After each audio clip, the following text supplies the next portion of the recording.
The Big Four. By Agatha Christie. Chapter 1. The Unexpected Guest. I have met people who enjoy a channel crossing.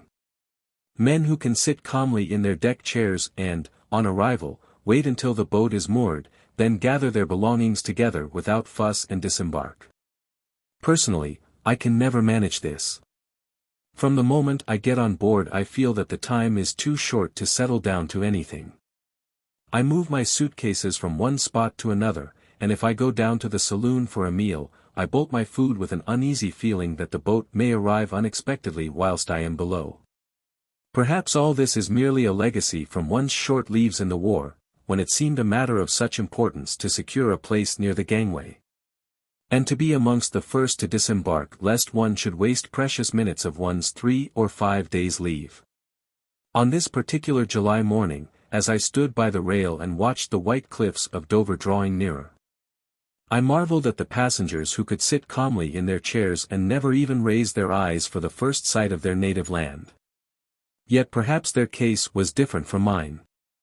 Doubtless many of them had only crossed to Paris for the weekend, whereas I had spent the last year and a half on a ranch in the Argentine. I had prospered there, and my wife and I had both enjoyed the free and easy life of the South American continent. Nevertheless, it was with a lump in my throat that I watched the familiar shore draw nearer and nearer. I had landed in France 2 days before, transacted some necessary business, and was now en route for London. I should be there some months, time enough to look up old friends, and one old friend in particular. A little man with an egg-shaped head and green eyes, Hercule Poirot. I proposed to take him completely by surprise. My last letter from the Argentine had given no hint of my intended voyage, indeed. That had been decided upon hurriedly as a result of certain business complications, and I spent many amused moments picturing to myself his delight and stupefaction on beholding me. He, I knew, was not likely to be far from his headquarters. The time when his cases had drawn him from one end of England to the other was past. His fame had spread, and no longer would he allow one case to absorb all his time. He aimed more and more, as time went on, at being considered a consulting detective, as much a specialist as a Harley Street physician.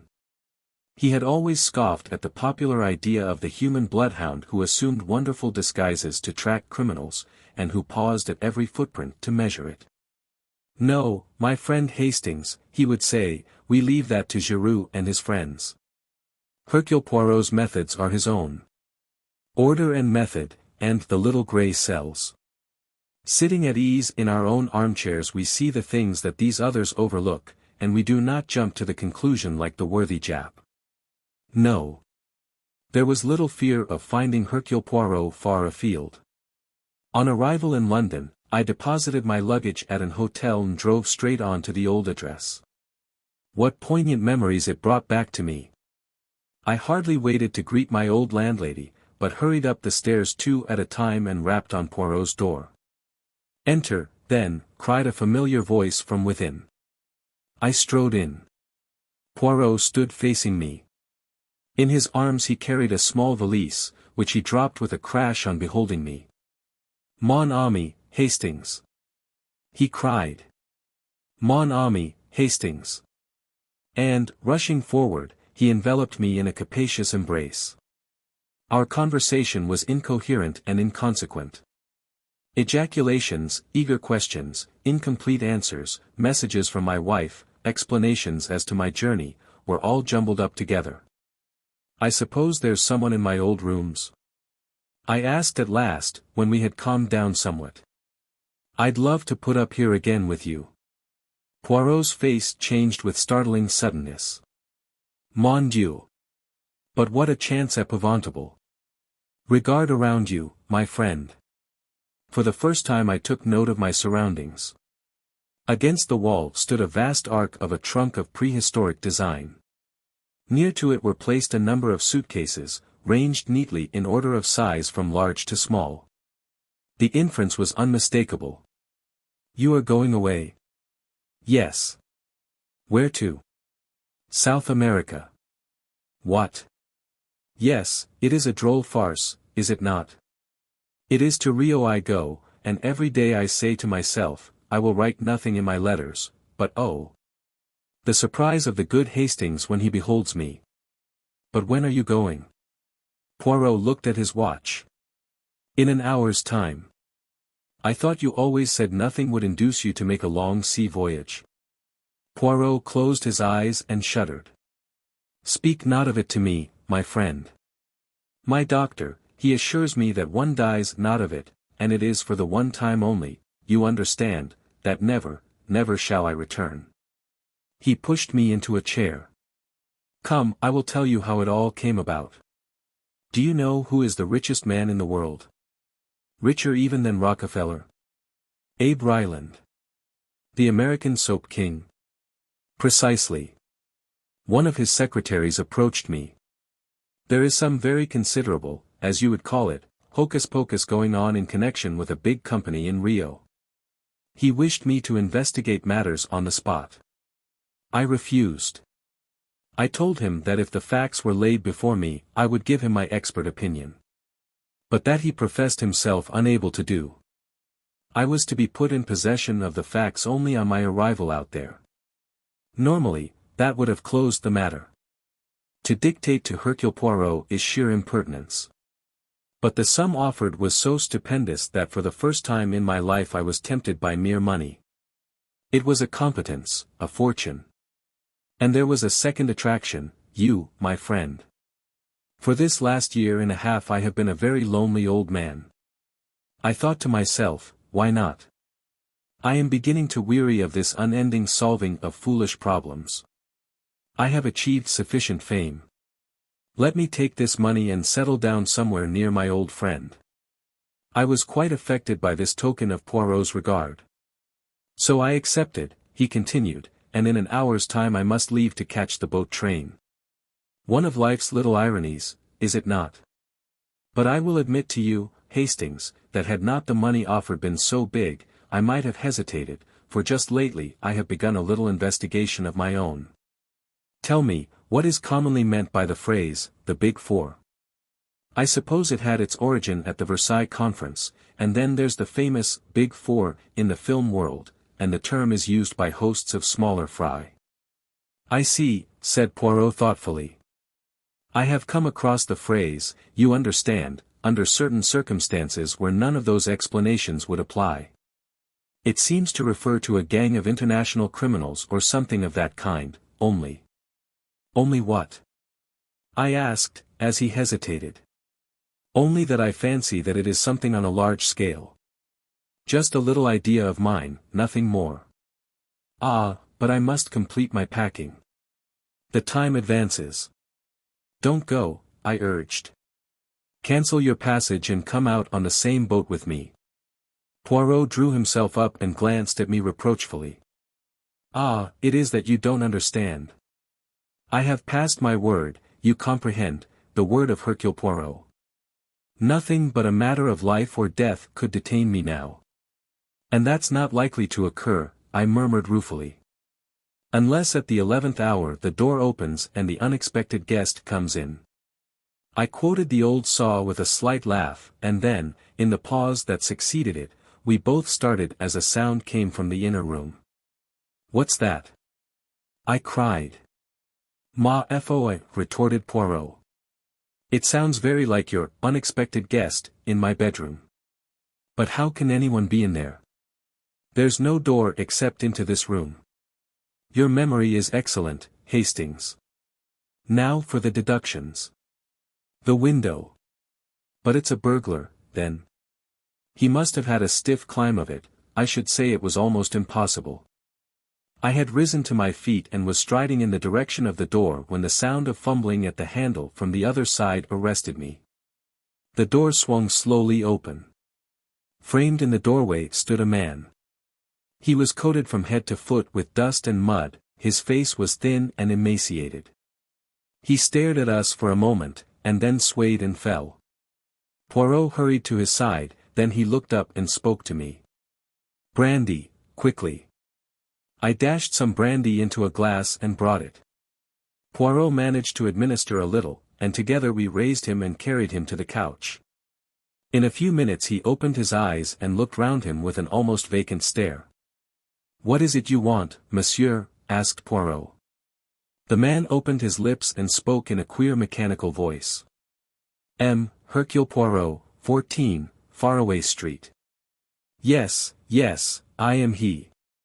The man did not seem to understand, and merely repeated in exactly the same tone. Hercule Poirot, 14, Faraway Street. Poirot tried him with several questions. Sometimes the man did not answer at all, sometimes he repeated the same phrase.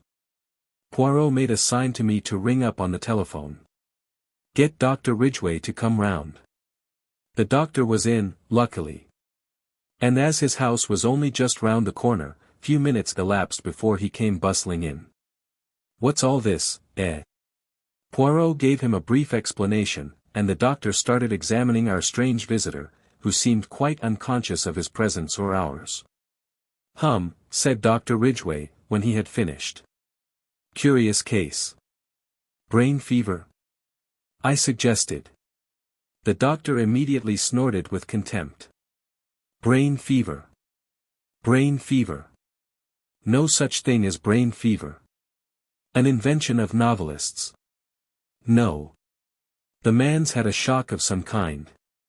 He's come here under the force of a persistent idea, to find Hercule Poirot, 14 Faraway Street, and he repeats those words mechanically without in the least knowing what they mean. Aphasia? I said eagerly. This suggestion did not cause the doctor to snort quite as violently as my last one had done. He made no answer, but handed the man a sheet of paper and a pencil. "Let's see what he'll do with that," he remarked. The man did nothing with it for some moments, then he suddenly began to write feverishly. With equal suddenness he stopped and let both paper and pencil fall to the ground. The doctor picked it up, and shook his head. "Nothing here. Only the figure 4 scrawled a dozen times, each one bigger than the last. Wants to write 14, Faraway Street, I expect. It's an interesting case, very interesting. Can you possibly keep him here until this afternoon? I'm due at the hospital now, but I'll come back this afternoon and make all arrangements about him. It's too interesting a case to be lost sight of." I explained Poirot's departure and the fact that I proposed to accompany him to Southampton. "That's all right. Leave the man here. He won't get into mischief. He's suffering from complete exhaustion. Will probably sleep for 8 hours on end. I'll have a word with that excellent Mrs. Funny face of yours, and tell her to keep an eye on him." And Dr. Ridgway bustled out with his usual celerity. Poirot himself completed his packing, with one eye on the clock. The time, it marches with a rapidity unbelievable. "Come now, Hastings, you cannot say that I have left you with nothing to do. A most sensational problem.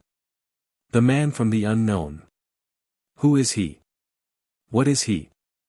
Ah, sapristi, but I would give 2 years of my life to have this boat go tomorrow instead of today. There is something here very curious, very interesting. But one must have time. It may be days, or even months, before he will be able to tell us what he came to tell. I'll do my best, Poirot, I assured him. I'll try to be an efficient substitute." Yes. His rejoinder struck me as being a shade doubtful. I picked up the sheet of paper. "If I were writing a story," I said lightly, "I should weave this in with your latest idiosyncrasy and call it the mystery of the Big Four." I tapped the penciled figures as I spoke. And then I started, for our invalid, roused suddenly from his stupor, sat up in his chair and said clearly and distinctly. "Li Chang Yen." He had the look of a man suddenly awakened from sleep. Poirot made a sign to me not to speak. The man went on. He spoke in a clear, high voice, and something in his enunciation made me feel that he was quoting from some written report or lecture. Li Chang Yen may be regarded as representing the brains of the Big Four. He is the controlling and motive force. I have designated him, therefore, as number 1. Number 2 is seldom mentioned by name. He is represented by an S with 2 lines through it, the sign for $1, also by 2 stripes and a star. It may be conjectured, therefore, that he is an American subject, and that he represents the power of wealth. There seems no doubt that number 3 is a woman, and her nationality French. It is possible that she may be one of the sirens of the demimonde, but nothing is known definitely. Number 4. His voice faltered and broke. Poirot leant forward. Yes, he prompted eagerly, number 4. His eyes were fastened on the man's face. Some overmastering terror seemed to be gaining the day, the features were distorted and twisted. The destroyer, gasped the man. Then, with a final convulsed movement, he fell back in a dead faint. Mon Dieu, whispered Poirot, I was right then. I was right. You think? He interrupted me. Carry him on to the bed in my room. I have not a minute to lose if I would catch my train. Not that I want to catch it. Oh, that I could miss it with a clear conscience. But I gave my word. Come, Hastings. Leaving our mysterious visitor in the charge of Mrs. Pearson, we drove away, and duly caught the train by the skin of our teeth. Poirot was alternately silent and loquacious. He would sit staring out of the window like a man lost in a dream, apparently not hearing a word that I said to him. Then, reverting to animation suddenly, he would shower injunctions and commands upon me, and urge the necessity of constant Marconigrams. We had a long fit of silence just after we passed Woking. The train, of course, did not stop anywhere until Southampton, but just here it happened to be held up by a signal. Ah! Sacre mille tonnerres, cried Poirot suddenly. But I have been an imbecile. I see clearly at last. It is undoubtedly the blessed saints who stopped the train. Jump, Hastings, but jump, I tell you. In an instant he had unfastened the carriage door, and jumped out on the line. Throw out the suitcases and jump yourself. I obeyed him. Just in time. As I alighted beside him, the train moved on. And now, Poirot, I said, in some exasperation, perhaps you will tell me what all this is about. It is, my friend, that I have seen the light. That, I said, is very illuminating to me. It should be, said Poirot, but I very much fear that it is not. If you can carry 2 of these valises, I think I can manage the rest. How do you find this book? Any thoughts about the book or the author? Any suggestion for improvement? Please take a moment to share your thoughts in a comment. If you like it, share it with your friends who might enjoy it as well. Subscribe to keep in touch. Visit CompleteAudiobooks.com for more quality content. Chapter 2. The Man from the Asylum. Fortunately the train had stopped near a station. A short walk brought us to a garage where we were able to obtain a car, and half an hour later we were spinning rapidly back to London. Then, and not till then, did Poirot deign to satisfy my curiosity. You do not see. No more did I. But I see now. Hastings, I was being got out of the way. What? Yes. Very cleverly. Both the place and the method were chosen with great knowledge and acumen. They were afraid of me. Who were? Those 4 geniuses who have banded themselves together to work outside the law.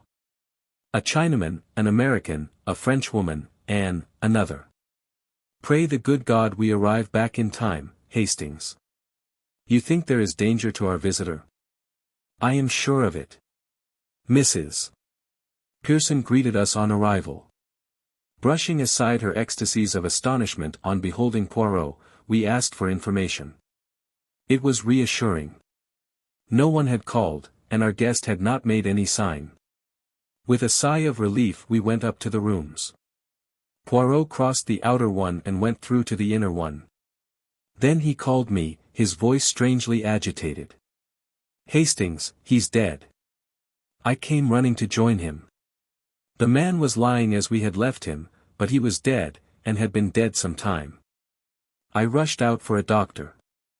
Ridgway, I knew, would not have returned yet. I found one almost immediately, and brought him back with me. He's dead right enough, poor chap tramp you've been befriending, eh? Something of the kind, said Poirot evasively. What was the cause of death, doctor? Hard to say. Might have been some kind of fit. There are signs of asphyxiation. No gas laid on, is there? No, electric light, nothing else. And both windows wide open, too. Been dead about 2 hours, I should say. You'll notify the proper people, won't you? He took his departure. Poirot did some necessary telephoning. Finally, somewhat to my surprise, he rang up our old friend Inspector Japp, and asked him if he could possibly come round. No sooner were these proceedings completed than Mrs. Pearson appeared, her eyes as round as saucers. There's a man here from Anwell, from the Asylum. Did you ever? Shall I show him up? We signified assent, and a big burly man in uniform was ushered in. Morning, gentlemen, he said cheerfully. I've got reason to believe you've got one of my birds here. Escaped last night, he did. He was here, said Poirot quietly. Not got away again, has he? Asked the keeper, with some concern. He is dead. The man looked more relieved than otherwise. You don't say so. Well, I dare say it's best for all parties. Was he dangerous? Homicidal, d'you mean? Oh, no. Harmless enough. Persecution mania very acute. Full of secret societies from China that had got him shut up. They're all the same. I shuddered. How long has he been shut up? Asked Poirot. A matter of 2 years now. I see, said Poirot quietly.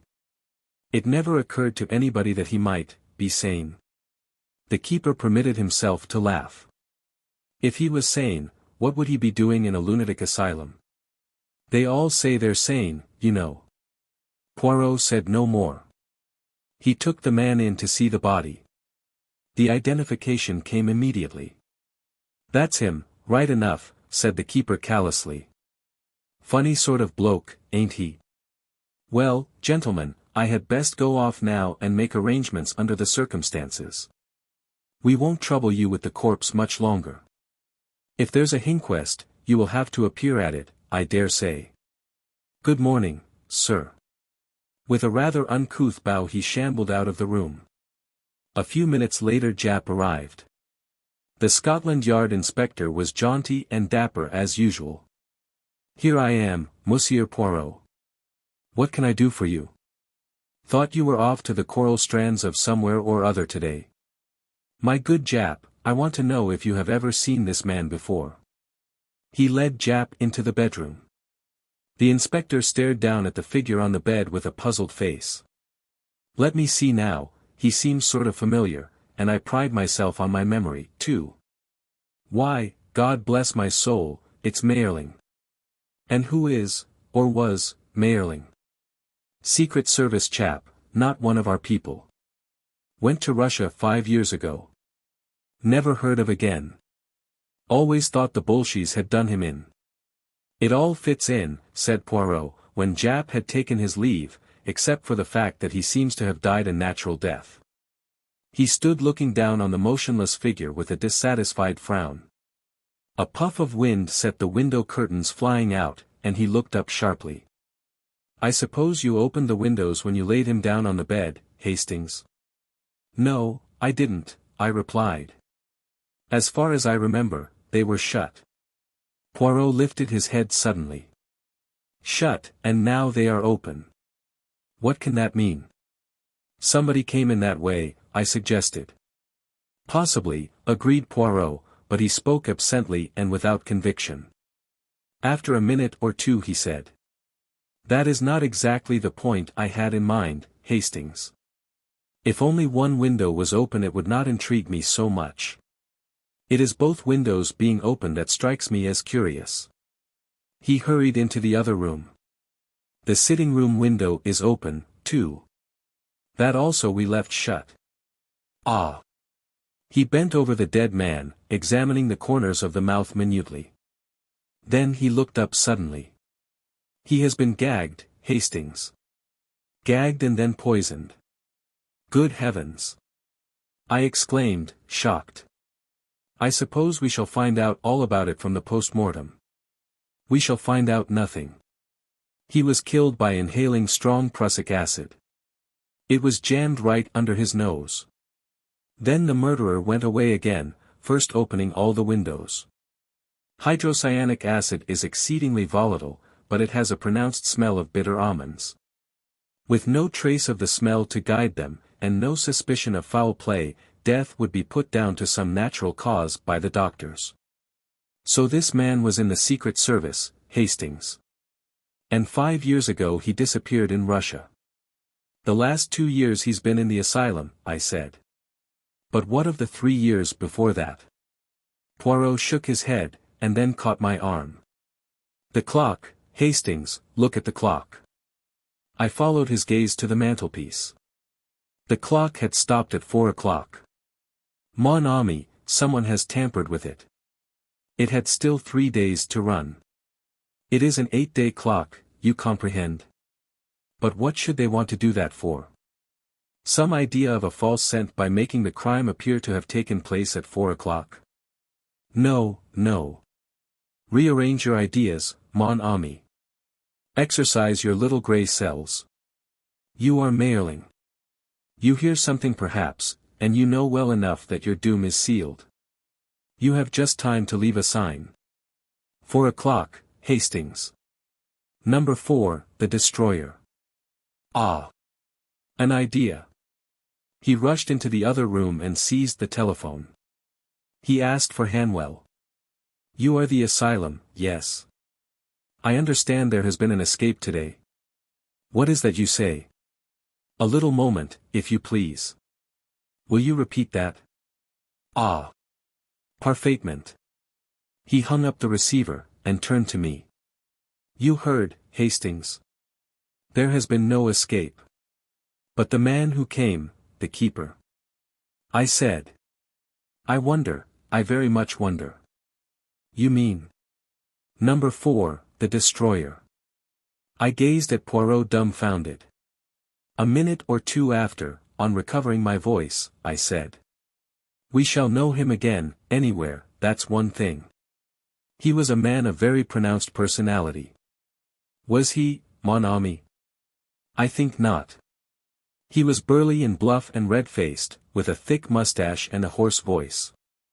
He will be none of those things by this time, and for the rest, he has nondescript eyes, nondescript ears, and a perfect set of false teeth. Identification is not such an easy matter as you seem to think. Next time. You think there will be a next time? I interrupted. Poirot's face grew very grave. It is a duel to the death, mon ami. You and I on the one side, the big 4 on the other. They have won the first trick. But they have failed in their plan to get me out of the way, and in the future they have to reckon with Hercule Poirot. Chapter 3. We hear more about Li Chang-yen. For a day or two after our visit from the fake asylum attendant I was in some hopes that he might return, and I refused to leave the flat even for a moment. As far as I could see, he had no reason to suspect that we had penetrated his disguise. He might, I thought, return and try to remove the body, but Poirot scoffed at my reasoning. Mon ami, he said, if you wish you may wade in to put salt on the little bird's tail, but for me I do not waste my time so.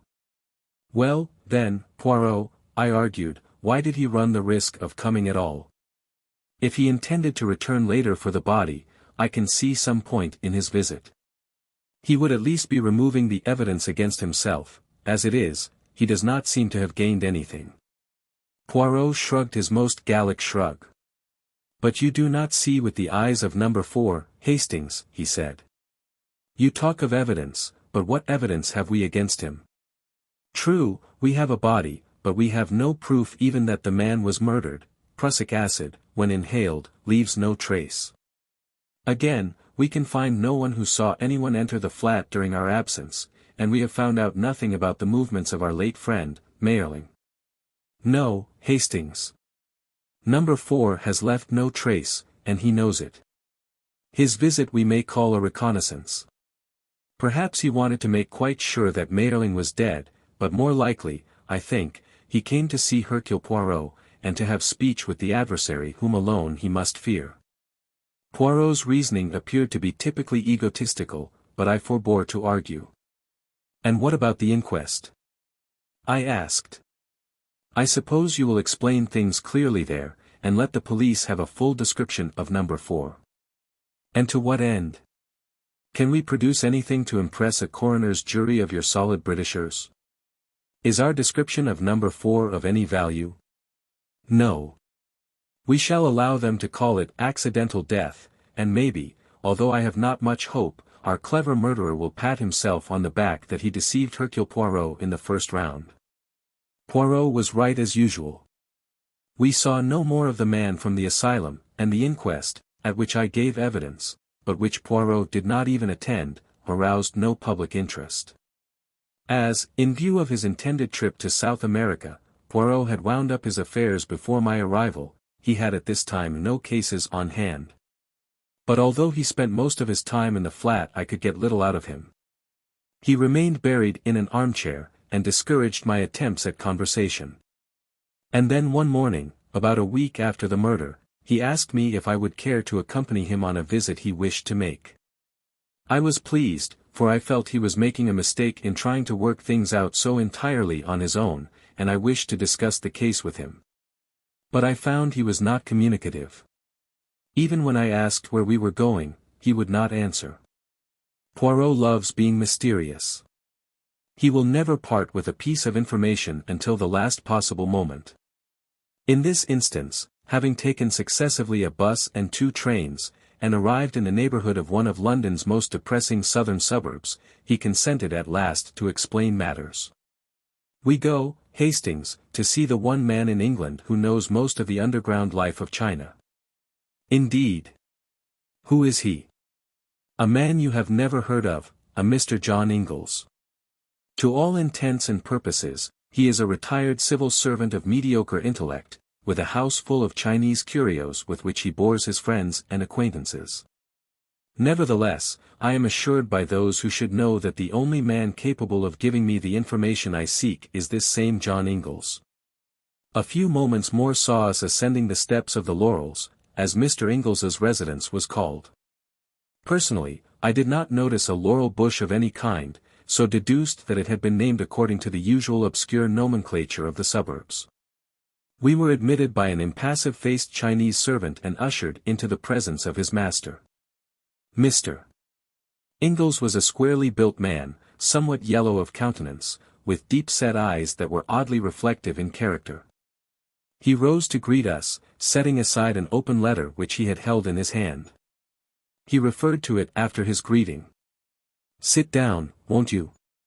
Hasley tells me that you want some information and that I may be useful to you in the matter." "That is so, monsieur.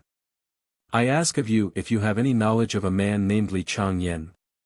"That's rum, very rum indeed. How did you come to hear about the man?" "You know him, then?" "I've met him once. And I know something of him, not quite as much as I should like to. But it surprises me that anyone else in England should even have heard of him. He's a great man in his way, Mandarin class and all that, you know, but that's not the crux of the matter. There's good reason to suppose that he's the man behind it all." "Behind what?" "Everything. The worldwide unrest, the labor troubles that beset every nation, and the revolutions that break out in some. There are people, not scaremongers, who know what they are talking about, and they say that there is a force behind the scenes which aims at nothing less than the disintegration of civilization. In Russia, you know, there were many signs that Lenin and Trotsky were mere puppets whose every action was dictated by another's brain. I have no definite proof that would count with you, but I am quite convinced that this brain was Li Chang-yen's." "Oh, come," I protested, "isn't that a bit far-fetched? How would a Chinaman cut any ice in Russia?" Poirot frowned at me irritably. "For you, Hastings, he said, everything is far-fetched that comes not from your own imagination. For me, I agree with this gentleman. But continue, I pray, monsieur. What exactly he hopes to get out of it all I cannot pretend to say for certain, went on Mr. Ingles. But I assume his disease is one that has attacked great brains from the time of Akbar and Alexander to Napoleon, a lust for power and personal supremacy. Up to modern times armed force was necessary for conquest, but in this century of unrest a man like Li Chang-yen can use other means. I have evidence that he has unlimited money behind him for bribery and propaganda, and there are signs that he controls some scientific force more powerful than the world has dreamed of. Poirot was following Mr. Ingles's words with the closest attention. And in China? He asked. He moves there too. The other nodded in emphatic assent. There, he said, although I can produce no proof that would count in a court of law, I speak from my own knowledge. I know personally every man who counts for anything in China today, and this I can tell you, the men who loom most largely in the public eye are men of little or no personality. They are marionettes who dance to the wires pulled by a master hand, and that hand is Li Chang-yen's. His is the controlling brain of the East today. We don't understand the East, we never shall. But Li Chang-yen is its moving spirit. Not that he comes out into the limelight, oh, not at all, he never moves from his palace in Peking. But he pulls strings, that's it, pulls strings, and things happen far away. And there is no one to oppose him? Asked Poirot. Mr. Ingles leant forward in his chair. For men have tried in the last 4 years, he said slowly, men of character, and honesty, and brainpower. Any one of them might in time have interfered with his plans. He paused. Well? I queried. Well, they are dead. One wrote an article, and mentioned Li Chang-yen's name in connection with the riots in Peking, and within 2 days he was stabbed in the street. His murderer was never caught. The offenses of the other 2 were similar. In a speech or an article, or in conversation, each linked Li Chang-yen's name with rioting or revolution, and within a week of his indiscretion each was dead. One was poisoned. One died of cholera, an isolated case, not part of an epidemic, and one was found dead in his bed. The cause of the last death was never determined. But I was told by a doctor who saw the corpse that it was burnt and shriveled as though a wave of electrical energy of incredible power had passed through it. And Li Chang-yen? Inquired Poirot. Naturally nothing is traced to him, but there are signs, eh? Mr. Ingles shrugged. Oh, signs, yes, certainly. And once I found a man who would talk, a brilliant young Chinese chemist who was a protégé of Li Chang-yen's. He came to me one day, this chemist, and I could see that he was on the verge of a nervous breakdown. He hinted to me of experiments on which he'd been engaged in Li Chang-yen's palace under the Mandarin's direction, experiments on coolies in which the most revolting disregard for human life and suffering had been shown. His nerve had completely broken, and he was in the most pitiable state of terror. I put him to bed in a top room of my own house, intending to question him the next day, and that, of course, was stupid of me. How did they get him? Demanded Poirot. That I shall never know. I woke that night to find my house in flames, and was lucky to escape with my life. Investigation showed that a fire of amazing intensity had broken out on the top floor, and the remains of my young chemist friend were charred to a cinder. I could see from the earnestness with which he had been speaking that Mr. Ingles was a man mounted on his hobby horse, and evidently he, too, realized that he had been carried away, for he laughed apologetically. But, of course, he said, I have no proofs, and you, like the others, will merely tell me that I have a bee in my bonnet. On the contrary, said Poirot quietly, we have every reason to believe your story. We ourselves are more than a little interested in Li Chang-yen. Very odd your knowing about him. Didn't fancy a soul in England had ever heard of him. I'd rather like to know how you did come to hear of him, if it's not indiscreet. Not in the least, monsieur. A man took refuge in my rooms. He was suffering badly from shock, but he managed to tell us enough to interest us in this Li Chang-yen. He described 4 people, the Big Four, an organization hitherto undreamed of. Number 1 is Li Chang-yen, number 2 is an unknown American, number 3 an equally unknown Frenchwoman, number 4 may be called the executive of the organization, the destroyer. My informant died. Tell me, monsieur, is that phrase known to you at all? The Big Four. Not in connection with Li Chang-yen. No, I can't say it is. But I've heard it, or read it, just lately, and in some unusual connection too. Ah, I've got it. He rose and went across to an inlaid lacquer cabinet, an exquisite thing, as even I could see. He returned with a letter in his hand. Here you are. Note from an old seafaring man I ran against once in Shanghai. Hoary old reprobate, maudlin with drink by now, I should say. I took this to be the ravings of alcoholism. He read it aloud. Dear sir, you may not remember me, but you did me a good turn once in Shanghai. Do me another now. I must have money to get out of the country. I'm well hid here, I hope, but any day they may get me. The Big Four, I mean.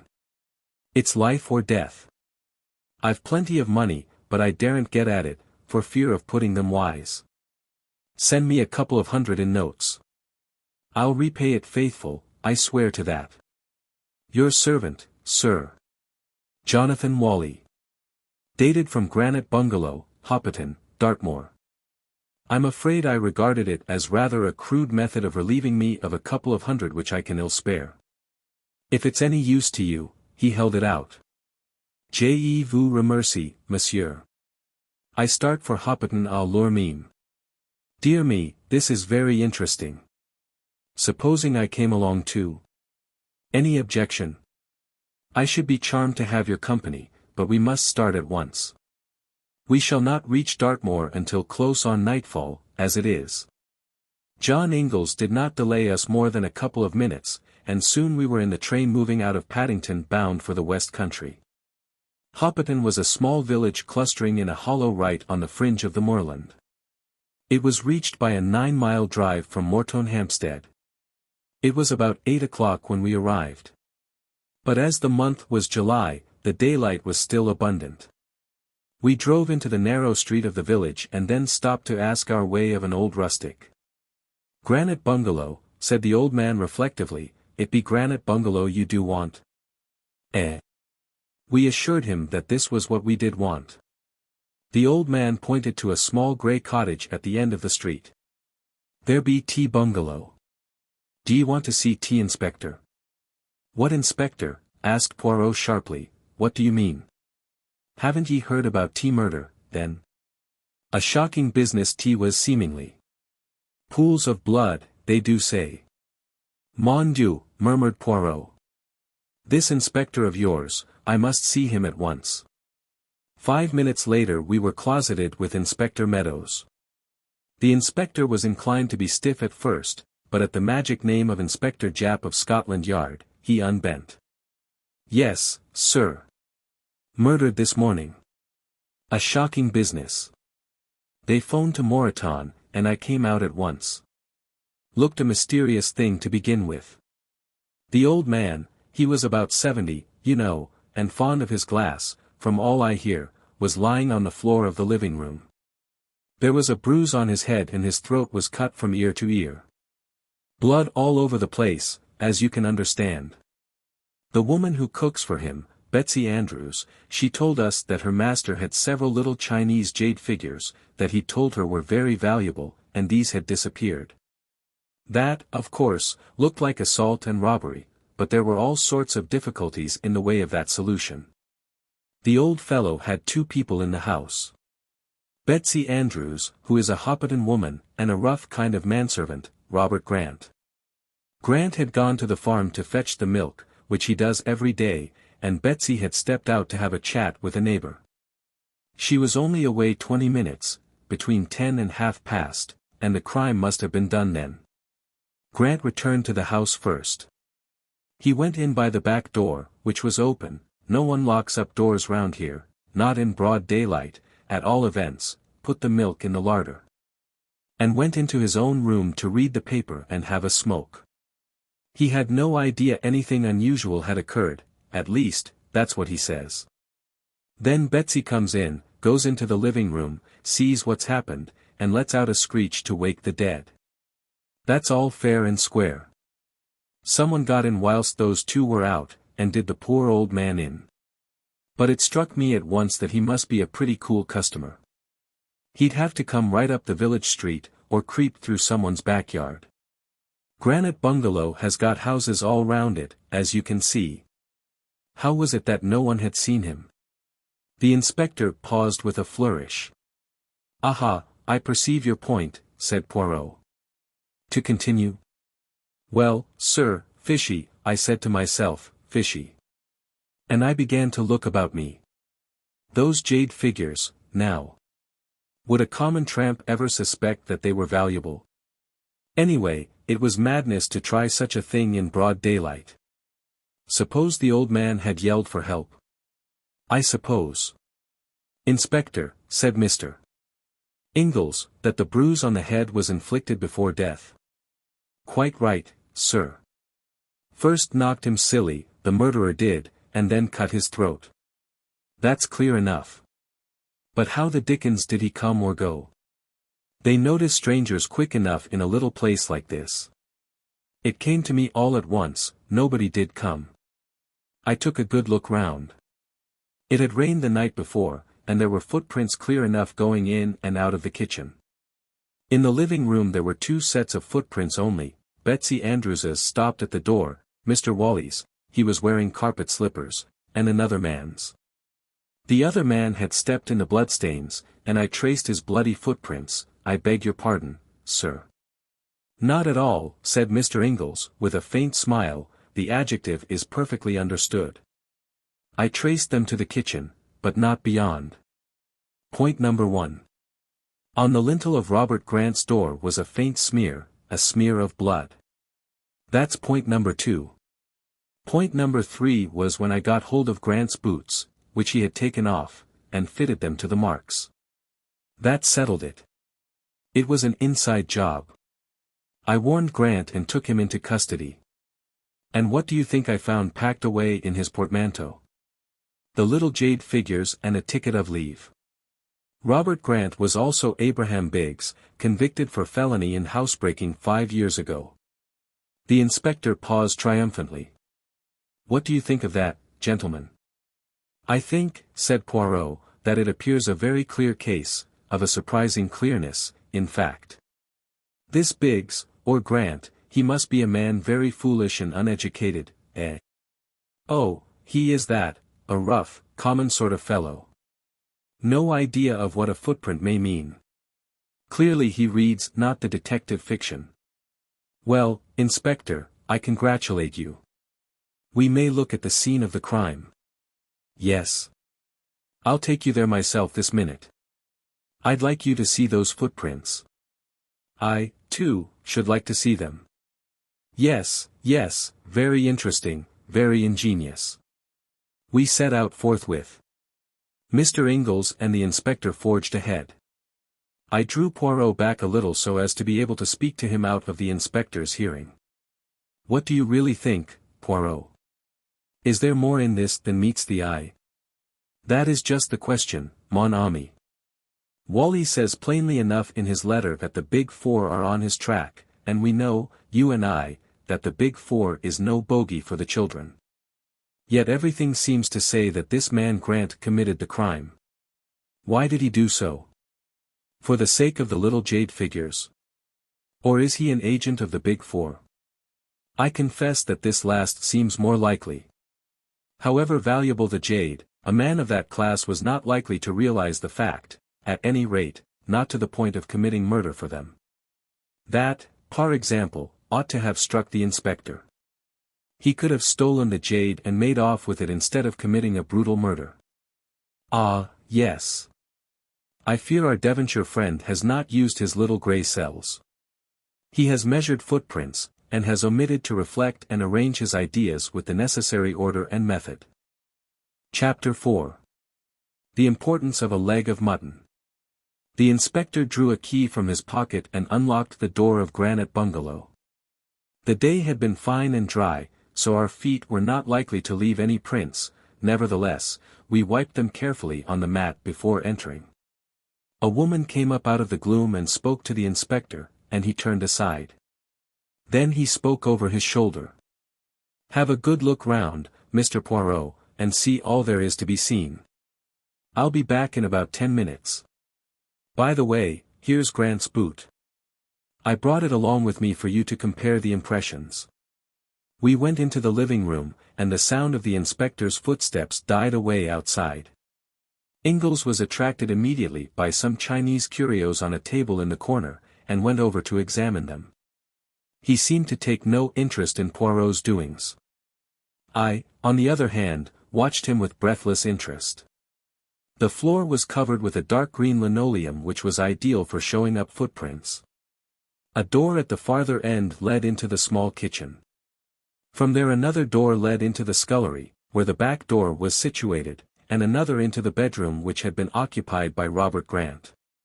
Having explored the ground, Poirot commented upon it in a low-running monologue.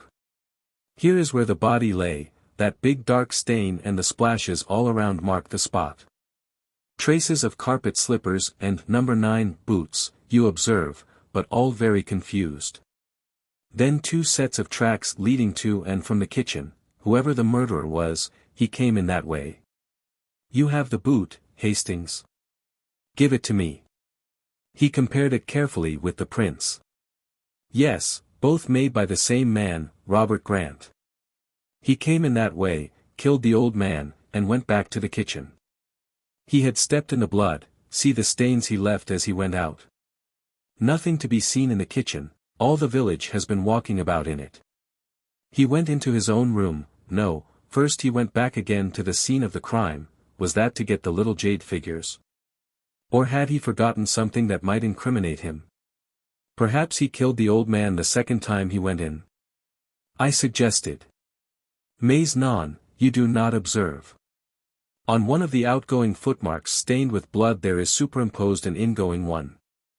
I wonder what he went back for, the little jade figures as an afterthought. It is all ridiculous, stupid. Well, he's given himself away pretty hopelessly. N'est-ce pas? I tell you, Hastings, it goes against reason. It offends my little grey cells. Let us go into his bedroom. Ah, yes. There is the smear of blood on the lintel and just a trace of footmarks, blood-stained. Robert Grant's footmarks, and his only, near the body, Robert Grant the only man who went near the house. Yes, it must be so. What about the old woman?" I said suddenly. "She was in the house alone after Grant had gone for the milk. She might have killed him and then gone out. Her feet would leave no prints if she hadn't been outside." "Very good, Hastings. I wondered whether that hypothesis would occur to you. I had already thought of it and rejected it. Betsy Andrews is a local woman, well known hereabouts. She can have no connection with the Big Four, and, besides, old Wally was a powerful fellow, by all accounts. This is a man's work, not a woman's. I suppose the Big Four couldn't have had some diabolical contrivance concealed in the ceiling, something which descended automatically and cut the old man's throat and was afterwards drawn up again. Like Jacob's ladder. I know, Hastings, that you have an imagination of the most fertile, but I implore of you to keep it within bounds." I subsided, abashed. Poirot continued to wander about, poking into rooms and cupboards with a profoundly dissatisfied expression on his face. Suddenly he uttered an excited yelp, reminiscent of a Pomeranian dog.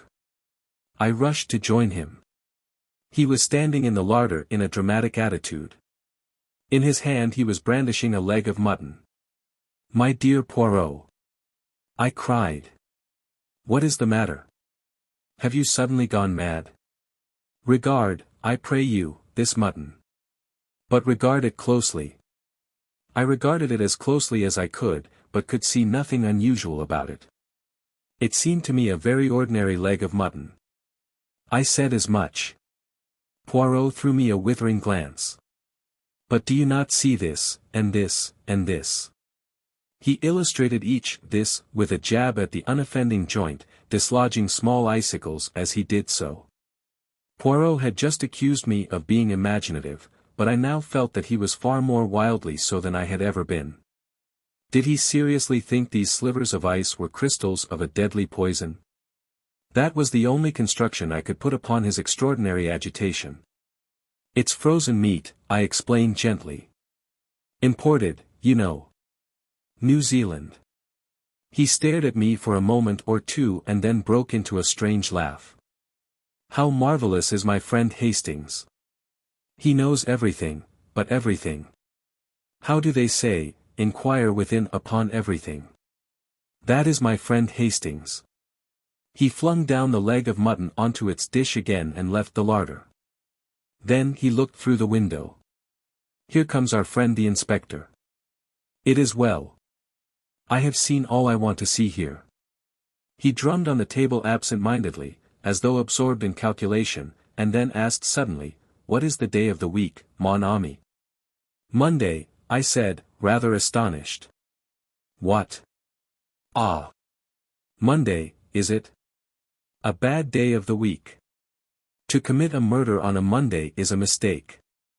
Passing back to the living room, he tapped the glass on the wall and glanced at the thermometer. Set fair, and 70 degrees Fahrenheit. An orthodox English summer's day. Ingles was still examining various pieces of Chinese pottery. You do not take much interest in this inquiry, monsieur, said Poirot. The other gave a slow smile. It's not my job, you see. I'm a connoisseur of some things, but not of this. So I just stand back and keep out of the way. I've learnt patience in the East. The inspector came bustling in, apologizing for having been so long away. He insisted on taking us over most of the ground again, but finally we got away. I must appreciate your 1,000 politenesses, Inspector, said Poirot, as we were walking down the village street again. There is just one more request I should like to put to you. You want to see the body, perhaps, sir? Oh, dear me, no. I have not the least interest in the body. I want to see Robert Grant. You'll have to drive back with me to Moreton to see him, sir. Very well, I will do so. But I must see him and be able to speak to him alone. The inspector caressed his upper lip. Well, I don't know about that, sir. I assure you that if you can get through to Scotland Yard you will receive full authority. I've heard of you, of course, sir, and I know you've done us a good turn now and again. But it's very irregular. Nevertheless, it is necessary, said Poirot calmly. It is necessary for this reason, Grant is not the murderer. What? Who is, then? The murderer was, I should fancy, a youngish man. He drove up to Granite Bungalow in a trap, which he left outside. He went in, committed the murder, came out, and drove away again. He was bareheaded, and his clothing was slightly blood-stained. But the whole village would have seen him. Not under certain circumstances. Not if it was dark, perhaps. But the crime was committed in broad daylight. Poirot merely smiled. And the horse and trap, sir, how could you tell that? Any amount of wheeled vehicles have passed along outside. There's no mark of one in particular to be seen. Not with the eyes of the body, perhaps, but with the eyes of the mind, yes. The inspector touched his forehead significantly with a grin at me. I was utterly bewildered, but I had faith in Poirot. Further discussion ended in our all driving back to Moreton with the inspector. Poirot and I were taken to Grant, but a constable was to be present during the interview. Poirot went straight to the point. Grant, I know you to be innocent of this crime.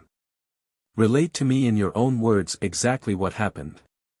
The prisoner was a man of medium height, with a somewhat unpleasing cast of features.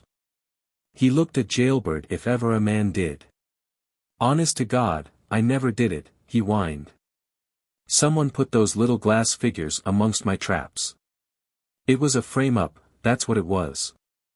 I went straight to my rooms when I came in, like I said. I never knew a thing till Betsy screeched out. Swelp me, God, I didn't. Poirot rose. If you can't tell me the truth, that is the end of it. But, governor. You did go into the room, you did know your master was dead, and you were just preparing to make a bolt of it when the good Betsy made her terrible discovery. The man stared at Poirot with a dropped jaw. Come now, is it not so? I tell you solemnly, on my word of honor, that to be frank now is your only chance. I'll risk it, said the man suddenly. It was just as you say. I came in, and went straight to the master, and there he was, dead on the floor and blood all round. Then I got the wind-up proper. They'd ferret out my record, and for a certainty they'd say it was me as had done him in. My only thought was to get away, at once, before he was found. And the jade figures? The man hesitated. You see. You took them by a kind of reversion to instinct, as it were. You had heard your master say that they were valuable, and you felt you might as well go the whole hog. That, I understand. Now, answer me this. Was it the second time that you went into the room that you took the figures? I didn't go in a second time. Once was enough for me. You are sure of that? Absolutely certain. Good. Now, when did you come out of prison? 2 months ago. How did you obtain this job? Through one of them prisoners' help societies. Bloke met me when I came out. What was he like? Not exactly a parson, but looked like one. Soft black hat and mincing way of walking. Got a broken front tooth. Spectacled chap. Saunders his name was. Said he hoped I was repentant, and that he'd find me a good post. I went to old Wally on his recommendation. Poirot rose once more. I thank you. I know all now. Have patience. He paused in the doorway and added, Saunders gave you a pair of boots, didn't he? Grant looked very astonished. Why, yes, he did. But how did you know? It is my business to know things, said Poirot gravely. After a word or two to the inspector, the three of us went to the White Hart and discussed eggs and bacon and Devonshire cider. Any elucidations yet? Asked Ingles, with a smile. Yes, the case is clear enough now, but, see you, I shall have a good deal of difficulty in proving it. Wally was killed by order of the Big Four, but not by Grant. A very clever man got Grant the post and deliberately planned to make him the scapegoat, an easy matter with Grant's prison record. He gave him a pair of boots, one of 2 duplicate pairs. The other he kept himself. It was all so simple. When Grant is out of the house, and Betsy is chatting in the village, which she probably did every day of her life, he drives up wearing the duplicate boots, enters the kitchen. Goes through into the living room, fells the old man with a blow, and then cuts his throat. Then he returns to the kitchen, removes the boots, puts on another pair, and, carrying the first pair, goes out to his trap and drives off again. Ingles looked steadily at Poirot. There's a catch in it still. Why did nobody see him? Ah! That is where the cleverness of number 4, I am convinced, comes in. Everybody saw him, and yet nobody saw him. You see, he drove up in a butcher's cart. I uttered an exclamation. The leg of mutton. Exactly, Hastings, the leg of mutton. Everybody swore that no one had been to Granite Bungalow that morning, but, nevertheless, I found in the larder a leg of mutton, still frozen. It was Monday, so the meat must have been delivered that morning, for if on Saturday, in this hot weather, it would not have remained frozen over Sunday. So someone had been to the bungalow, and a man on whom a trace of blood here and there would attract no attention. Damned ingenious, cried Ingles approvingly. Yes, he is clever, number 4. As clever as Hercule Poirot? I murmured. My friend threw me a glance of dignified reproach. There are some jests that you should not permit yourself, Hastings, he said sententiously. Have I not saved an innocent man from being sent to the gallows? That is enough for one day. Chapter 5. Disappearance of a Scientist. Personally, I don't think that, even when a jury had acquitted Robert Grant, alias Biggs, of the murder of Jonathan Whalley, Inspector Meadows was entirely convinced of his innocence.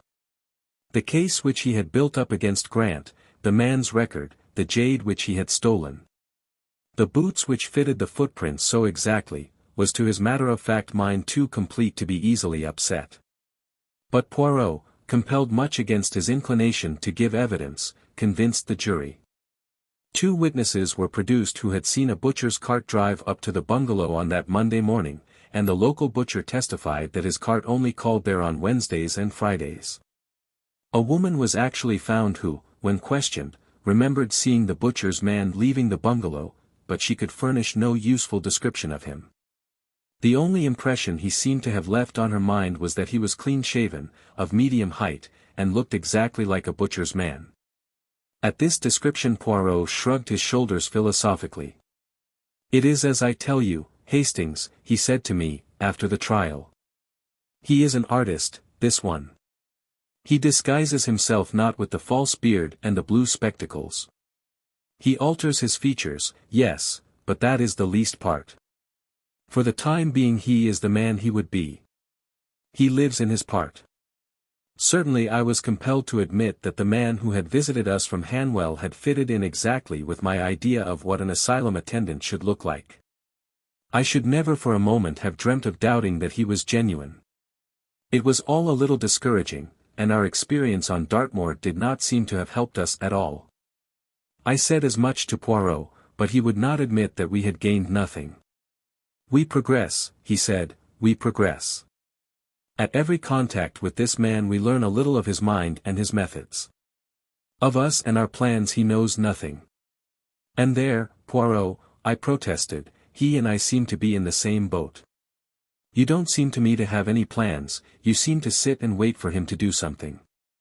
Poirot smiled. "Mon ami, you do not change. Always the same Hastings, who would be up and at their throats. Perhaps," he added, as a knock sounded on the door, "you have here your chance, it may be our friend who enters." And he laughed at my disappointment when Inspector Japp and another man entered the room. "Good evening, Monsieur," said the inspector. "Allow me to introduce Captain Kent of the United States Secret Service." Captain Kent was a tall, lean American, with a singularly impassive face which looked as though it had been carved out of wood. "Pleased to meet you, gentlemen," he murmured, as he shook hands jerkily. Poirot threw an extra log on the fire, and brought forward more easy chairs. I brought out glasses and the whiskey and soda. The captain took a deep draught, and expressed appreciation. "Legislation in your country is still sound," he observed. "And now to business," said Japp. "Monsieur Poirot here made a certain request to me. He was interested in some concern that went by the name of the Big Four, and he asked me to let him know at any time if I came across a mention of it in my official line of business. I didn't take much stock in the matter, but I remembered what he said, and when the captain here came over with rather a curious story, I said at once, 'We'll go round to Monsieur Poirot's.'" Poirot looked across at Captain Kent, and the American took up the tale. "You may remember reading, M. Poirot, that a number of torpedo boats and destroyers were sunk by being dashed upon the rocks off the American coast. It was just after the Japanese earthquake, and the explanation given was that the disaster was the result of a tidal wave.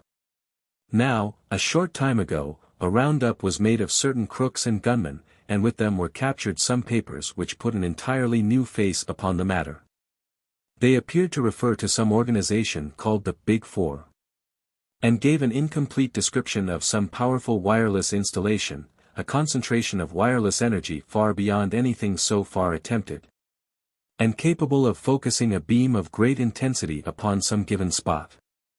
The claims made for this invention seemed manifestly absurd, but I turned them in to headquarters for what they were worth, and one of our highbrow professors got busy on them. Now it appears that one of your British scientists read a paper upon the subject before the British Association. His colleagues didn't think great shakes of it, by all accounts, thought it far-fetched and fanciful, but your scientist stuck to his guns. And declared that he himself was on the eve of success in his experiments. Eh bien? Demanded Poirot, with interest. It was suggested that I should come over here and get an interview with this gentleman. Quite a young fellow, he is, Halliday by name.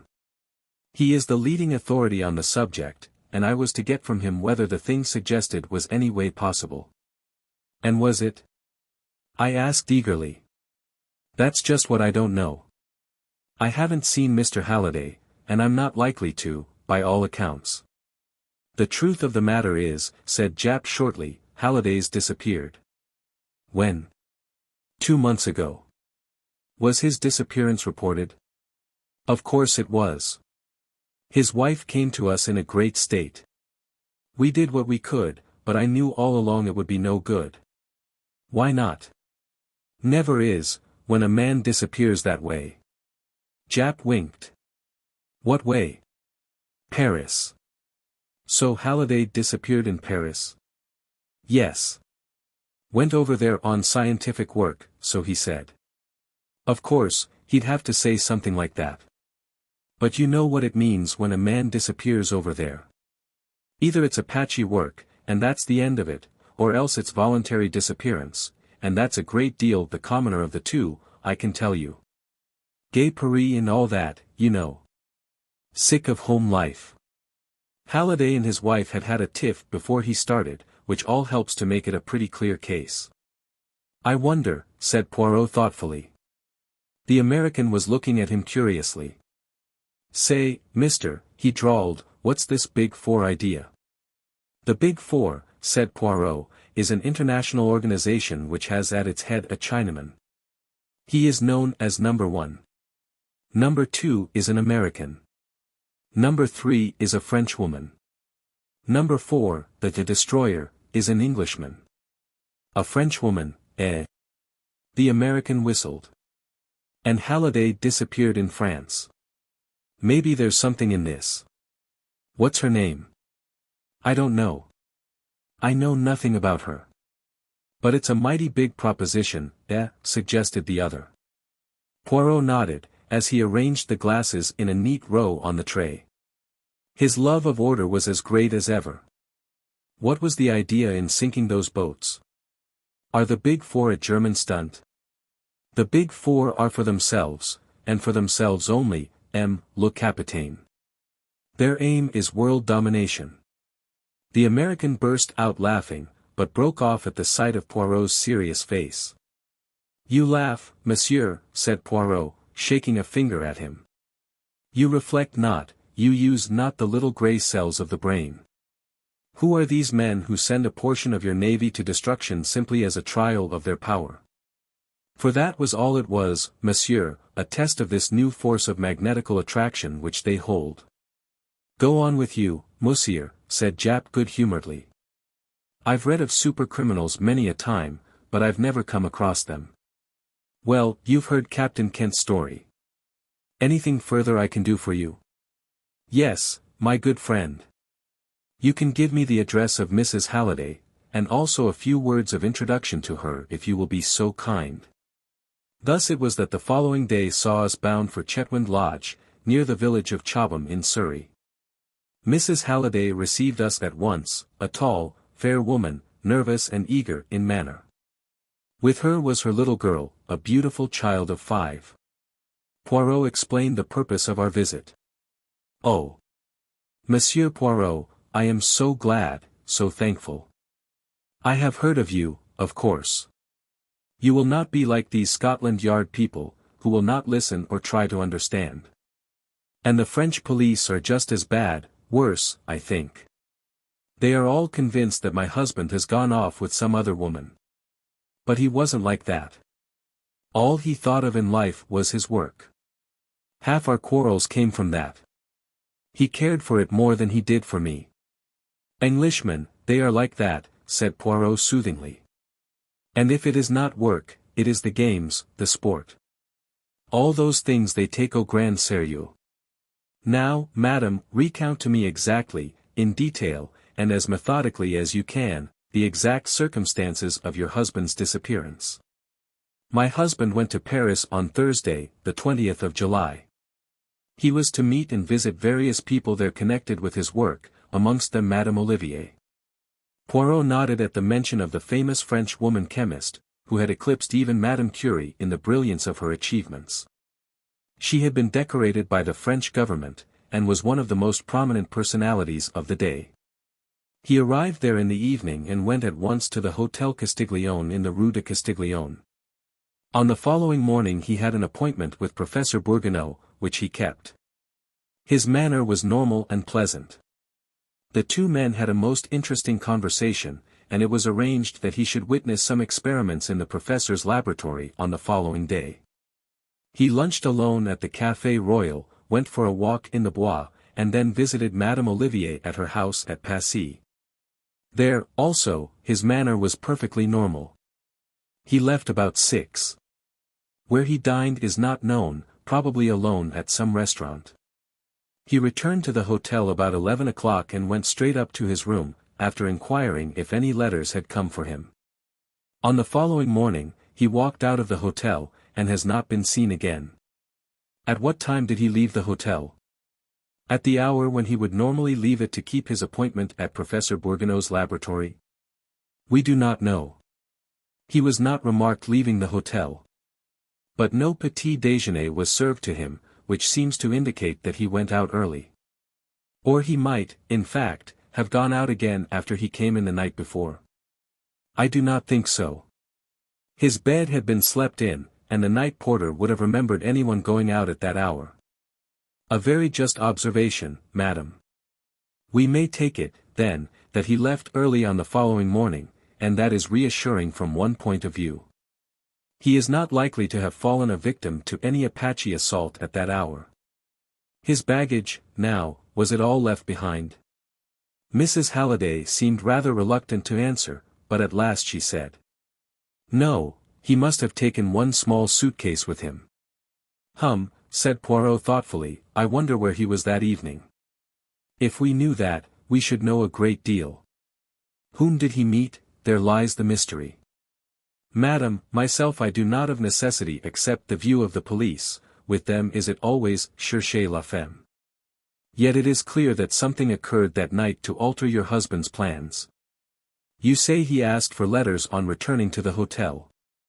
Did he receive any? One only, and that must have been the one I wrote him on the day he left England. Poirot remained sunk in thought for a full minute, then he rose briskly to his feet. Well, madam, the solution of the mystery lies in Paris, and to find it I myself journey to Paris on the instant. It is all a long time ago, monsieur. Yes, yes. Nevertheless, it is there that we must seek. He turned to leave the room, but paused with his hand on the door. Tell me, madam, do you ever remember your husband mentioning the phrase, the Big Four? The Big Four, she repeated thoughtfully. No, I can't say I do. Chapter 6. The Woman on the Stairs. That was all that could be elicited from Mrs. Halliday. We hurried back to London, and the following day saw us en route for the Continent. With rather a rueful smile, Poirot observed. This Big Four, they make me to bestir myself, mon ami. I run up and down, all over the ground, like our old friend the human foxhound. Perhaps you'll meet him in Paris, I said, knowing that he referred to a certain Giroux, one of the most trusted detectives of the Charite, whom he had met on a previous occasion. Poirot made a grimace. I devoutly hope not. He loved me not, that one. Won't it be a very difficult task? I asked. To find out what an unknown Englishman did on an evening 2 months ago. Very difficult, mon ami. But as you know well, difficulties rejoice the heart of Hercule Poirot. You think the Big Four kidnapped him? Poirot nodded. Our inquiries necessarily went over old ground, and we learnt little to add to what Mrs. Halliday had already told us. Poirot had a lengthy interview with Professor Bourguignon, during which he sought to elicit whether Halliday had mentioned any plan of his own for the evening, but we drew a complete blank. Our next source of information was the famous Madame Olivier. I was quite excited as we mounted the steps of her villa at Passy. It has always seemed to me extraordinary that a woman should go so far in the scientific world. I should have thought a purely masculine brain was needed for such work. The door was opened by a young lad of 17 or thereabouts, who reminded me vaguely of an acolyte, so ritualistic was his manner. Poirot had taken the trouble to arrange our interview beforehand, as he knew Madame Olivier never received anyone without an appointment, being immersed in research work most of the day. We were shown into a small salon, and presently the mistress of the house came to us there. Madame Olivier was a very tall woman, her tallness accentuated by the long white overall she wore, and a coif like a nun's that shrouded her head. She had a long pale face, and wonderful dark eyes that burnt with a light almost fanatical. She looked more like a priestess of old than a modern Frenchwoman. One cheek was disfigured by a scar, and I remembered that her husband and co-worker had been killed in an explosion in the laboratory 3 years before, and that she herself had been terribly burned. Ever since then she had shut herself away from the world, and plunged with fiery energy into the work of scientific research. She received us with cold politeness. "I have been interviewed by the police many times, messieurs. I think it hardly likely that I can help you, since I have not been able to help them. Madam, it is possible that I shall not ask you quite the same questions. To begin with, of what did you talk together, you and M. Halliday?" She looked a trifle surprised. "But of his work." "His work, and also mine. Did he mention to you the theories he had embodied recently in his paper read before the British Association?" "Certainly he did. It was chiefly of those we spoke." "His ideas were somewhat fantastic, were they not?" asked Poirot carelessly. "Some people have thought so. I do not agree." "You consider them practicable?"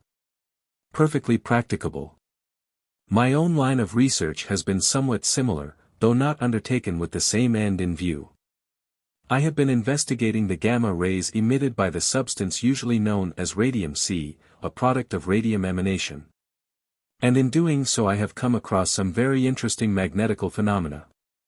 Indeed, I have a theory as to the actual nature of the force we call magnetism, but it is not yet time for my discoveries to be given to the world. Mr. Halliday's experiments and views were exceedingly interesting to me." Poirot nodded. Then he asked a question which surprised me. "Madam, where did you converse on these topics?" "In here?" "No, monsieur. In the laboratory." "May I see it?" "Certainly."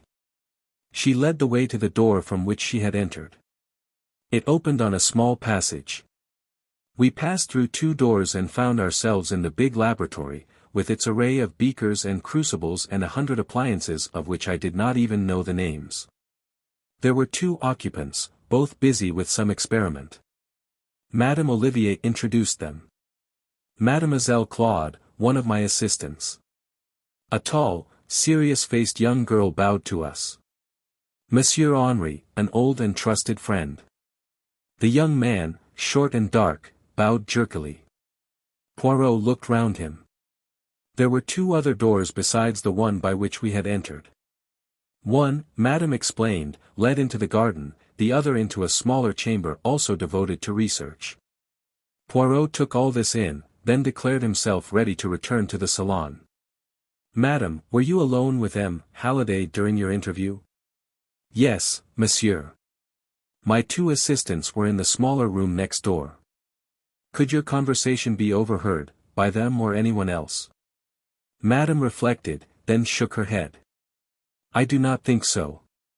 I am almost sure it could not. The doors were all shut. Could anyone have been concealed in the room? There is the big cupboard in the corner, but the idea is absurd. Pas tout à fait, madame. One thing more, did M. Halliday make any mention of his plans for the evening?" "He said nothing whatever, monsieur." "I thank you, madam, and I apologize for disturbing you. Pray do not trouble, we can find our way out." We stepped out into the hall. A lady was just entering the front door as we did so. She ran quickly up the stairs, and I was left with an impression of the heavy mourning that denotes a French widow. A most unusual type of woman, that, remarked Poirot, as we walked away. Madame Olivier? Yes, she. Mais non, not Madame Olivier. C'est la vieille sans dire. There are not many geniuses of her stamp in the world. No, I referred to the other lady, the lady on the stairs. I didn't see her face, I said, staring. And I hardly see how you could have done. She never looked at us. That is why I said she was an unusual type, said Poirot placidly. A woman who enters her home, for I presume that it is her home since she enters with a key, and runs straight upstairs without even looking at two strange visitors in the hall to see who they are, is a very unusual type of woman, quite unnatural, in fact. Mille tonnerres. What is that? He dragged me back, just in time. A tree had crashed down onto the sidewalk, just missing us. Poirot stared at it, pale and upset. It was a near thing that. But clumsy, all the same, for I had no suspicion, at least hardly any suspicion. Yes, but for my quick eyes, the eyes of a cat, Hercule Poirot might now be crushed out of existence, a terrible calamity for the world. And you, too, mon ami, though that would not be such a national catastrophe. Thank you, I said coldly. And what are we going to do now? Do? Cried Poirot. We are going to think. Yes, here and now, we are going to exercise our little grey cells. This Halliday now, was he really in Paris? Yes, for Professor Bourguignon, who knows him, saw and spoke to him. What on earth are you driving at? I cried. That was Friday morning. He was last seen at 11 Friday night, but was he seen then? The porter. A night porter, who had not previously seen Halliday. A man comes in, sufficiently like Halliday, we may trust number 4 for that, asks for letters, goes upstairs, packs a small suitcase, and slips out the next morning. Nobody saw Halliday all that evening, no, because he was already in the hands of his enemies. Was it Halliday whom Madame Olivier received? Yes, for though she did not know him by sight, an impostor could hardly deceive her on her own special subject. He came here, he had his interview, he left. What happened next? Seizing me by the arm, Poirot was fairly dragging me back to the villa.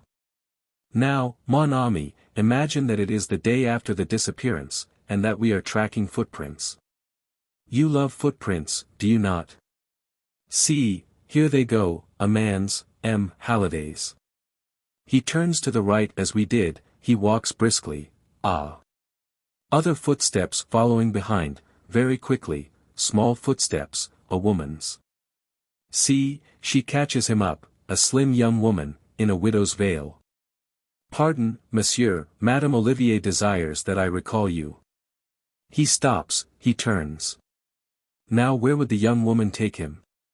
Is it coincidence that she catches up with him just where a narrow alleyway opens, dividing two gardens? She leads him down it. It is shorter this way, monsieur. On the right is the garden of Madame Olivier's villa, on the left the garden of another villa, and from that garden, mark you, the tree fell, so nearly on us. Garden doors from both open on the alley. The ambush is there. Men pour out, overpower him, and carry him into the strange villa. Good gracious, Poirot, I cried, are you pretending to see all this? I see it with the eyes of the mind, mon ami. So, and only so, could it have happened. Come, let us go back to the house. You want to see Madame Olivier again? Poirot gave a curious smile. No, Hastings, I want to see the face of the lady on the stairs. Who do you think she is, a relation of Madame Olivier's? More probably a secretary, and a secretary engaged not very long ago. The same gentle acolyte opened the door to us. Can you tell me, said Poirot, the name of the lady, the widow lady, who came in just now? Madame Verneau. Madame's secretary. That is the lady. Would you be so kind as to ask her to speak to us for a moment? The youth disappeared. He soon reappeared. I am sorry. Madame Verneau must have gone out again. I think not, said Poirot quietly. Will you give her my name, Hercule Poirot, and say that it is important I should see her at once, as I am just going to the prefecture. Again our messenger departed. This time the lady descended. She walked into the salon. We followed her. She turned and raised her veil. To my astonishment I recognized our old antagonist, the Countess Rosikoff, a Russian countess, who had engineered a particularly smart jewel robbery in London. As soon as I caught sight of you in the hall, I feared the worst, she observed plaintively. My dear Countess Rosikoff. She shook her head. Inez Verneau now, she murmured. A Spaniard, married to a Frenchman. What do you want of me, Poirot? You are a terrible man. You hunted me from London. Now, I suppose, you will tell our wonderful Madame Olivier about me, and hunt me from Paris? We poor Russians, we must live, you know. It is more serious than that, madame, said Poirot, watching her. I propose to enter the villa next door, and release Halliday, if he is still alive. I know everything, you see. I saw her sudden pallor. She bit her lip. Then she spoke with her usual decision. He is still alive, but he is not at the villa. Come, monsieur, I will make a bargain with you. Freedom for me, and Halliday, alive and well, for you. I accept, said Poirot. I was about to propose the same bargain myself. By the way, are the big four your employers, madam? Again I saw that deathly pallor creep over her face, but she left his question unanswered. Instead, you permit me to telephone? She asked, and crossing to the instrument she rang up a number. The number of the villa, she explained, where our friend is now imprisoned. You may give it to the police, the nest will be empty when they arrive. Ah! I am through. Is that you, André? It is I, Inez. The little Belgian knows all. Send Halliday to the hotel, and clear out. She replaced the receiver, and came towards us, smiling. You will accompany us to the hotel, madam. Naturally. I expected that. I got a taxi, and we drove off together. I could see by Poirot's face that he was perplexed. The thing was almost too easy. We arrived at the hotel. The porter came up to us. A gentleman has arrived. He is in your rooms. He seems very ill. A nurse came with him, but she has left. That is all right, said Poirot, he is a friend of mine. We went upstairs together. Sitting in a chair by the window was a haggard young fellow who looked in the last stages of exhaustion.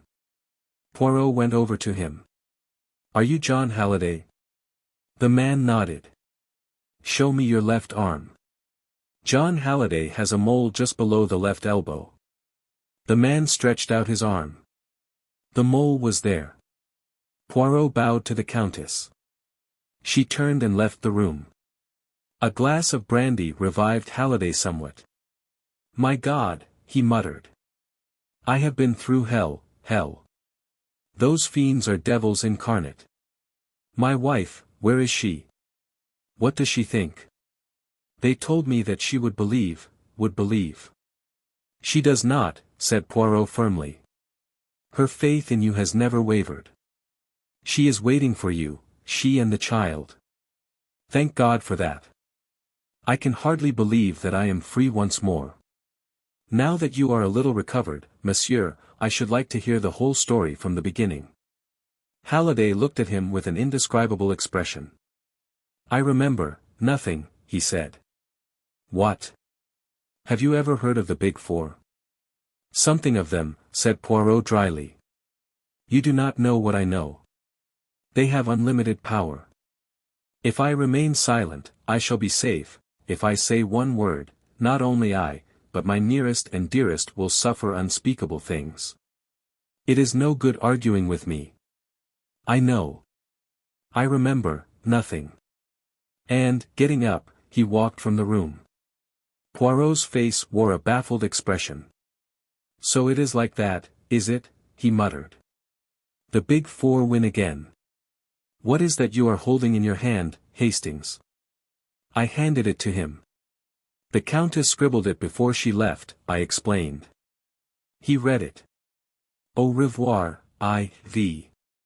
Signed with her initials, I.V. Just a coincidence, perhaps, that they also stand for four. I wonder, Hastings, I wonder. Chapter 7. The Radium Thieves. On the night of his release, Halliday slept in the room next to ours at the hotel, and all night long I heard him moaning and protesting in his sleep. Undoubtedly his experience in the villa had broken his nerve, and in the morning we failed completely to extract any information from him. He would only repeat his statement about the unlimited power at the disposal of the Big Four, and his assurance of the vengeance which would follow if he talked. After lunch he departed to rejoin his wife in England, but Poirot and I remained behind in Paris. I was all for energetic proceedings of some kind or other, and Poirot's quiescence annoyed me. For heaven's sake, Poirot, I urged, let us be up and at them. Admirable, mon ami, admirable. Up where, and at whom? Be precise, I beg of you. At the Big Four, of course. C'est la vie sans dire. But how would you set about it? The police, I hazarded doubtfully. Poirot smiled. They would accuse us of romancing. We have nothing to go upon, nothing whatever. We must wait. Wait for what? Wait for them to make a move. See now, in England you all comprehend and adore le box. If one man does not make a move, the other must, and by permitting the adversary to make the attack one learns something about him. That is our part, to let the other side make the attack. You think they will? I said doubtfully. I have no doubt whatever of it. To begin with, see, they try to get me out of England. That fails. Then, in the Dartmoor affair, we step in and save their victim from the gallows.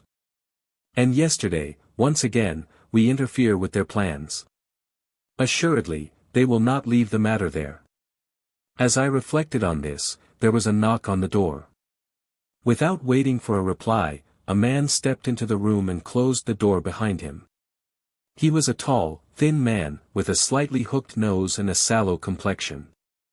He wore an overcoat buttoned up to his chin, and a soft hat well pulled down over his eyes.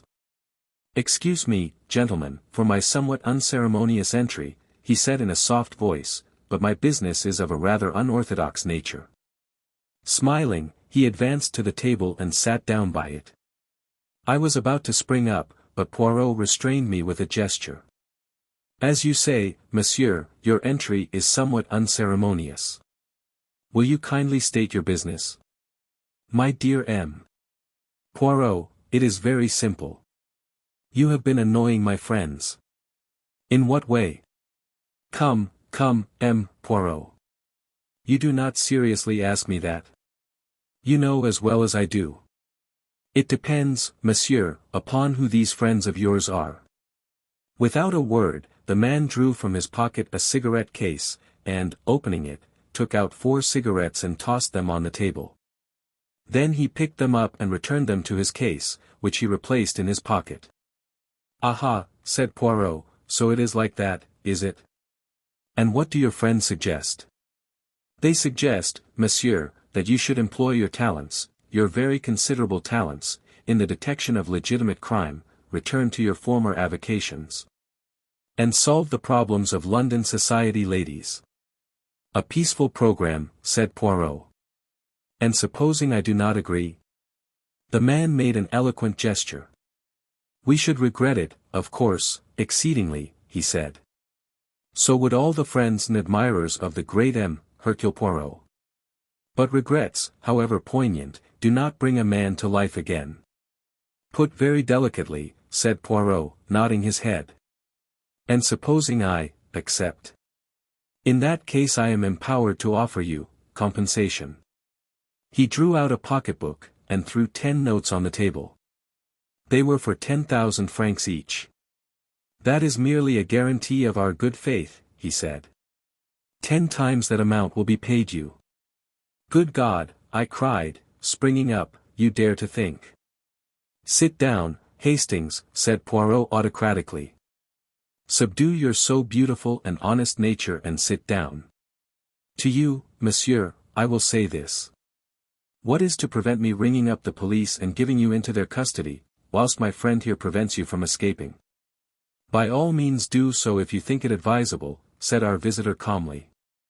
Oh! Look here, Poirot, I cried. I can't stand this. Ring up the police and have done with it. Rising swiftly, I strode to the door and stood with my back against it. It seems the obvious course, murmured Poirot, as though debating with himself. But you distrust the obvious, eh? Said our visitor, smiling. Go on, Poirot, I urged. It will be your responsibility, mon ami. As he lifted the receiver, the man made a sudden, cat-like jump at me. I was ready for him. In another minute we were locked together, staggering round the room. Suddenly I felt him slip and falter. I pressed my advantage. He went down before me. And then, in the very flush of victory, an extraordinary thing happened. I felt myself flying forwards. Head first, I crashed into the wall in a complicated heap. I was up in a minute, but the door was already closing behind my late adversary. I rushed to it and shook it, it was locked on the outside.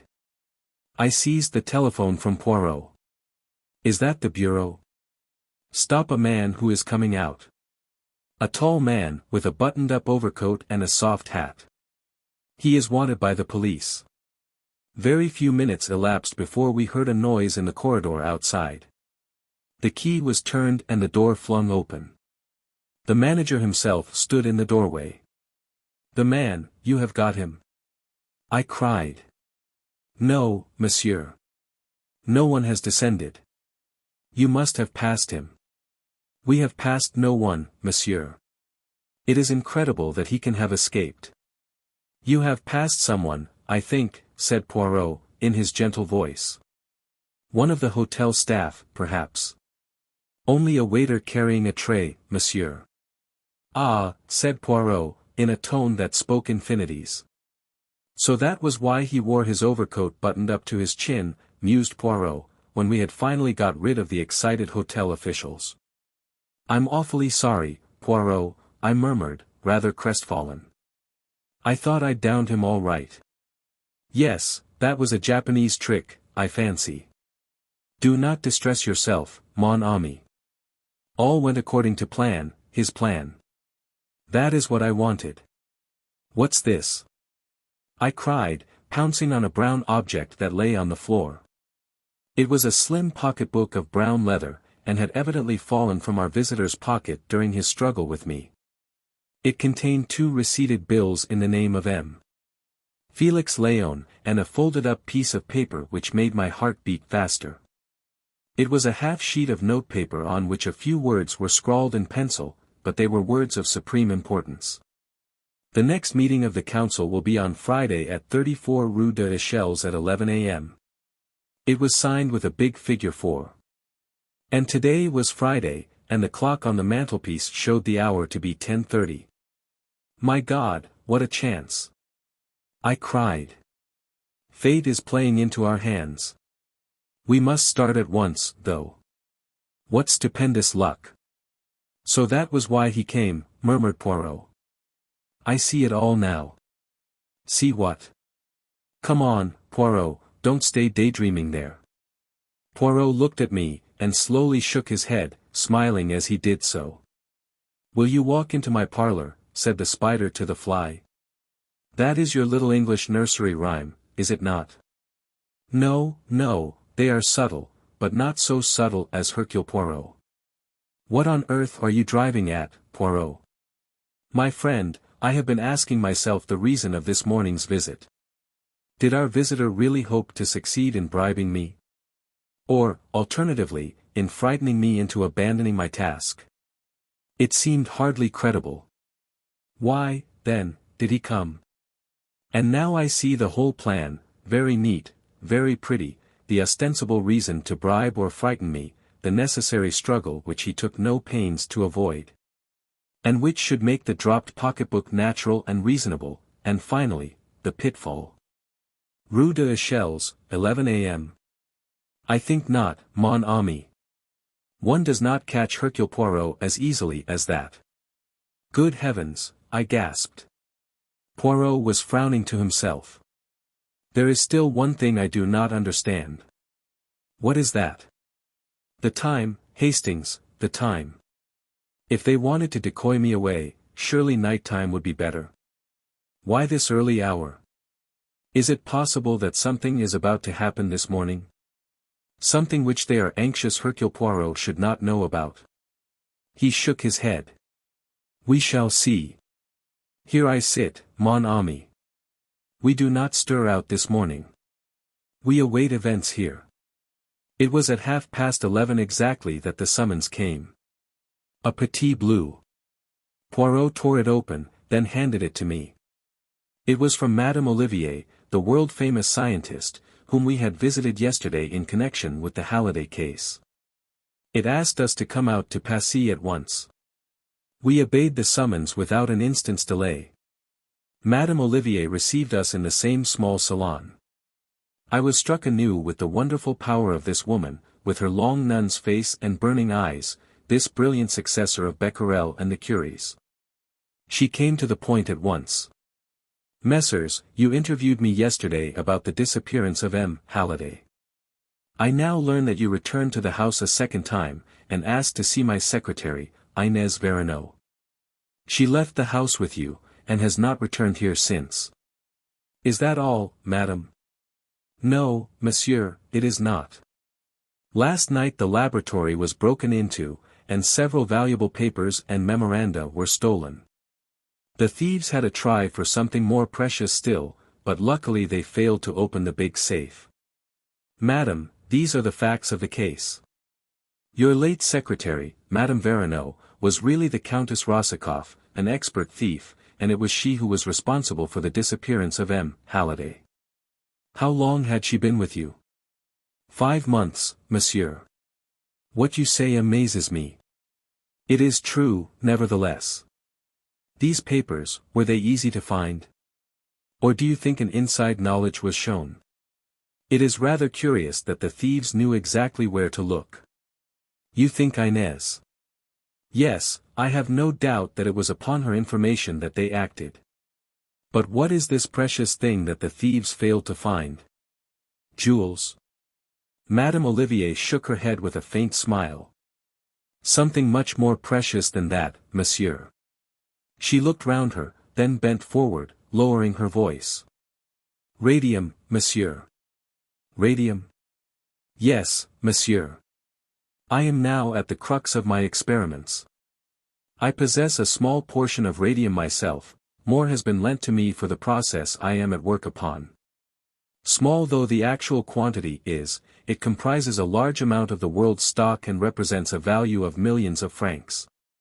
And where is it? In its leaden case in the big safe. The safe purposely appears to be of an old and worn-out pattern, but it is really a triumph of the safe-maker's art. That is probably why the thieves were unable to open it.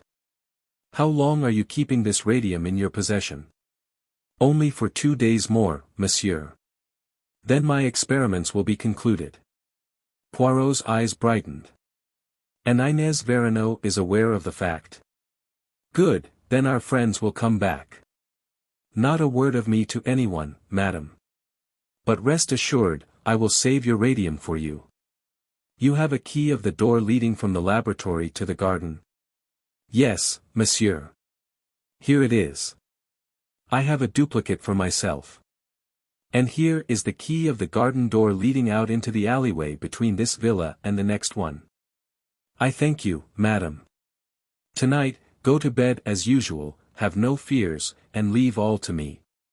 But not a word to anyone, not to your 2 assistants, Mademoiselle Claude and Monsieur Henri, is it not, particularly not a word to them.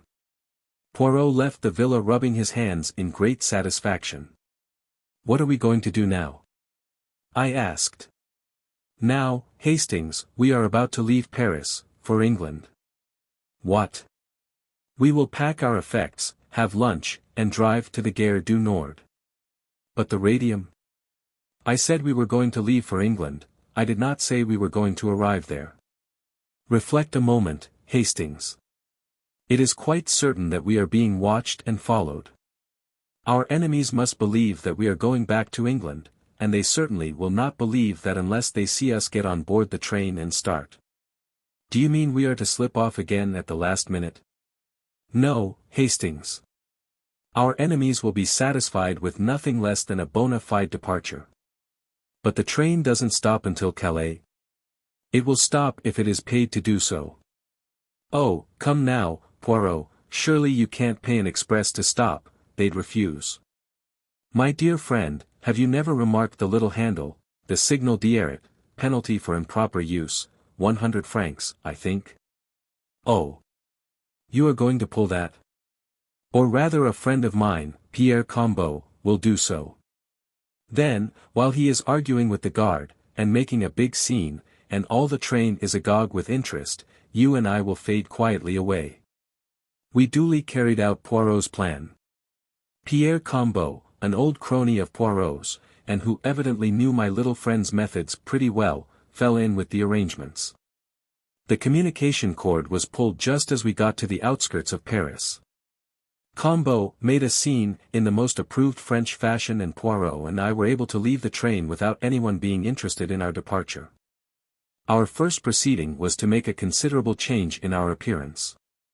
Poirot had brought the materials for this with him in a small case.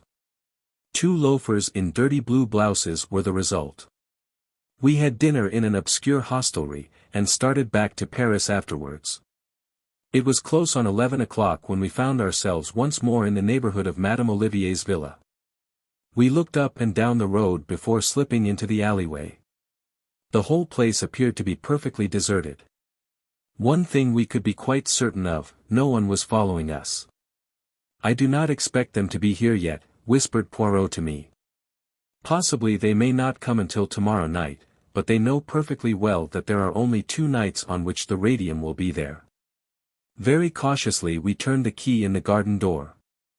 It opened noiselessly and we stepped into the garden. And then, with complete unexpectedness, the blow fell. In a minute we were surrounded, gagged, and bound. At least 10 men must have been waiting for us. Resistance was useless. Like 2 helpless bundles we were lifted up and carried along. To my intense astonishment, they took us towards the house and not away from it. With a key they opened the door into the laboratory and carried us into it. One of the men stooped down before a big safe. The door of it swung open. I felt an unpleasant sensation down my spine. Were they going to bundle us into it, and leave us there to asphyxiate slowly? However, to my amazement, I saw that from the inside of the safe steps led down beneath the floor. We were thrust down this narrow way and eventually came out into a big subterranean chamber. A woman stood there, tall and imposing, with a black velvet mask covering her face.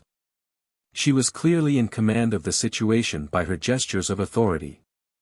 The men slung us down on the floor and left us, alone with the mysterious creature in the mask.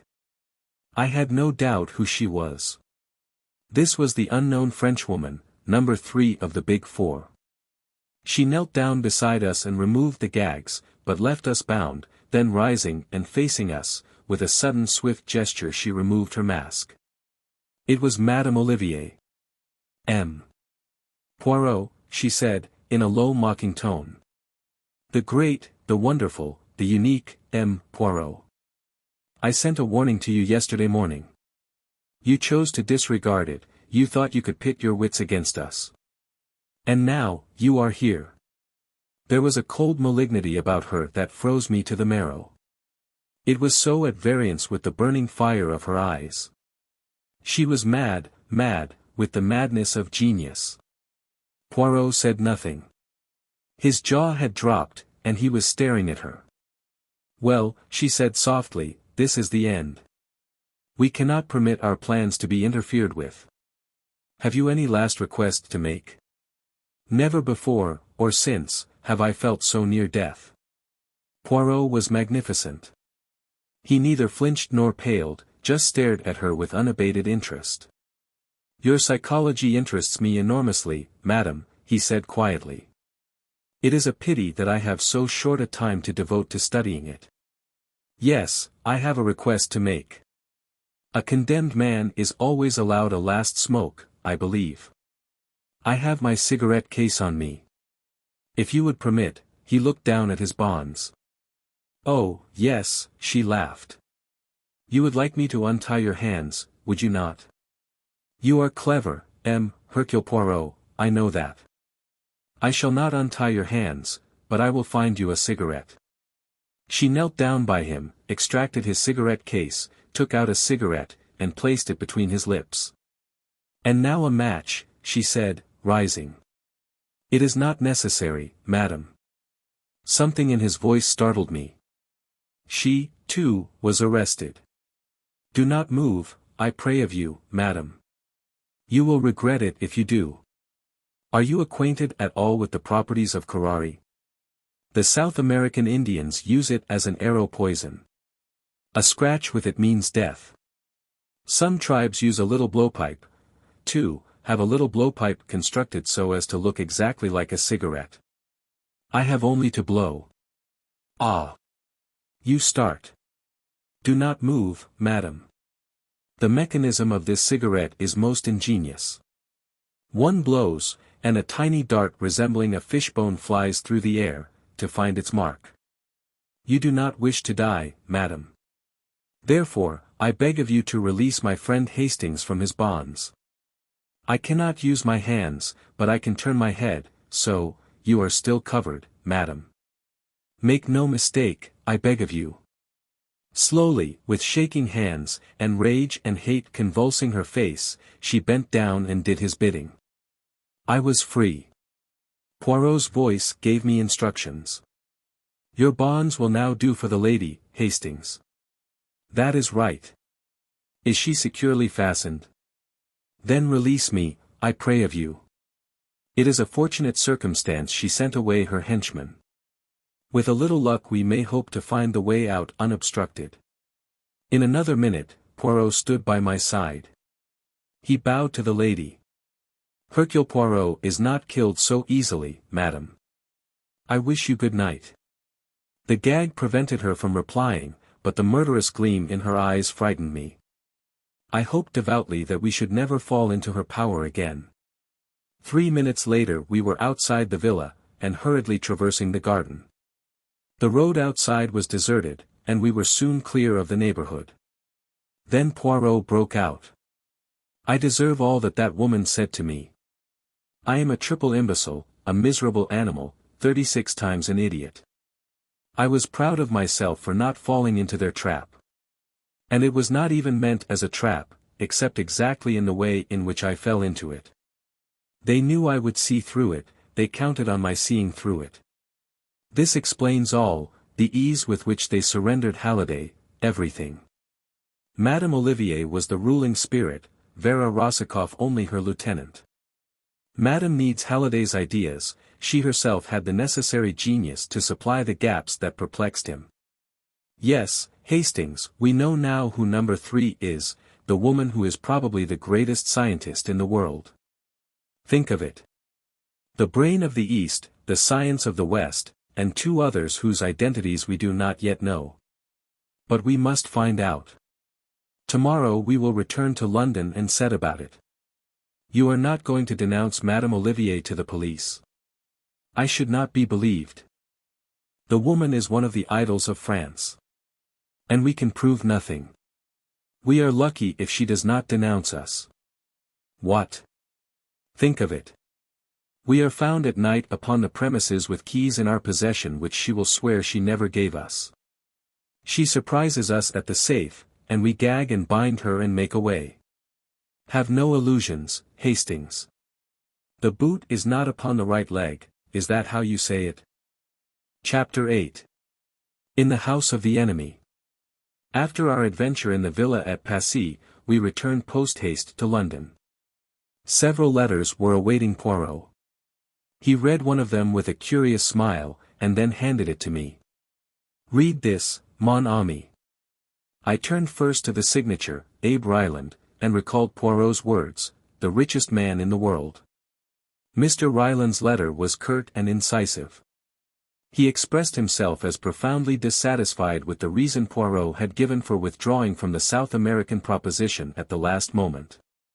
"This gives one furiously to think, does it not?" said Poirot. "I suppose it's only natural he should be a bit ratty." "No, no, you comprehend not. Remember the words of Mayerling, the man who took refuge here, only to die by the hands of his enemies. Number 2 is represented by an S with 2 lines through it, the sign of $1. Also by 2 stripes and a star. It may be conjectured therefore that he is an American subject, and that he represents the power of wealth. Add to those words the fact that Ryland offered me a huge sum to tempt me out of England, and what about it, Hastings?" "You mean," I said, staring, "that you suspect Abe Ryland, the multimillionaire, of being number 2 of the Big Four. Your bright intellect has grasped the idea, Hastings." "Yes, I do." The tone in which you said multimillionaire was eloquent, but let me impress upon you one fact, this thing is being run by men at the top, and Mr. Ryland has the reputation of being no beauty in his business dealings. An able, unscrupulous man, a man who has all the wealth that he needs, and is out for unlimited power. There was undoubtedly something to be said for Poirot's view. I asked him when he had made up his mind definitely upon the point. "That is just it. I am not sure. I cannot be sure. Mon ami, I would give anything to know. Let me but place number 2 definitely as Abe Ryland, and we draw nearer to our goal. He has just arrived in London, I see by this," I said, tapping the letter. "Shall you call upon him, and make your apologies in person?" "I might do so." 2 days later, Poirot returned to our rooms in a state of boundless excitement. He grasped me by both hands in his most impulsive manner. "My friend, an occasion stupendous, unprecedented, never to be repeated, has presented itself. But there is danger, grave danger. I should not even ask you to attempt it." If Poirot was trying to frighten me, he was going the wrong way to work, and so I told him. Becoming less incoherent, he unfolded his plan. It seemed that Ryland was looking for an English secretary, one with a good social manner and presence. It was Poirot's suggestion that I should apply for the post. "I would do it, myself, mon ami," he explained apologetically. "But, see you, it is almost impossible for me to disguise myself in the needful manner. I speak the English very well, except when I am excited, but hardly so as to deceive the ear. And even though I were to sacrifice my mustaches, I doubt not but that I should still be recognizable as Hercule Poirot." I doubted it also, and declared myself ready and willing to take up the part and penetrate into Ryland's household. 10 to 1 he won't engage me anyway," I remarked. "Oh, yes, he will. I will arrange for you such testimonials as shall make him lick his lips. The Home Secretary himself shall recommend you." This seemed to be carrying things a bit far, but Poirot waved aside my remonstrances. "Oh, yes, he will do it." I investigated for him a little matter which might have caused a grave scandal. All was solved with discretion and delicacy, and now, as you would say, he perches upon my hand like the little bird and pecks the crumbs. Our first step was to engage the services of an artist in make-up. He was a little man, with a quaint bird-like turn of the head, not unlike Poirot's own. He considered me some time in silence, and then fell to work. When I looked at myself in the glass half an hour afterwards, I was amazed. Special shoes caused me to stand at least 2 inches taller, and the coat I wore was arranged so as to give me a long, lank, weedy look. My eyebrows had been cunningly altered, giving a totally different expression to my face. I wore pads in my cheeks, and the deep tan of my face was a thing of the past. My mustache had gone, and a gold tooth was prominent on one side of my mouth. "Your name," said Poirot, "is Arthur Neville. God guard you, my friend, for I fear that you go into perilous places." It was with a beating heart that I presented myself at the Savoy, at an hour named by Mr. Ryland, and asked to see the great man. After being kept waiting a minute or two, I was shown upstairs to his suite. Ryland was sitting at a table. Spread out in front of him was a letter which I could see out of the tail of my eye was in the Home Secretary's handwriting. It was my first sight of the American millionaire, and, in spite of myself, I was impressed. He was tall and lean, with a jutting-out chin and slightly hooked nose. His eyes glittered cold and grave behind penthouse brows. He had thick grizzled hair, and a long black cigar, without which, I learned later, he was never seen, protruded rakishly from the corner of his mouth. "Sit down," he grunted. I sat. He tapped the letter in front of him. "According to this piece here, you're the goods all right, and I don't need to look further. Say, are you well up in the social matters?" I said that I thought I could satisfy him in that respect. "I mean to say, if I have a lot of dukes and earls and viscounts and such like down to the country place I've gotten. You'll be able to sort them out all right and put them where they should be round the dining table?" "Oh. Quite easily," I replied, smiling. We exchanged a few more preliminaries, and then I found myself engaged. What Mr. Ryland wanted was a secretary conversant with English society, as he already had an American secretary and a stenographer with him. 2 days later I went down to Hatton Chase, the seat of the Duke of Loamshire, which the American millionaire had rented for a period of 6 months. My duties gave me no difficulty whatever. At one period of my life I had been private secretary to a busy member of Parliament, so I was not called upon to assume a role unfamiliar to me. Mr.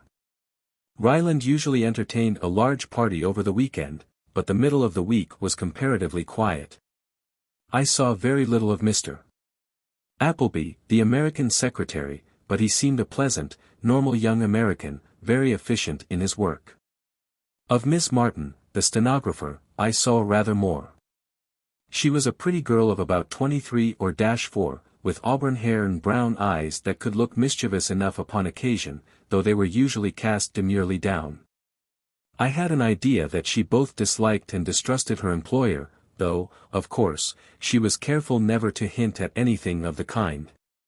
But the time came when I was unexpectedly taken into her confidence.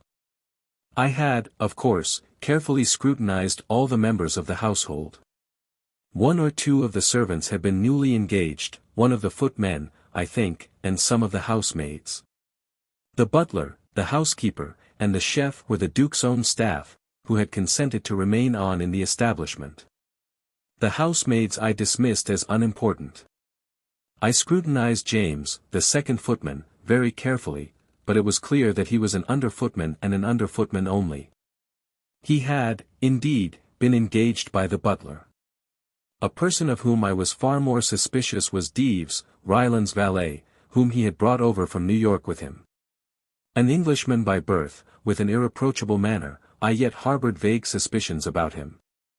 I had been at Hatton Chase 3 weeks and not an incident of any kind had arisen which I could lay my finger on in support of our theory. There was no trace of the activities of the Big Four. Mr. Ryland was a man of overpowering force and personality, but I was coming to believe that Poirot had made a mistake when he associated him with that dread organization.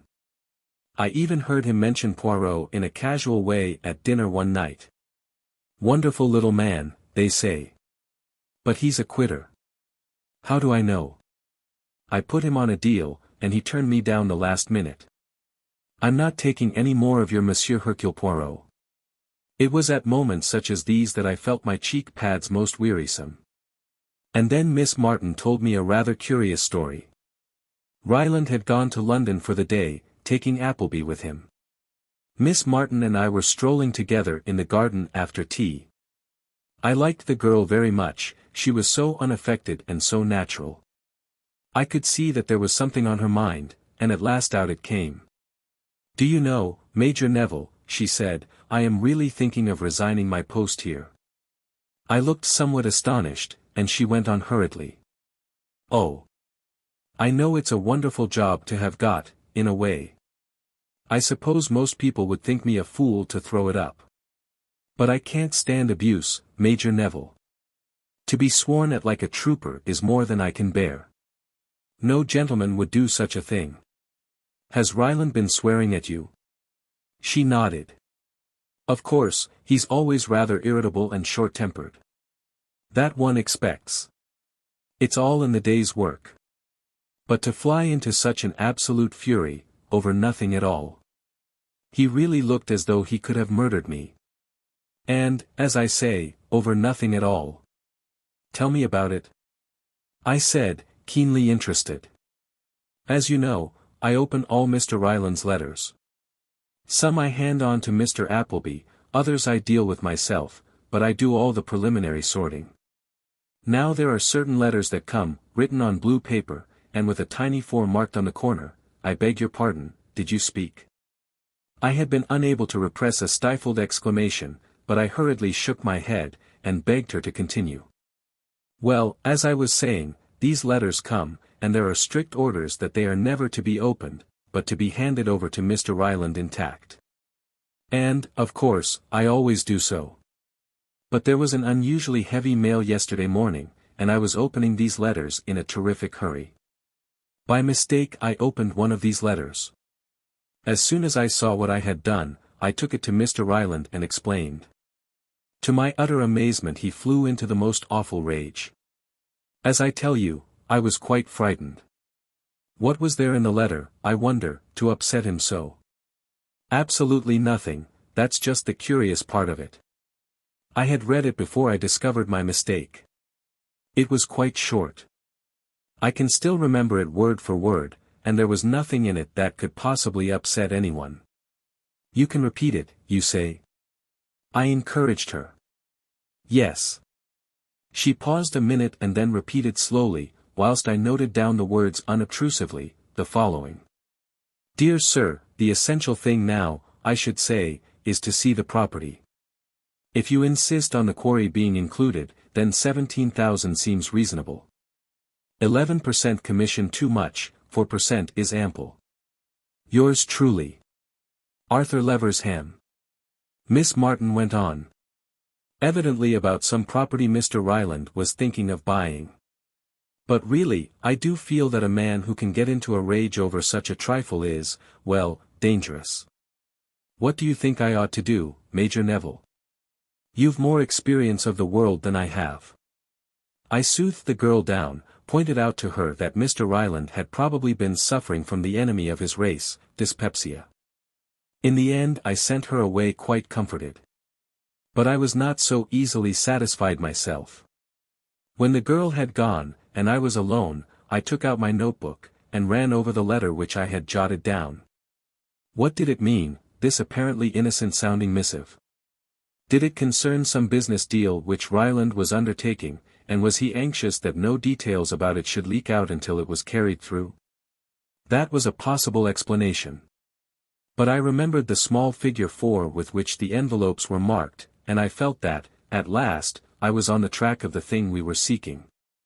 I puzzled over the letter all that evening, and most of the next day, and then suddenly the solution came to me.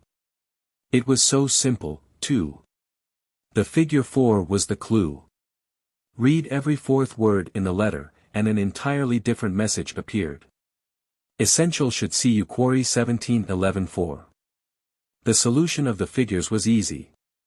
17 stood for the 17th of October, which was tomorrow, 11 was the time. And 4 was the signature, either referring to the mysterious number 4 himself, or else it was the trademark, so to speak, of the Big Four. The quarry was also intelligible. There was a big disused quarry on the estate about half a mile from the house, a lonely spot, ideal for a secret meeting. For a moment or two I was tempted to run the show myself. It would be such a feather in my cap, for once, to have the pleasure of crowing over Poirot. But in the end I overcame the temptation. This was a big business, I had no right to play a lone hand, and perhaps jeopardize our chances of success. For the first time, we had stolen a march upon our enemies. We must make good this time, and, disguise the fact as I might, Poirot had the better brain of the two. I wrote off post-haste to him, laying the facts before him, and explaining how urgent it was that we should overhear what went on at the interview. If he liked to leave it to me, well and good, but I gave him detailed instructions how to reach the quarry from the station in case he should deem it wise to be present himself. I took the letter down to the village and posted it myself. I had been able to communicate with Poirot throughout my stay, by the simple expedient of posting my letters myself. But we agreed that he should not attempt to communicate with me in case my letters should be tampered with. I was in a glow of excitement the following evening. No guests were staying in the house, and I was busy with Mr. Ryland in his study all the evening. I had foreseen that this would be the case, which was why I had had no hope of being able to meet Poirot at the station. I was, however, confident that I would be dismissed well before 11 o'clock. Sure enough, just after 10:30, Mr. Ryland glanced at the clock, and announced that he was through. I took the hint and retired discreetly. I went upstairs as though going to bed, but slipped quietly down a side staircase and let myself out into the garden, having taken the precaution to don a dark overcoat to hide my white shirt front. I had gone some way down the garden when I chanced to look over my shoulder. Mr. Ryland was just stepping out from his study window into the garden. He was starting to keep the appointment. I redoubled my pace, so as to get a clear start. I arrived at the quarry somewhat out of breath. There seemed no one about, and I crawled into a thick tangle of bushes and awaited developments. 10 minutes later, just on the stroke of 11, Ryland stalked up, his hat over his eyes and the inevitable cigar in his mouth. He gave a quick look round, and then plunged into the hollows of the quarry below. Presently I heard a low murmur of voices come up to me. Evidently the other man, or men, whoever they were, had arrived first at the rendezvous. I crawled cautiously out of the bushes, and inch by inch, using the utmost precaution against noise, I wormed myself down the steep path.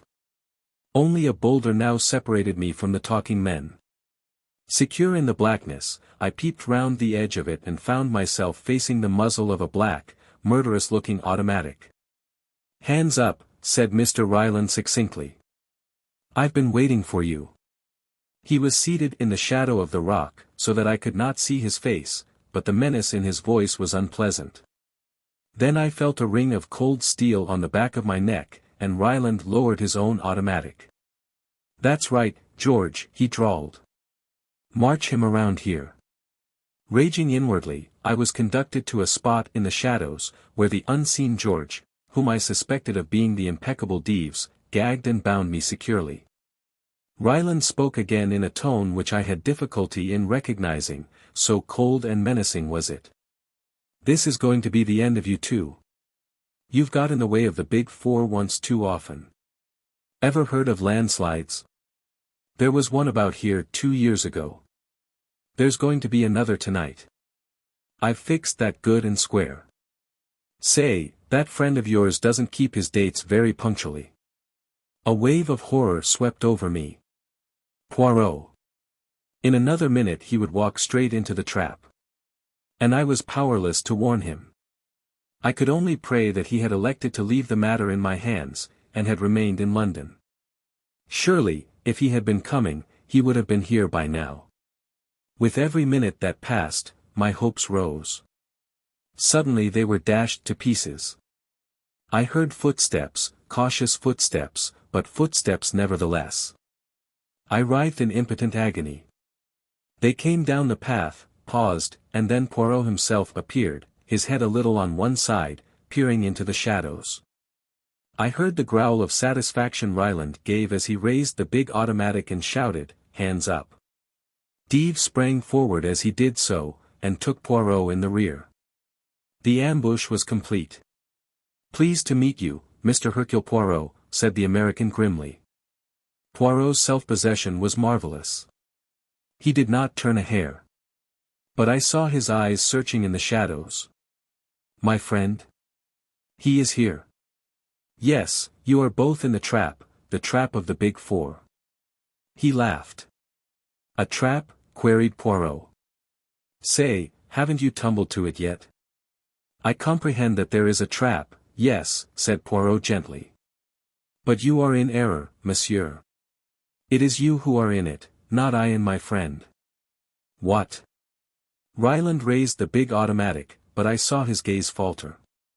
If you fire, you commit murder watched by 10 pairs of eyes, and you will be hanged for it. This place is surrounded, has been for the last hour, by Scotland Yard men. It is checkmate, Mr. Abe Ryland. He uttered a curious whistle, and, as though by magic, the place was alive with men. They seized Ryland and the valet and disarmed them. After speaking a few words to the officer in charge, Poirot took me by the arm, and led me away. Once clear of the quarry he embraced me with vigor. You are alive, you are unhurt. It is magnificent. Often have I blamed myself for letting you go. I'm perfectly all right, I said, disengaging myself. But I'm just a bit fogged. You tumbled to their little scheme, did you? But I was waiting for it. For what else did I permit you to go there? Your false name, your disguise, not for a moment was it intended to deceive. What? I cried. You never told me. As I have frequently told you, Hastings, you have a nature so beautiful and so honest that unless you are yourself deceived, it is impossible for you to deceive others. Good, then, you are spotted from the first, and they do what I had counted on their doing, a mathematical certainty to anyone who uses his gray cells properly, use you as a decoy. They set the girl on, by the way, mon ami, as an interesting fact psychologically, had she got red hair? If you mean Miss Martin, I said coldly. Her hair is a delicate shade of auburn, but they are epitants, these people. They have even studied your psychology. Oh. Yes, my friend. Miss Martin was in the plot, very much so. She repeats the letter to you, together with her tale of Mr. Ryland's wrath, you write it down, you puzzle your brains, the cipher is nicely arranged, difficult, but not too difficult, you solve it and you send for me.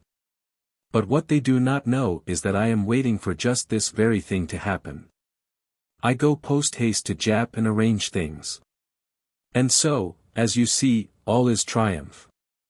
I was not particularly pleased with Poirot, and I told him so. We went back to London on a milk train in the early hours of the morning, and a most uncomfortable journey it was. I was just out of my bath and indulging in pleasurable thoughts of breakfast when I heard Japp's voice in the sitting room. I threw on a bathrobe and hurried in. A pretty mare's nest you've got us into this time, Japp was saying. It's too bad of you, Poirot. First time I've ever known you take a toss.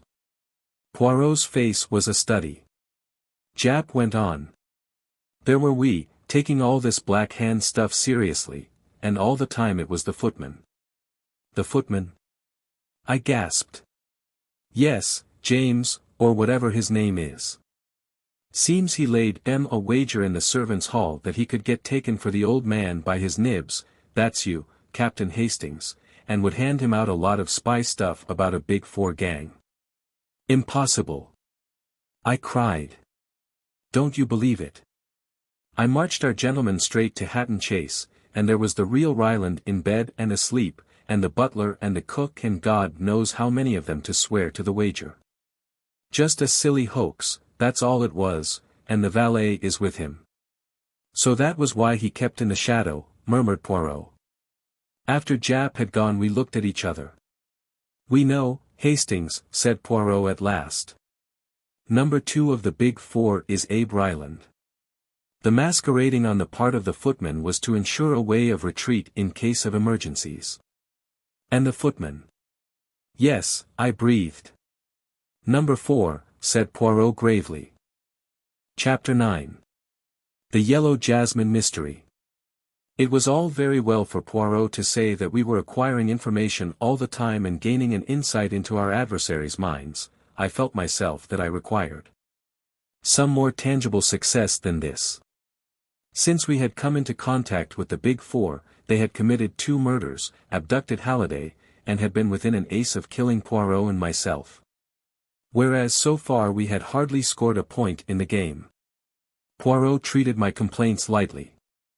"So far, Hastings," he said, "they laugh." "That is true, but you have a proverb, have you not, 'He laughs best who laughs at the end'? And at the end, mon ami, you shall see. You must remember, too," he added, "that we deal with no ordinary criminal, but with the second greatest brain in the world." I forbore to pander to his conceit by asking the obvious question. I knew the answer, at least I knew what Poirot's answer would be, and instead I tried without success to elicit some information as to what steps he was taking to track down the enemy. As usual, he had kept me completely in the dark as to his movements, but I gathered that he was in touch with Secret Service agents in India, China, and Russia, and, from his occasional bursts of self-glorification, that he was at least progressing in his favorite game of gauging his enemy's mind. He had abandoned his private practice almost entirely, and I know that at this time he refused some remarkably handsome fees. True, he would sometimes investigate cases which intrigued him, but he usually dropped them the moment he was convinced that they had no connection with the activities of the Big Four. This attitude of his was remarkably profitable to our friend, Inspector Japp. Undeniably he gained much kudos for solving several problems in which his success was really due to a half-contemptuous hint from Poirot. In return for such service Japp supplied full details of any case which he thought might interest the little Belgian. And when he was put in charge of what the newspapers called the Yellow Jasmine mystery, he wired Poirot, asking him whether he would care to come down and look into the case. It was in response to this wire that, about a month after my adventure in Abe Ryland's house, we found ourselves alone in a railway compartment whirling away from the smoke and dust of London. Bound for the little town of Market Handford in Worcestershire, the seat of the mystery. Poirot leant back in his corner. "And what exactly is your opinion of the affair, Hastings?" I did not at once reply to his question. I felt the need of going warily. "It all seems so complicated," I said cautiously. "Does it not?" said Poirot delightedly. "I suppose our rushing off like this is a pretty clear signal that you consider Mr. Painter's death to be murder, not suicide or the result of an accident." "No, no, you misunderstand me, Hastings. Granting that Mr. Painter died as a result of a particularly terrible accident, there are still a number of mysterious circumstances to be explained. That was what I meant when I said it was all so complicated. Let us go over all the main facts quietly and methodically. Recount them to me, Hastings, in an orderly and lucid fashion." I started forthwith, endeavoring to be as orderly and lucid as I could. "We start," I said, "with Mr. Painter. A man of 55, rich, cultured, and somewhat of a globetrotter. For the last 12 years he has been little in England, but, suddenly tiring of incessant travelling, he bought a small place in Worcestershire, near Market Handford, and prepared to settle down. His first action was to write to his only relative, a nephew, Gerald Painter, the son of his youngest brother, and to suggest to him that he should come and make his home at Croftlands, as the place is called, with his uncle. Gerald Painter, who is an impecunious young artist, was glad enough to fall in with the arrangement, and had been living with his uncle for about 7 months when the tragedy occurred. "Your narrative style is masterly," murmured Poirot. I say to myself, it is a book that talks, not my friend Hastings. Paying no attention to Poirot, I went on, warming to the story. Mr. Painter kept up a fair staff at Croftlands, 6 servants as well as his own Chinese body servant, Ah Ling. "His Chinese servant, Ah Ling," murmured Poirot. "On Tuesday last, Mr. Painter complained of feeling unwell after dinner, and one of the servants was dispatched to fetch the doctor. Mr. Painter received the doctor in his study, having refused to go to bed. What passed between them was not then known, but before Dr. Quinton left, he asked to see the housekeeper, and mentioned that he had given Mr. Painter a hypodermic injection as his heart was in a very weak state, recommended that he should not be disturbed, and then proceeded to ask some rather curious questions about the servants. How long they had been there, from whom they had come, etc. The housekeeper answered these questions as best she could, but was rather puzzled as to their purport. A terrible discovery was made on the following morning. One of the housemaids, on descending, was met by a sickening odor of burned flesh which seemed to come from her master's study. She tried the door, but it was locked on the inside. With the assistance of Gerald Painter and the Chinaman that was soon broken in, but a terrible sight greeted them. Mr. Painter had fallen forward into the gas fire, and his face and head were charred beyond recognition. Of course, at the moment, no suspicion was aroused as to its being anything but a ghastly accident. If blame attached to anyone, it was to Dr. Quinton for giving his patient a narcotic and leaving him in such a dangerous position. And then a rather curious discovery was made. There was a newspaper on the floor, lying where it had slipped from the old man's knees. On turning it over, words were found to be scrawled across it, feebly traced in ink. A writing table stood close to the chair in which Mr. Painter had been sitting, and the forefinger of the victim's right hand was ink-stained up to the second joint. It was clear that, too weak to hold a pen, Mr. Painter had dipped his finger in the inkpot and managed to scrawl these two words across the surface of the newspaper he held, but the words themselves seemed utterly fantastic: Yellow Jasmine, just that and nothing more. Croftlands has a large quantity of yellow jasmine growing up its walls, and it was thought that this dying message had some reference to them, showing that the poor old man's mind was wandering. Of course the newspapers, agog for anything out of the common, took up the story hotly, calling it the mystery of the yellow jasmine, though in all probability the words are completely unimportant. They are unimportant, you say? Said Poirot. Well, doubtless, since you say so, it must be so. I regarded him dubiously, but I could detect no mockery in his eye. And then, I continued, there came the excitements of the inquest. This is where you lick your lips, I perceive. There was a certain amount of feeling evidenced against Dr. Quinton. To begin with, he was not the regular doctor, only a locum, putting in a month's work, whilst Dr. Bolitho was away on a well-earned holiday. Then it was felt that his carelessness was the direct cause of the accident. But his evidence was little short of sensational. Mr. Painter had been ailing in health since his arrival at Croftlands. Dr. Bolitho had attended him for some time, but when Dr. Quinton first saw his patient, he was mystified by some of the symptoms. He had only attended him once before the night when he was sent for after dinner. As soon as he was alone with Mr. Painter, the latter had unfolded a surprising tale.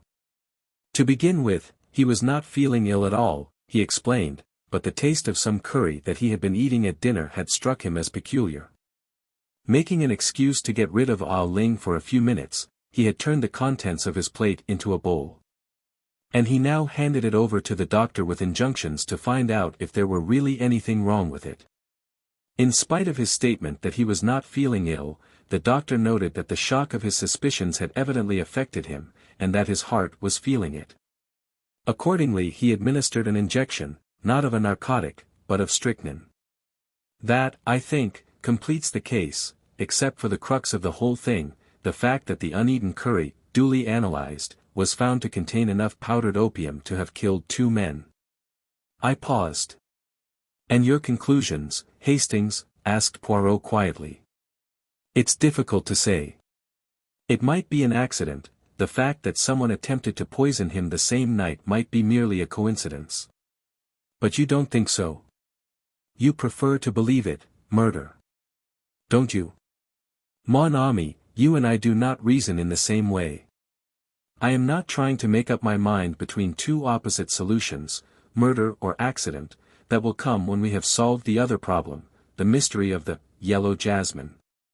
By the way, you have left out something there. You mean the 2 lines at right angles to each other faintly indicated under the words. I did not think they could be of any possible importance. What you think is always so important to yourself, Hastings. But let us pass from the mystery of the yellow jasmine to the mystery of the curry. I know. Who poisoned it? Why? There are 100 questions one can ask.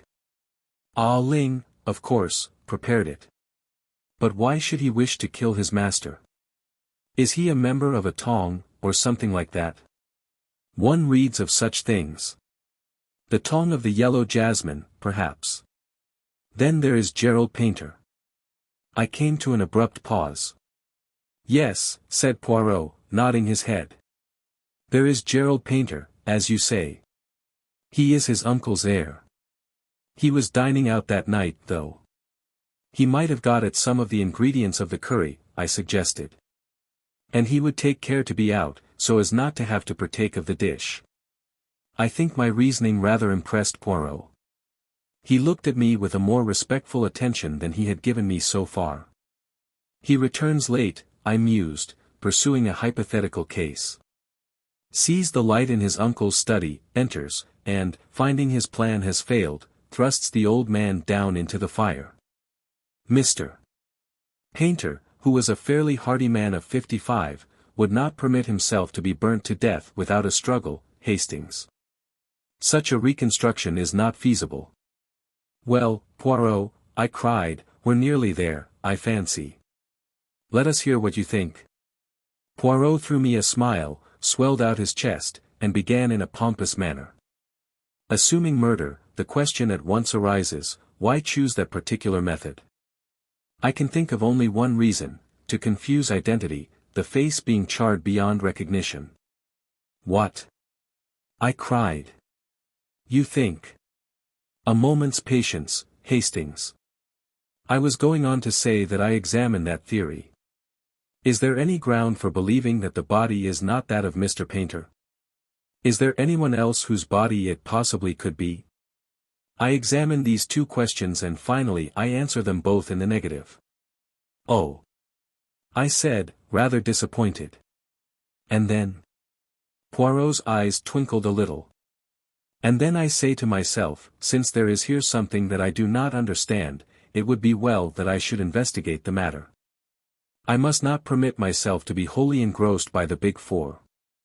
Ah! We are just arriving. My little clothes brush, where does it hide itself? Here it is, brush me down, I pray you, my friend, and then I will perform the same service for you. Yes, said Poirot thoughtfully, as he put away the brush, one must not permit oneself to be obsessed by one idea. I have been in danger of that. Figure to yourself, my friend, that even here, in this case, I am in danger of it. Those two lines you mentioned, a downstroke and a line at right angles to it, what are they but the beginning of a four? Good gracious, Poirot, I cried, laughing. Is it not absurd? I see the hand of the big four everywhere, it is well to employ one's wits in a totally different milieu. Ah! There is Japp come to meet us. Chapter 10. We investigate at Croftlands. The Scotland Yard inspector was, indeed, waiting on the platform, and greeted us warmly. Well, Monsieur Poirot, this is good. Thought you'd like to be let in on this. Tip-top mystery, isn't it? I read this aright as showing Japp to be completely puzzled and hoping to pick up a pointer from Poirot. Japp had a car waiting, and we drove up in it to Croftlands. It was a square, white house, quite unpretentious, and covered with creepers, including the starry yellow jasmine. Japp looked up at it as we did. Must have been balmy to go riding that, poor old cove, he remarked. Hallucinations, perhaps, and thought he was outside. Poirot was smiling at him.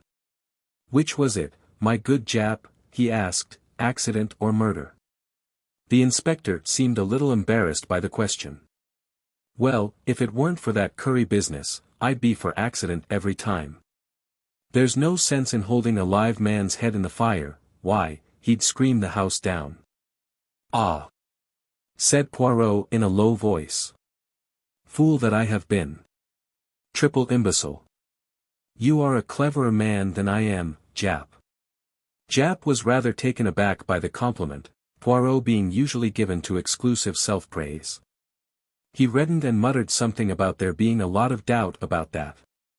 He led the way through the house to the room where the tragedy had occurred, Mr. Painter's study. It was a wide, low room, with book-lined walls and big leather armchairs. Poirot looked across at once to the window which gave upon a gravelled terrace. The window, was it unlatched? He asked. That's the whole point, of course. When the doctor left this room, he merely closed the door behind him. The next morning it was found locked. Who locked it? Mr. Painter. Ah Ling declares that the window was closed and bolted. Dar. Quentin, on the other hand, has an impression that it was closed, but not fastened, but he won't swear either way. If he could, it would make a great difference. If the man was murdered, someone entered the room either through the door or the window. If through the door, it was an inside job. If through the window, it might have been anyone. First thing when they had broken the door down, they flung the window open, and the housemaid who did it thinks that it wasn't fastened. But she's a precious bad witness, will remember anything you ask her to. What about the key? There you are again. It was on the floor among the wreckage of the door. Might have fallen from the keyhole, might have been dropped there by one of the people who entered, might have been slipped underneath the door from the outside. In fact everything is, might have been. You've hit it, Monsieur Poirot. That's just what it is. Poirot was looking around him, frowning unhappily. I cannot see light, he murmured. Just now, yes, I got a gleam, but now all is darkness once more. I have not the clue, the motive. Young Gerald Painter had a pretty good motive, remarked Japp grimly. He's been wild enough in his time, I can tell you. And extravagant. You know what artists are, too, no morals at all. Poirot did not pay much attention to Japp's sweeping strictures on the artistic temperament. Instead he smiled knowingly. My good Japp, is it possible that you throw me the mud in my eyes? I know well enough that it is the Chinaman you suspect. But you are so artful. You want me to help you, and yet you drag the red kipper across the trail. Japp burst out laughing. That's you all over, Mr. Poirot. Yes, I'd bet on the chink, I'll admit it now. It stands to reason that it was he who doctored the curry, and if he'd try once in an evening to get his master out of the way, he'd try twice. I wonder if he would, said Poirot softly. But it's the motive that beats me. Some heathen revenge or other, I suppose. I wonder, said Poirot again. There has been no robbery. Nothing has disappeared. No jewellery, or money, or papers. No, that is, not exactly. I pricked up my ears, so did Poirot. There's been no robbery, I mean, explained Japp. But the old boy was writing a book of some sort. We only knew about it this morning when there was a letter from the publishers asking about the manuscript. It was just completed, it seems. Young Painter and I have searched high and low, but can't find a trace of it. He must have hidden it away somewhere. Poirot's eyes were shining with the green light I knew so well. How was it called, this book, he asked. The Hidden Hand in China, I think it was called. Aha, said Poirot, with almost a gasp. Then he said quickly, let me see the Chinaman, Ah Ling. The Chinaman was sent for and appeared, shuffling along, with his eyes cast down, and his pigtail swinging. His impassive face showed no trace of any kind of emotion. Ah Ling, said Poirot, are you sorry your master is dead? I welly sorry. He good master. You know who kill him? I not know. I tell policeman if I know. The questions and answers went on. With the same impassive face, Ah Ling described how he had made the curry. The cook had had nothing to do with it, he declared, no hand had touched it but his own. I wondered if he saw where his admission was leading him. He stuck to it too, that the window to the garden was bolted that evening. If it was open in the morning, his master must have opened it himself. At last Poirot dismissed him. That will do, Ah Ling. Just as the Chinaman had got to the door, Poirot recalled him. And you know nothing, you say, of the yellow Jasmine? No, what should I know? Nor yet of the sign that was written underneath it. Poirot leaned forward as he spoke, and quickly traced something on the dust of a little table. I was near enough to see it before he rubbed it out. A down stroke, a line at right angles, and then a second line down which completed a big 4. The effect on the Chinaman was electrical. For one moment his face was a mask of terror. Then, as suddenly, it was impassive again, and repeating his grave disclaimer, he withdrew. Japp departed in search of young Painter, and Poirot and I were left alone together. "The Big Four, Hastings," cried Poirot. Once again, the Big Four. Painter was a great traveler. In his book there was doubtless some vital information concerning the doings of number 1, Li Chang-yen, the head and brains of the Big Four. But who, how? Hush, here they come. Gerald Painter was an amiable, rather weak-looking young man. He had a soft brown beard, and a peculiar flowing tie. He answered Poirot's questions readily enough. "I dined out with some neighbors of ours, the Wycherleys," he explained. "What time did I get home?" "Oh, about 11. I had a latchkey, you know. All the servants had gone to bed, and I naturally thought my uncle had done the same. As a matter of fact, I did think I caught sight of that soft-footed Chinese beggar, Ah Ling, just whisking round the corner of the hall, but I fancy I was mistaken." "When did you last see your uncle, Mr. Painter?" "I mean before you came to live with him." "Oh. Not since I was a kid of 10. He and his brother, my father, quarreled, you know. But he found you again with very little trouble, did he not? In spite of all the years that had passed." "Yes, it was quite a bit of luck my seeing the lawyer's advertisement." Poirot asked no more questions. Our next move was to visit Dr. Quinton. His story was substantially the same as he had told at the inquest, and he had little to add to it. He received us in his surgery, having just come to the end of his consulting patients. He seemed an intelligent man. A certain primness of manner went well with his pince-nez, but I fancied that he would be thoroughly modern in his methods. "I wish I could remember about the window," he said frankly. "But it's dangerous to think back, one becomes quite positive about something that never existed. That's psychology, isn't it, M. Poirot? You see. I've read all about your methods, and I may say I'm an enormous admirer of yours. No, I suppose it's pretty certain that the Chinaman put the powdered opium in the curry, but he'll never admit it, and we shall never know why.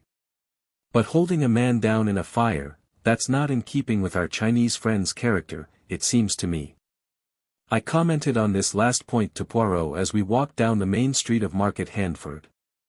"Do you think he let a confederate in?" I asked. "By the way, I suppose Japp can be trusted to keep an eye on him?" The inspector had passed into the police station on some business or other. "The emissaries of the Big Four are pretty spry. Japp is keeping an eye on both of them," said Poirot grimly. "They have been closely shadowed ever since the body was discovered. Well, at any rate we know that Gerald Painter had nothing to do with it." "You always know so much more than I do, Hastings, that it becomes quite fatiguing." "You old fox," I laughed. "You never will commit yourself." "To be honest, Hastings, the case is now quite clear to me, all but the words, Yellow Jasmine, and I am coming to agree with you that they have no bearing on the crime. In a case of this kind, you have got to make up your mind who is lying. I have done that. And yet." He suddenly darted from my side and entered an adjacent bookshop. He emerged a few minutes later, hugging a parcel. Then Japp rejoined us, and we all sought quarters at the inn. I slept late the next morning. When I descended to the sitting room reserved for us, I found Poirot already there, pacing up and down, his face contorted with agony. "Do not converse with me," he cried, waving an agitated hand. "Not until I know that all is well, that the arrest is made. Ah! But my psychology has been weak. Hastings, if a man writes a dying message, it is because it is important. Everyone has said, Yellow Jasmine. There is yellow jasmine growing up the house, it means nothing. Well, what does it mean? Just what it says. Listen. He held up a little book he was holding. My friend, it struck me that it would be well to inquire into the subject. What exactly is yellow jasmine? This little book has told me. Listen. He read. Gelsemineae radix. Yellow jasmine.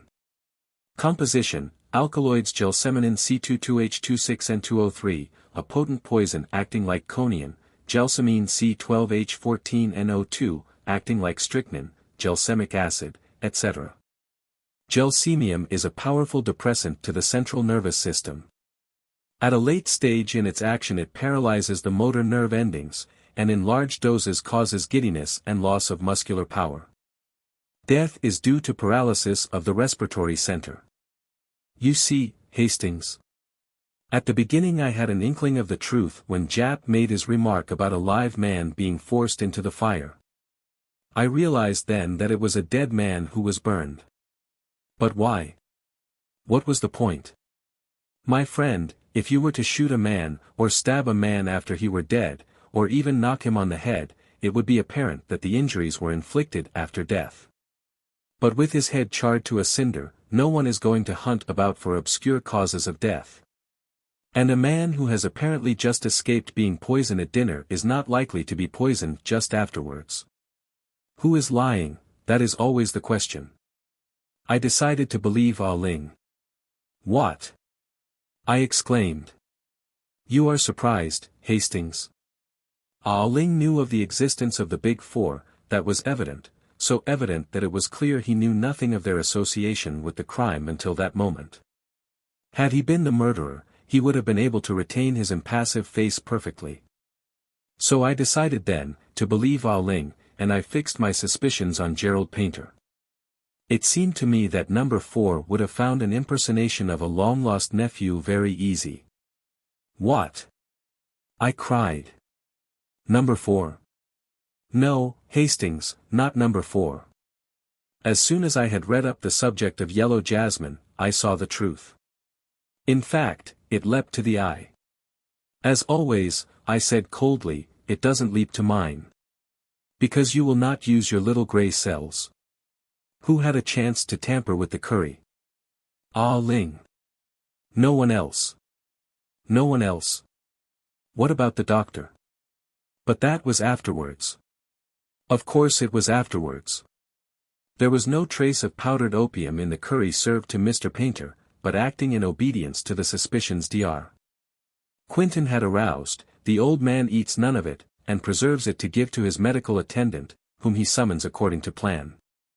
Dr. Quinton arrives, takes charge of the curry, and gives Mr. Painter an injection, of strychnine, he says, but really of yellow jasmine, a poisonous dose. When the drug begins to take effect, he departs, after unlatching the window. Then, in the night, he returns by the window, finds the manuscript, and shoves Mr. Painter into the fire. He does not heed the newspaper that drops to the floor and is covered by the old man's body. Painter knew what drug he had been given, and strove to accuse the Big Four of his murder. It is easy for Quinton to mix powdered opium with the curry before handing it over to be analyzed. He gives his version of the conversation with the old man, and mentions the strychnine injection casually, in case the mark of the hypodermic needle is noticed. Suspicion at once is divided between accident and the guilt of Ah Ling owing to the poison of the curry. But Dr. Quinton cannot be number 4. I fancy he can. There is undoubtedly a real Dr. Quinton who is probably abroad somewhere. Number 4 has simply masqueraded as him for a short time. The arrangements with Dr. Bolitha were all carried out by correspondence, the man who was to do locum originally having been taken ill at the last minute. At that minute, Japp burst in, very red in the face. Have you got him? Cried Poirot anxiously. Japp shook his head, very out of breath. Bolitha came back from his holiday this morning, recalled by telegram. No one knows who sent it. The other man left last night. We'll catch him yet, though. Poirot shook his head quietly. I think not, he said, and absent-mindedly he drew a big 4 on the table with a fork. Chapter 11. A Chess Problem. Poirot and I often dined at a small restaurant in Soho. We were there one evening, when we observed a friend at an adjacent table. It was Inspector Japp, and as there was room at our table, he came and joined us. It was some time since either of us had seen him. "Never do you drop in to see us nowadays," declared Poirot reproachfully. "Not since the affair of the yellow Jasmine have we met, and that is nearly a month ago. I've been up north, that's why. How are things with you? Big Four still going strong, eh?" Poirot shook a finger at him reproachfully. "Ah! You mock yourself at me, but the Big Four, they exist." "Oh! I don't doubt that, but they're not the hub of the universe, as you make out. My friend, you are very much mistaken. The greatest power for evil in the world today is this Big Four. To what end they are tending, no one knows, but there has never been another such criminal organization. The finest brain in China at the head of it, an American millionaire, and a French woman scientist as members, and for the fourth." Japp interrupted.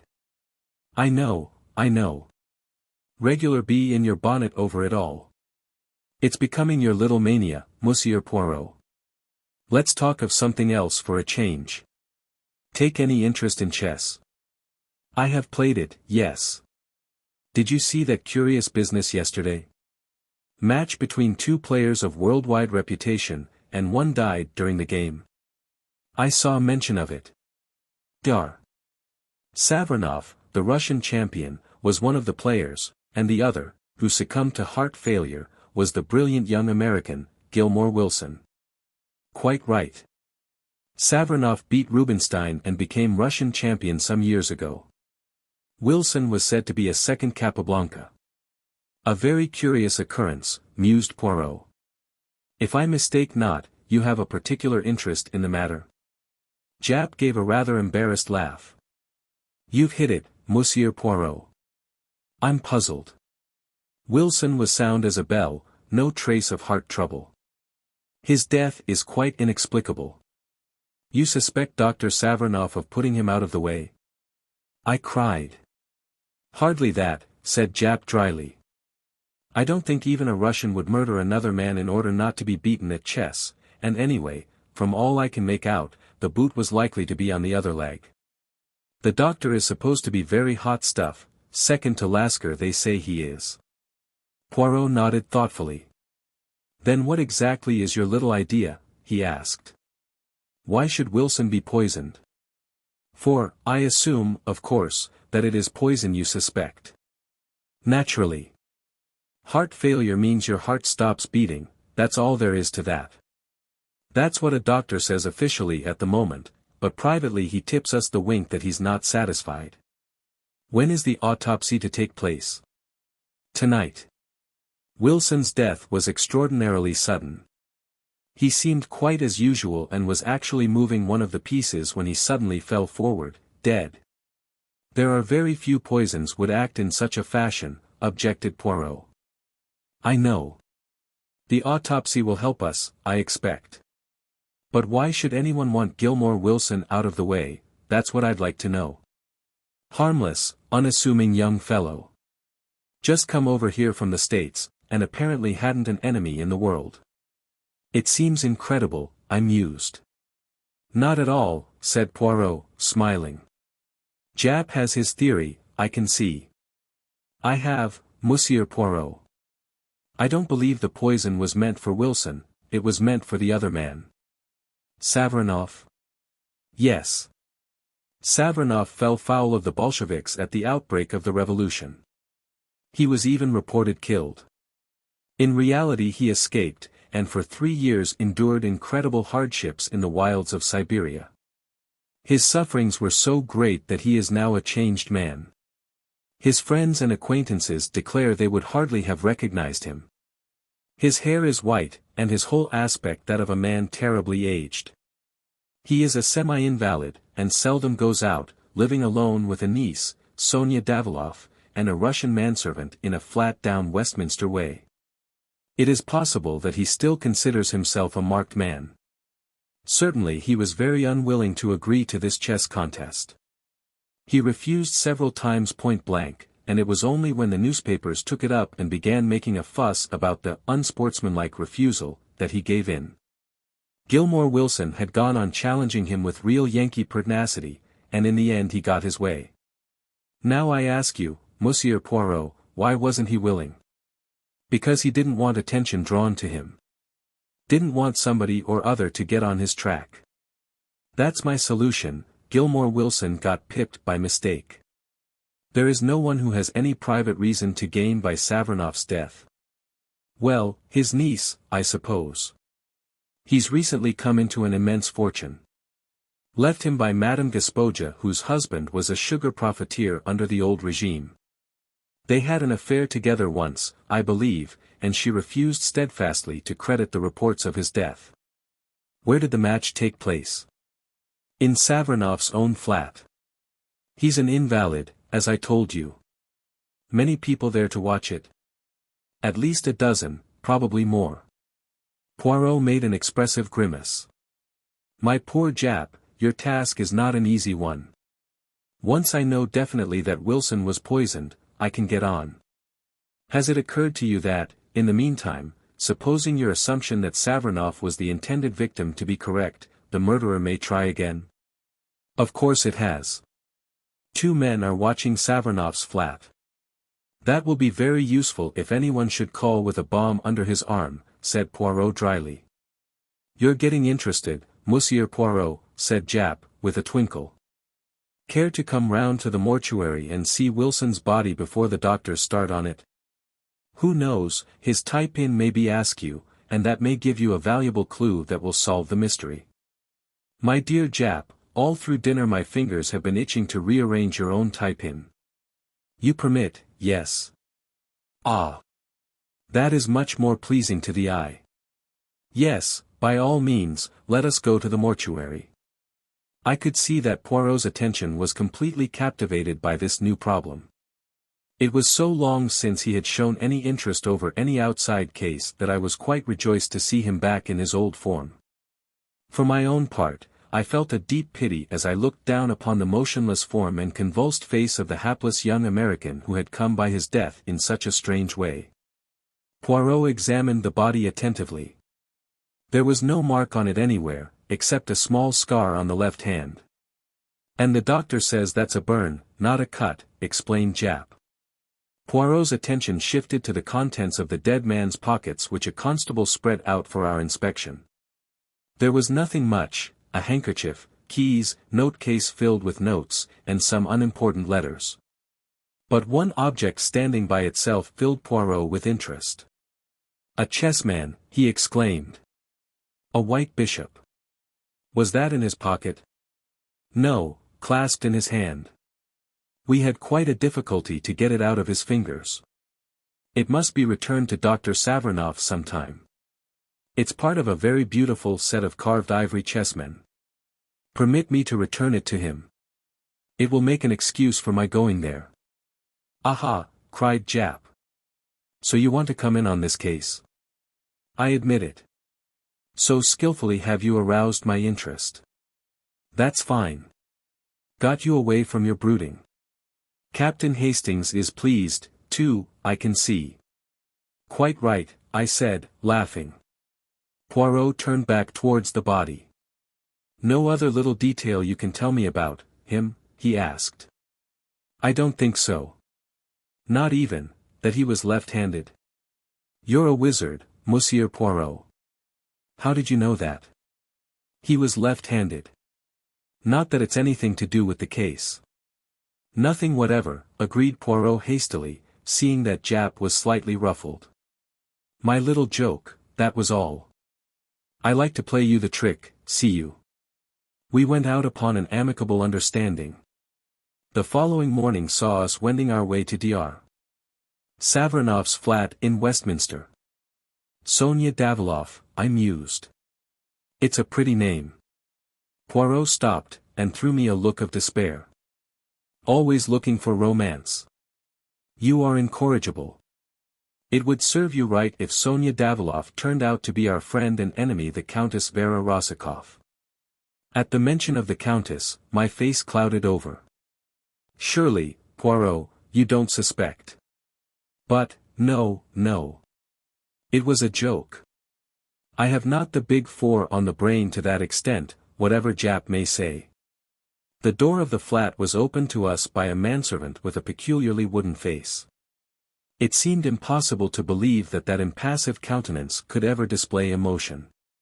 Poirot presented a card on which Japp had scribbled a few words of introduction, and we were shown into a low, long room furnished with rich hangings and curios.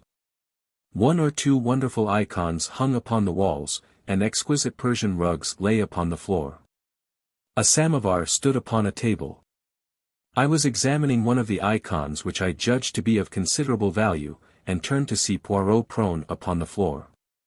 Beautiful as the rug was, it hardly seemed to me to necessitate such close attention. "Is it such a very wonderful specimen?" I asked. Oh. The rug? But no, it was not the rug I was remarking. But it is a beautiful specimen, far too beautiful to have a large nail wantonly driven through the middle of it.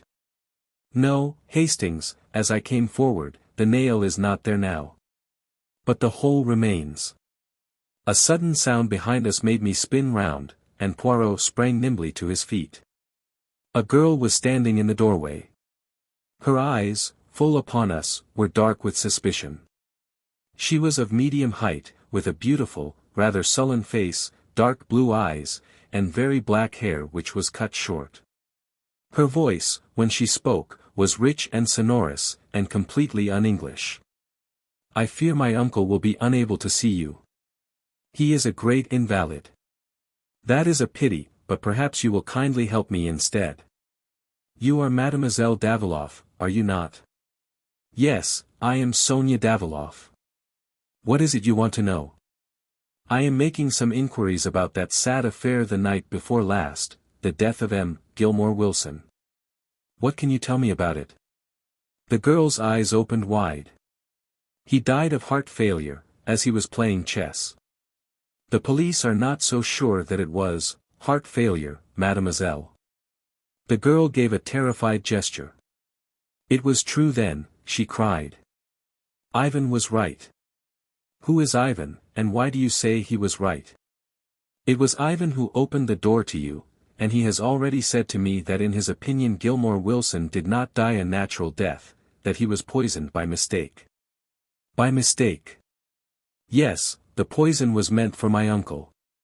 She had quite forgotten her first distrust now, and was speaking eagerly. "Why do you say that, mademoiselle?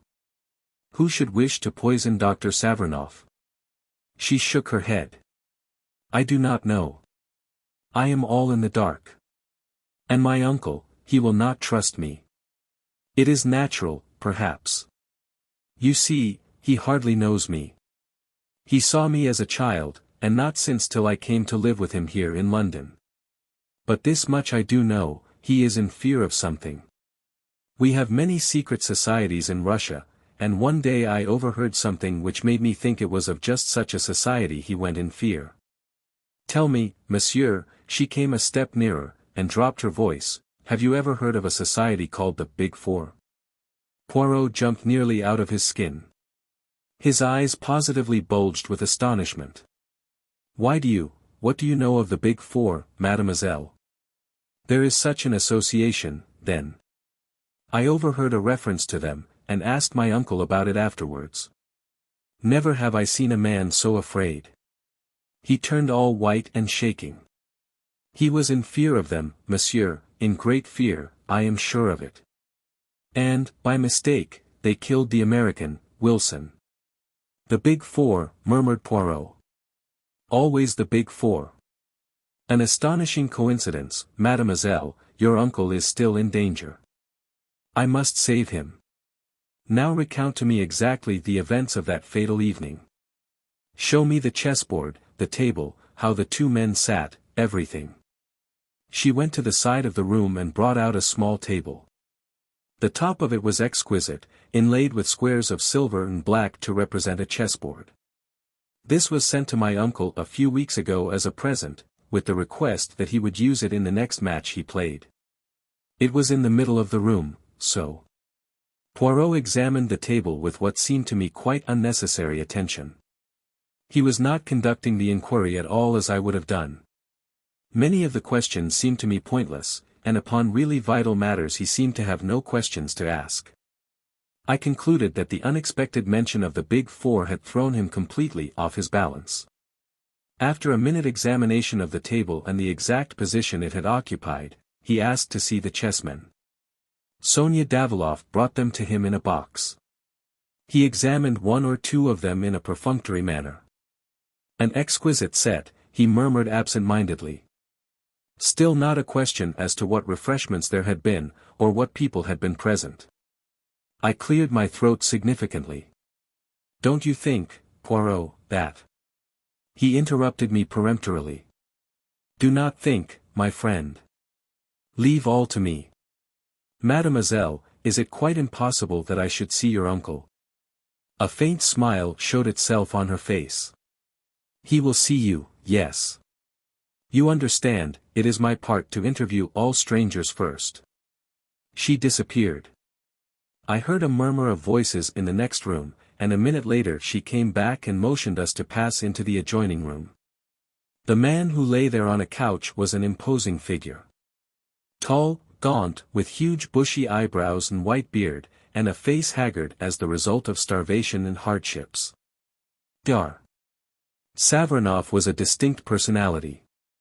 I noted the peculiar formation of his head, its unusual height. A great chess player must have a great brain, I knew. I could easily understand Dar. Savarinoff being the second greatest player in the world. Poirot bowed. Le docteur, may I speak to you alone? Savarinoff turned to his niece. Leave us, Sonia. She disappeared obediently. Now, sir, what is it? Dr. Savarinoff, you have recently come into an enormous fortune. If you should die unexpectedly, who inherits it? I have made a will leaving everything to my niece, Sonia Daviloff. You do not suggest. I suggest nothing, but you have not seen your niece since she was a child. It would have been easy for anyone to impersonate her. Savarinoff seemed thunderstruck by the suggestion. Poirot went on easily. Enough as to that. I give you the word of warning, that is all. What I want you to do now is to describe to me the game of chess the other evening. How do you mean, describe it? Well, I do not play the chess myself, but I understand that there are various regular ways of beginning, the gambit, do they not call it? Dr. Savarinoff smiled a little. Ah! I comprehend you now. Wilson opened Ruy Lopez, one of the soundest openings there is, and one frequently adopted in tournaments and matches. And how long had you been playing when the tragedy happened? It must have been about the third or fourth move when Wilson suddenly fell forward over the table, stone dead. Poirot rose to depart. He flung out his last question as though it was of absolutely no importance, but I knew better. Had he anything to eat or drink? A whiskey and soda, I think. Thank you. Dr. Savarinoff. I will disturb you no longer. Ivan was in the hall to show us out. Poirot lingered on the threshold. The flat below this, do you know who lives there? Sir Charles Kingwell, a member of Parliament, sir. It has been let furnished lately, though. Thank you. We went out into the bright winter sunlight. Well, really, Poirot, I burst out. I don't think you've distinguished yourself this time. Surely your questions were very inadequate. You think so, Hastings? Poirot looked at me appealingly. I was bull-averse, yes. What would you have asked? I considered the question carefully, and then outlined my scheme to Poirot. He listened with what seemed to be close interest. My monologue lasted until we had nearly reached home.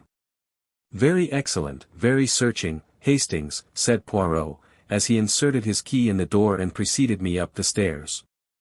But quite unnecessary. Unnecessary. I cried, amazed. If the man was poisoned. Aha, cried Poirot, pouncing upon a note which lay on the table. From Japp. Just as I thought. He flung it over to me. It was brief and to the point. No traces of poison had been found, and there was nothing to show how the man came by his death. You see, said Poirot, our questions would have been quite unnecessary. You guessed this beforehand? Forecast the probable result of the deal, quoted Poirot from a recent bridge problem on which I had spent much time. Mon ami, when you do that successfully, you do not call it guessing.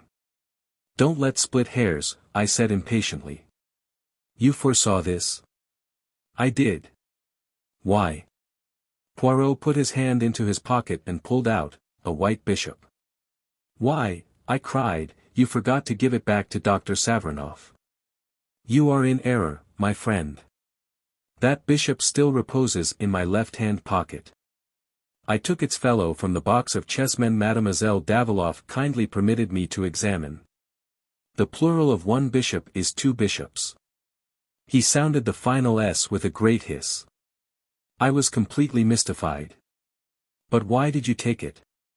Parbleu, I wanted to see if they were exactly alike. Poirot looked at them with his head on one side. They seem so, I admit. But one should take no fact for granted until it is proved. Bring me, I pray you, my little scales. With infinite care he weighed the two chessmen, then turned to me with a face alight with triumph. I was right. See you, I was right. Impossible to deceive Hercule Poirot. He rushed to the telephone, waited impatiently. Is that Japp? Ah. Japp, it is you. Hercule Poirot speaks. Watch the manservant, Ivan. On no account let him slip through your fingers. Yes, yes, it is as I say. He dashed down the receiver and turned to me. You see it not, Hastings? I will explain. Wilson was not poisoned, he was electrocuted. A thin metal rod passes up the middle of one of those chessmen. The table was prepared beforehand and set upon a certain spot on the floor. When the bishop was placed upon one of the silver squares, the current passed through Wilson's body, killing him instantly. The only mark was the electric burn upon his left hand, because he was left-handed. The special table was an extremely cunning piece of mechanism. The table I examined was a duplicate, perfectly innocent. It was substituted for the other immediately after the murder. The thing was worked from the flat below, which, if you remember, was let furnished. But one accomplice at least was in Savranoff's flat. The girl is an agent of the Big Four, working to inherit Savranoff's money. And Ivan? I strongly suspect that Ivan is none other than the famous number 4. What? Yes. The man is a marvelous character actor. He can assume any part he pleases. I thought back over past adventures, the lunatic asylum keeper, the butcher's young man, the suave doctor, all the same man, and all totally unlike each other. It's amazing, I said at last. Everything fits in. Savranoff had an inkling of the plot, and that's why he was so averse to playing the match. Poirot looked at me without speaking. Then he turned abruptly away, and began pacing up and down. Have you a book on chess by any chance, mon ami? He asked suddenly. I believe I have somewhere. It took me some time to ferret it out, but I found it at last, and brought it to Poirot, who sank down in a chair and started reading it with the greatest attention. In about a quarter of an hour the telephone rang. I answered it. It was Japp. Ivan had left the flat, carrying a large bundle. He had sprung into a waiting taxi, and the chase had begun. He was evidently trying to lose his pursuers. In the end he seemed to fancy that he had done so, and had then driven to a big empty house at Hampstead. The house was surrounded. I recounted all this to Poirot. He merely stared at me as though he scarcely took in what I was saying. He held out the chess book. Listen to this, my friend. This is the Ruy Lopez opening. 1p, K4, P, K4, 2kt, KB3, K, QB3, 3b, KT5. Then there comes a question as to Black's best third move.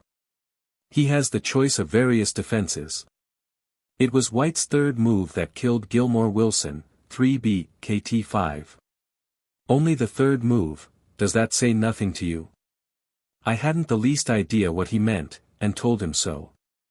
Suppose, Hastings, that, while you were sitting in this chair, you heard the front door being opened and shut, what would you think?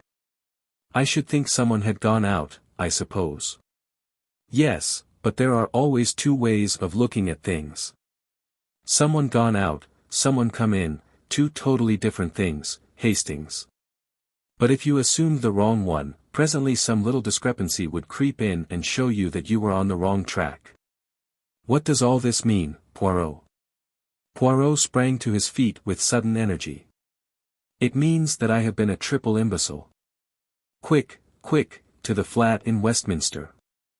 We may yet be in time. We tore off in a taxi. Poirot returned no answer to my excited questions. We raced up the stairs. Repeated rings and knocks brought no reply, but listening closely I could distinguish a hollow groan coming from within. The hall porter proved to have a master key, and after a few difficulties he consented to use it. Poirot went straight to the inner room. A whiff of chloroform met us. On the floor was Sonia Daviloff, gagged and bound, with a great wad of saturated cotton wool over her nose and mouth. Poirot tore it off and began to take measures to restore her. Presently a doctor arrived, and Poirot handed her over to his charge and drew aside with me. There was no sign of Dr. Savernoff. What does it all mean? I asked, bewildered. It means that before two equal deductions I chose the wrong one. You heard me say that it would be easy for anyone to impersonate Sonia Daviloff because her uncle had not seen her for so many years? Yes. Well, precisely the opposite held good also. It was equally easy for anyone to impersonate the uncle. What? Savernoff did die at the outbreak of the revolution. The man who pretended to have escaped with such terrible hardships, the man so changed that his own friends could hardly recognize him. The man who successfully laid claim to an enormous fortune. Yes. Who was he? Number 4. No wonder he was frightened when Sonia let him know she had overheard one of his private conversations about the Big Four. Again he has slipped through my fingers. He guessed I should get on the right track in the end, so he sent off the honest Ivan on a tortuous wild goose chase, chloroformed the girl, and got out. Having by now doubtless realized most of the securities left by Madame Gaspoja. But who tried to kill him then? Nobody tried to kill him. Wilson was the intended victim all along. But why? My friend, Savernoff was the second greatest chess player in the world. In all probability Number 4 did not even know the rudiments of the game. Certainly he could not sustain the fiction of a match. He tried all he knew to avoid the contest. When that failed, Wilson's doom was sealed. At all costs he must be prevented from discovering that the great Savernoff did not even know how to play chess. Wilson was fond of the Ruy Lopez opening, and was certain to use it. Number 4 arranged for death to come with the third move, before any complications of defense set in. But, my dear Poirot, I persisted, are we dealing with a lunatic? I quite follow your reasoning, and admit that you must be right, but to kill a man just to sustain his role. Surely there were simpler ways out of the difficulty than that. He could have said that his doctor forbade the strain of a match. Poirot wrinkled his forehead. Certainement, Hastings, he said, there were other ways, but none so convincing. Besides, you are assuming that to kill a man is a thing to avoid, are you not? Number 4's mind, it does not act that way. I put myself in his place, a thing impossible for you. I picture his thoughts. He enjoys himself as the professor at that match, I doubt not he has visited the chess tourneys to study his part. He sits and frowns in thought. He gives the impression that he is thinking great plans, and all the time he laughs in himself. He is aware that 2 moves are all that he knows, and all that he need know. Again, it would appeal to his mind to foresee the time that suits number 4. Oh, yes, Hastings, I begin to understand our friend and his psychology. I shrugged. Well, I suppose you're right, but I can't understand anyone running a risk he could so easily avoid. Risk. Poirot snorted. Where then lay the risk? Would Japp have solved the problem? No. If number 4 had not made one small mistake, he would have run no risk. And his mistake? I asked, although I suspected the answer. Mon ami, he overlooked the little grey cells of Hercule Poirot. Poirot has his virtues, but modesty is not one of them. Chapter 12. The Baited Trap. It was mid-January, a typical English winter day in London, damp and dirty. Poirot and I were sitting in 2 chairs well drawn up to the fire. I was aware of my friend looking at me with a quizzical smile, the meaning of which I could not fathom. A penny for your thoughts, I said lightly. I was thinking, my friend, that at midsummer, when you first arrived, you told me that you proposed to be in this country for a couple of months only. Did I say that? I asked, rather awkwardly. I don't remember. Poirot's smile broadened. You did, mon ami. Since then, you have changed your plan, is it not so? Yes, I have. And why is that? Dash it all, Poirot, you don't think I'm going to leave you all alone when you're up against a thing like the Big Four, do you? Poirot nodded gently. Just as I thought. You are a staunch friend, Hastings. It is to serve me that you remain on here. And your wife, little Cinderella as you call her, what does she say? I haven't gone into details, of course, but she understands. She'd be the last one to wish me to turn my back on a pal. Yes, she, too, is a loyal friend. But it is going to be a long business, perhaps. I nodded, rather discouraged. 6 months already, I mused, and where are we? You know, Poirot, I can't help thinking that we ought to do something. Always so energetic, Hastings. And what precisely would you have me do? This was somewhat of a poser, but I was not going to withdraw from my position. We ought to take the offensive, I urged. What have we done all this time? More than you think, my friend.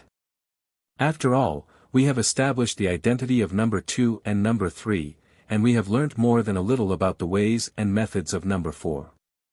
I brightened up a little. As Poirot put it, things didn't sound so bad. Oh. Yes, Hastings, we have done a great deal. It is true that I am not in a position to accuse either Ryland or Madame Olivier, who would believe me. You remember I thought once I had Ryland successfully cornered. Nevertheless I have made my suspicions known in certain quarters, the highest, Lord Aldington, who enlisted my help in the matter of the stolen submarine plans, is fully cognizant of all my information respecting the Big Four, and while others may doubt, he believes. Ryland and Madame Olivier, and Li Chang-yen himself may go their ways, but there is a searchlight turned on all their movements. And number 4? I asked. As I said just now, I am beginning to know and understand his methods. You may smile, Hastings, but to penetrate a man's personality, to know exactly what he will do under any given circumstances, that is the beginning of success. It is a duel between us, and whilst he is constantly giving away his mentality to me, I endeavour to let him know little or nothing of mine. He is in the light, I in the shade. I tell you, Hastings, that every day they fear me the more for my chosen inactivity. They've let us alone, anyway, I observed. There have been no more attempts on your life, and no ambushes of any kind. No, said Poirot thoughtfully. On the whole, that rather surprises me. Especially as there are 1 or 2 fairly obvious ways of getting at us which I should have thought certain to have occurred to them. You catch my meaning, perhaps. An infernal machine of some kind? I hazarded. Poirot made a sharp click with his tongue expressive of impatience. But no. I appeal to your imagination, and you can suggest nothing more subtle than bombs in the fireplace. Well, I have need of some matches, I will promenade myself despite the weather. Pardon, my friend, but it is possible that you read the future of the Argentine, mirror of society, cattle breeding, the clue of crimson in sport in the Rockies at one and the same time. I laughed, and admitted that the clue of crimson was at present engaging my sole attention. Poirot shook his head sadly.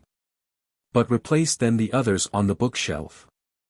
Never shall I see you embrace the order and the method. Mon Dieu, what then is a bookshelf for? I apologized humbly, and Poirot, after replacing the offending volumes, each in its appointed place, went out and left me to uninterrupted enjoyment of my selected book. I must admit, however, that I was half asleep when Mrs. Pearson's knock at the door aroused me. A telegram for you, Captain. I tore the orange envelope open without much interest. Then I sat as though turned to stone. It was a cable from Bronson, my manager out at the South American ranch, and it ran as follows. Mrs. Hastings disappeared yesterday, feared been kidnapped by some gang calling itself Big Four. Cable instructions have notified police but no clue as yet. Bronson. I waved Mrs. Pearson out of the room, and sat as though stunned, reading the words over and over again. Cinderella, kidnapped. In the hands of the infamous Big Four. God, what could I do? Poirot. I must have Poirot. He would advise me. He would checkmate them somehow. In a few minutes now, he would be back. I must wait patiently until then. But Cinderella, in the hands of the Big Four. Another knock. Mrs. Pearson put her head in once more. A note for you, Captain, brought by a heathen Chinaman. He's waiting downstairs. I seized it from her. It was brief and to the point. If you ever wish to see your wife again, go with the bearer of this note immediately. Leave no message for your friend or she will suffer. It was signed with a Big Four. What ought I to have done? What would you who read have done in my place? I had no time to think. I saw only one thing, Cinderella in the power of those devils. I must obey, I dare not risk a hair of her head. I must go with this Chinaman and follow whither he led. It was a trap, yes, and it meant certain capture and possible death, but it was baited with the person dearest to me in the whole world, and I dared not hesitate. What irked me most was to leave no word for Poirot. Once set him on my track, and all might yet be well. Dare I risk it? Apparently I was under no supervision, but yet I hesitated. It would have been so easy for the Chinaman to come up and assure himself that I was keeping to the letter of the command. Why didn't he? His very abstention made me more suspicious. I had seen so much of the omnipotence of the Big Four that I credited them with almost superhuman powers. For all I know, even the little bedraggled servant girl might be one of their agents. No, I dared not risk it. But one thing I could do, leave the telegram. He would know then that Cinderella had disappeared, and who was responsible for her disappearance. All this passed through my head in less time than it takes to tell, and I had clapped my hat on my head and was descending the stairs to where my guide waited, in a little over a minute. The bearer of the message was a tall impassive Chinaman, neatly but rather shabbily dressed. He bowed and spoke to me. His English was perfect, but he spoke with a slight sing-song intonation. You Captain Hastings? Yes, I said. You give me note, please. I had foreseen the request, and handed him over the scrap of paper without a word. But that was not all. You have a telegram today, yes? Come along just now. From South America, yes. I realized anew the excellence of their espionage system, or it might have been a shrewd guess. Bronson was bound to cable me. They would wait until the cable was delivered and would strike hard upon it. No good could come of denying what was palpably true. Yes, I said. I did get a telegram. You fetch him, yes. Fetch him now. I ground my teeth, but what could I do? I ran upstairs again. As I did so, I thought of confiding in Mrs. Pearson, at any rate as far as Cinderella's disappearance went. She was on the landing, but close behind her was the little maidservant, and I hesitated. If she was a spy, the words of the note danced before my eyes, "She will suffer." I passed into the sitting room without speaking. I took up the telegram and was about to pass out again when an idea struck me. Could I not leave some sign which would mean nothing to my enemies but which Poirot himself would find significant? I hurried across to the bookcase and tumbled out 4 books onto the floor. No fear of Poirot's not seeing them. They would outrage his eyes immediately, and coming on top of his little lecture, surely he would find them unusual. Next I put a shovelful of coal on the fire and managed to spill 4 knobs into the grate. I had done all I could, pray heaven Poirot would read the sign aright. I hurried down again. The Chinaman took the telegram from me, read it, then placed it in his pocket and with a nod beckoned me to follow him. It was a long weary march that he led me. Once we took a bus and once we went for some considerable way in a tram, and always our route led us steadily eastward. We went through strange districts, whose existence I had never dreamed of. We were down by the docks now, I knew, and I realized that I was being taken into the heart of Chinatown. In spite of myself I shivered. Still my guide plodded on, turning and twisting through mean streets and byways, until at last he stopped at a dilapidated house and rapped 4 times upon the door. It was opened immediately by another Chinaman who stood aside to let us pass in. The clanging to of the door behind me was the knell of my last hopes. I was indeed in the hands of the enemy. I was now handed over to the second Chinaman. He led me down some rickety stairs and into a cellar which was filled with bales and casks and which exhaled a pungent odor, as of Eastern spices. I felt wrapped all round with the atmosphere of the East, tortuous, cunning, sinister. Suddenly my guide rolled aside 2 of the casks, and I saw a low tunnel-like opening in the wall. He motioned me to go ahead. The tunnel was of some length, and it was too low for me to stand upright. At last, however, it broadened out into a passage, and a few minutes later we stood in another cellar. My Chinaman went forward, and rapped 4 times on one of the walls. A whole section of the wall swung out, leaving a narrow doorway. I passed through, and to my utter astonishment found myself in a kind of Arabian Nights palace. A low long subterranean chamber hung with rich oriental silks, brilliantly lighted and fragrant with perfumes and spices.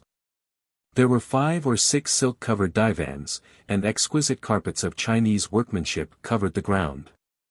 At the end of the room was a curtained recess. From behind these curtains came a voice. "You have brought our honored guest." "Excellency, he is here," replied my guide. "Let our guest enter," was the answer. At the same moment, the curtains were drawn aside by an unseen hand, and I was facing an immense cushioned divan on which sat a tall thin Oriental dressed in wonderfully embroidered robes. And clearly, by the length of his fingernails, a great man. "Be seated, I pray you. Captain Hastings," he said, with a wave of his hand. "You acceded to my request to come immediately, I am glad to see." "Who are you?" I asked. "Li Chong Yen." "Indeed no, I am but the humblest of the master's servants. I carry out his behests, that is all, as do other of his servants in other countries, in South America, for instance." I advanced a step. "Where is she? What have you done with her out there?" "She is in a place of safety, where none will find her.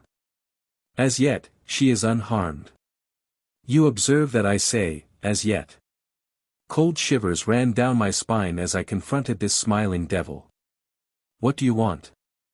I cried. "Money? My dear Captain Hastings. We have no designs on your small savings, I can assure you. Not, pardon me, a very intelligent suggestion on your part. Your colleague would not have made it, I fancy. I suppose, I said heavily, you wanted to get me into your toils. Well, you have succeeded.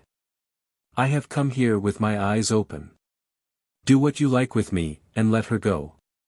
She knows nothing, and she can be no possible use to you.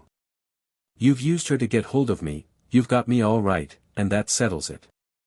The smiling Oriental caressed his smooth cheek, watching me obliquely out of his narrow eyes. You go too fast, he said purringly. That does not quite settle it. In fact, to get hold of you, as you express it, is not really our objective. But through you, we hope to get hold of your friend, Hercule Poirot. I'm afraid you won't do that, I said, with a short laugh. What I suggest is this, continued the other, his words running on as though he had not heard me. You will write Hercule Poirot a letter, such a letter as will induce him to hasten thither and join you. I shall do no such thing, I said angrily. The consequences of refusal will be disagreeable. Damn your consequences. The alternative might be death. A nasty shiver ran down my spine, but I endeavored to put a bold face upon it. It's no good threatening me, and bullying me. Keep your threats for Chinese cowards. My threats are very real ones. Captain Hastings. I ask you again, will you write this letter? I will not, and what's more, you daren't kill me. You'd have the police on your tracks in no time. My interlocutor clapped his hands swiftly. 2 Chinese attendants appeared as it were out of the blue, and pinioned me by both arms. Their master said something rapidly to them in Chinese, and they dragged me across the floor to a spot in one corner of the big chamber. One of them stooped, and suddenly, without the least warning, the flooring gave beneath my feet. But for the restraining hand of the other man I should have gone down the yawning gap beneath me.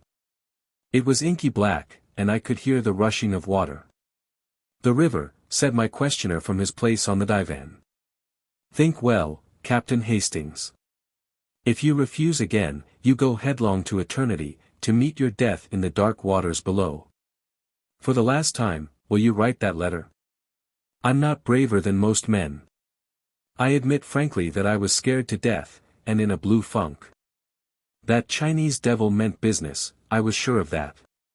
It was goodbye to the good old world.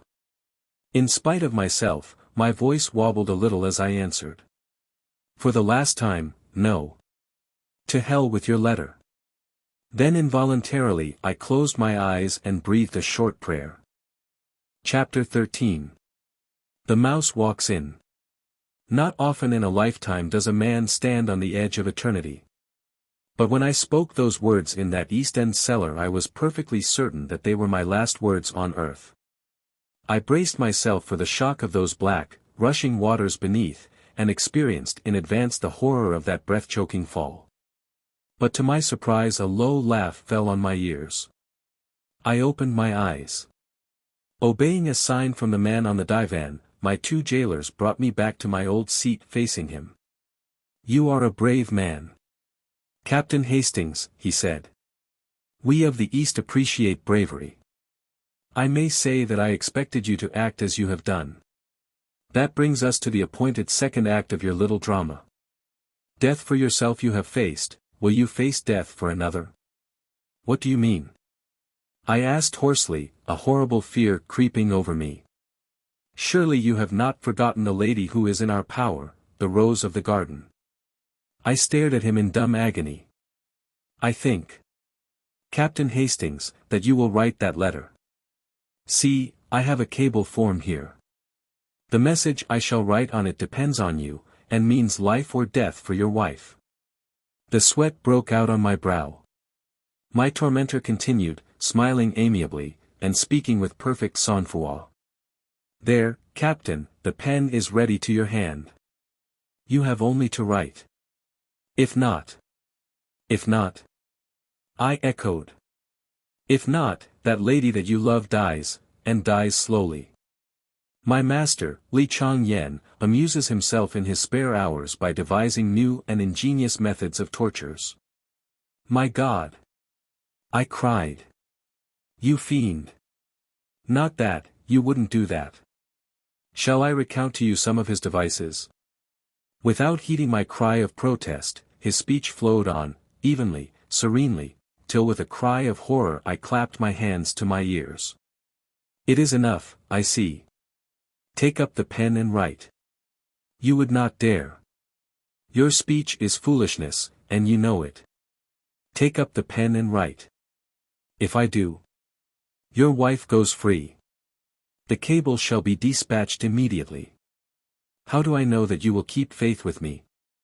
I swear it to you on the sacred tombs of my ancestors. Moreover, judge for yourself, why should I wish to do her harm? Her detention will have answered its purpose. And Poirot. We will keep him in safe custody until we have concluded our operations. Then we will let him go. Will you swear that also on the tombs of your ancestors? I have sworn one oath to you. That should be sufficient. My heart sank. I was betraying my friend, to what? For a moment I hesitated, then the terrible alternative rose like a nightmare before my eyes. Cinderella, in the hands of these Chinese devils, dying by slow torture. A groan rose to my lips. I seized the pen. Perhaps by careful wording of the letter, I could convey a warning, and Poirot would be enabled to avoid the trap. It was the only hope. But even that hope was not to remain. The Chinaman's voice rose, suave and courteous. Permit me to dictate to you. He paused, consulted a sheaf of notes that lay by his side, and then dictated as follows. Dear Poirot, I think I'm on the track of number 4. A Chinaman came this afternoon and lured me down here with a bogus message. Luckily I saw through his little game in time, and gave him the slip. Then I turned the tables on him, and managed to do a bit of shadowing on my own account, rather neatly too, I flatter myself. I'm getting a bright young lad to carry this to you. Give him half a crown, will you? That's what I promised him if it was delivered safely. I'm watching the house, and daren't leave. I shall wait for you until 6 o'clock, and if you haven't come then, I'll have a try at getting into the house on my own. It's too good a chance to miss, and, of course, the boy mightn't find you.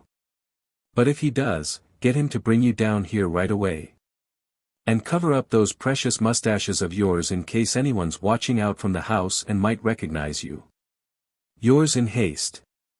A.H. Every word that I wrote plunged me deeper in despair. The thing was diabolically clever. I realized how closely every detail of our life must be known. It was just such an epistle as I might have penned myself. The acknowledgment that the Chinaman who had called that afternoon had endeavored to lure me away discounted any good I might have done by leaving my sign of 4 books. It had been a trap, and I had seen through it, that was what Poirot would think. The time, too, was cleverly planned.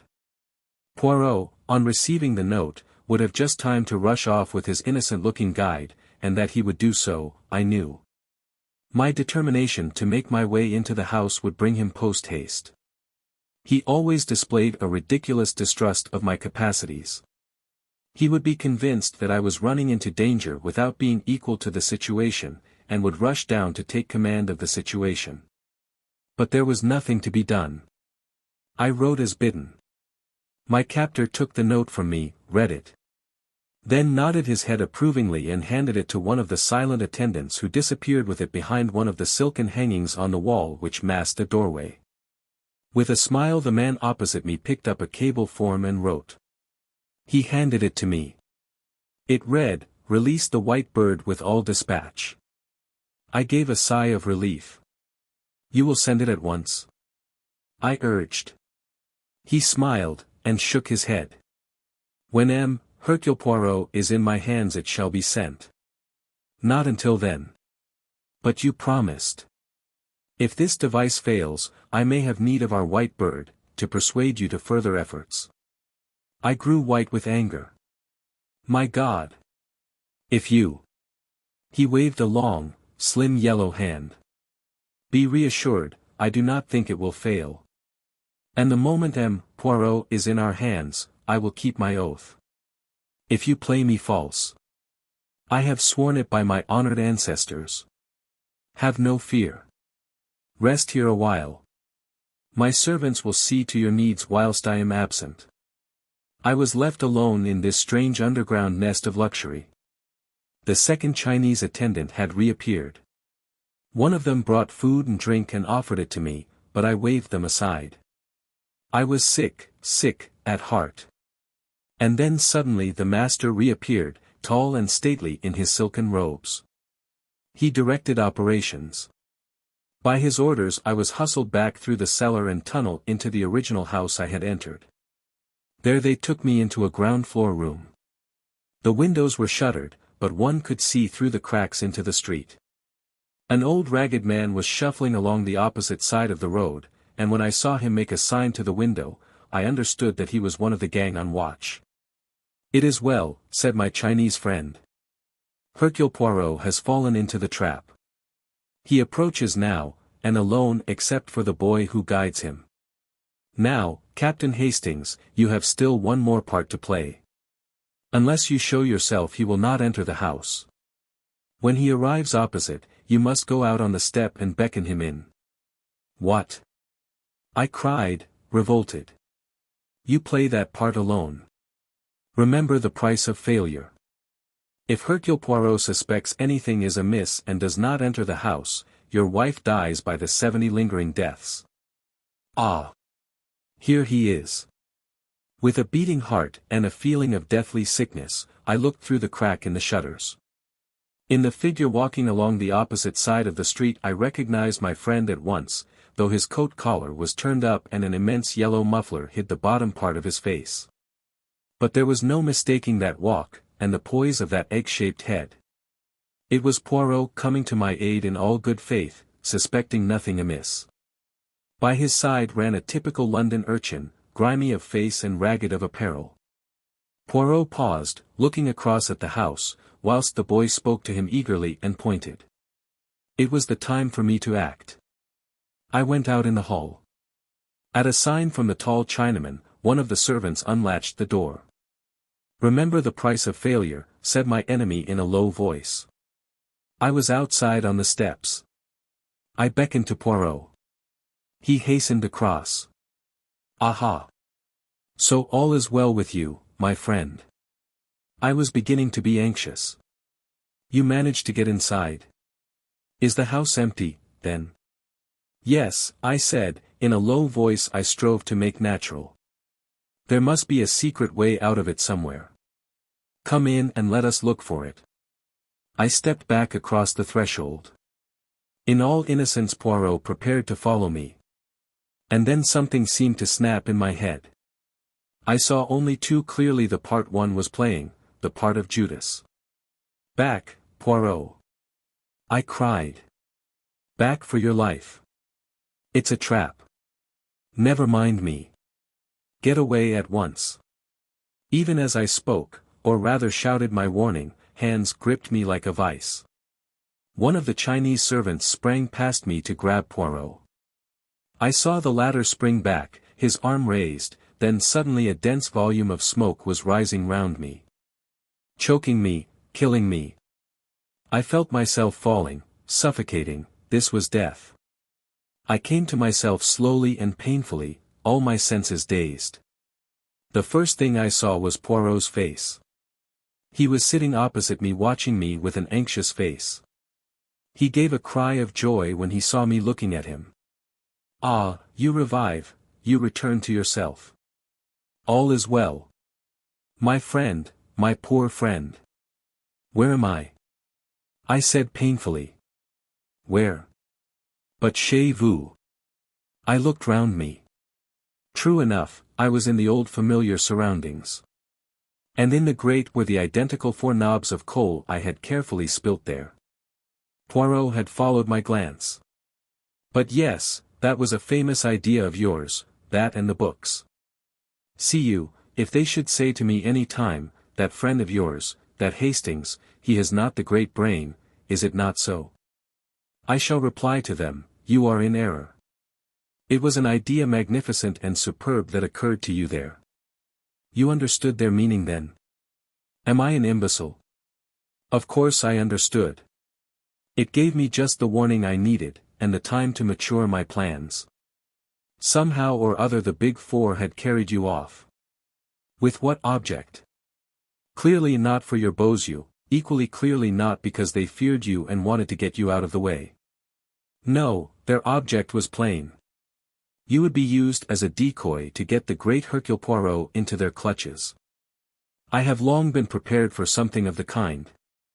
I make my little preparations, and presently, sure enough, the messenger arrives, such an innocent little street urchin. Me, I swallow everything, and hasten away with him, and, very fortunately, they permit you to come out on the doorstep. That was my one fear, that I should have to dispose of them before I had reached the place where you were concealed, and that I should have to search for you, perhaps in vain, afterwards. Dispose of them, did you say? I asked feebly. Single-handed. Oh, there is nothing very clever about that. If one is prepared in advance, all is simple, the motto of the Boy Scout, is it not? And a very fine one. Me, I was prepared. Not so long ago, I rendered a service to a very famous chemist, who did a lot of work in connection with poison gas during the war. He devised for me a little bomb, simple and easy to carry about, one has but to throw it and poof, the smoke, and then the unconsciousness. Immediately I blow a little whistle and straightway some of Japp's clever fellows who were watching the house here long before the boy arrived, and who managed to follow us all the way to Limehouse, came flying up and took charge of the situation. But how was it you weren't unconscious too? Another piece of luck.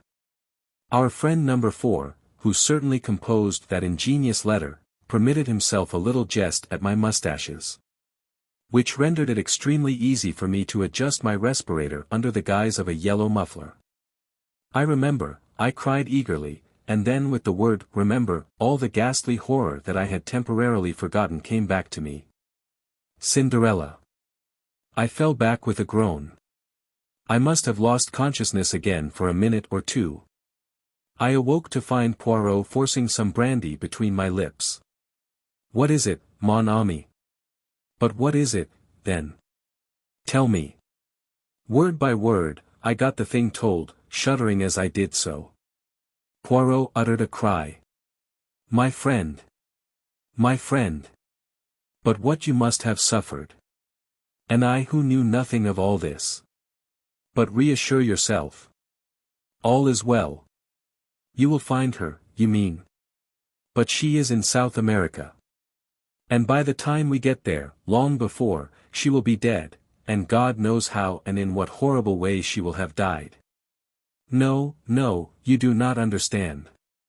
She is safe and well.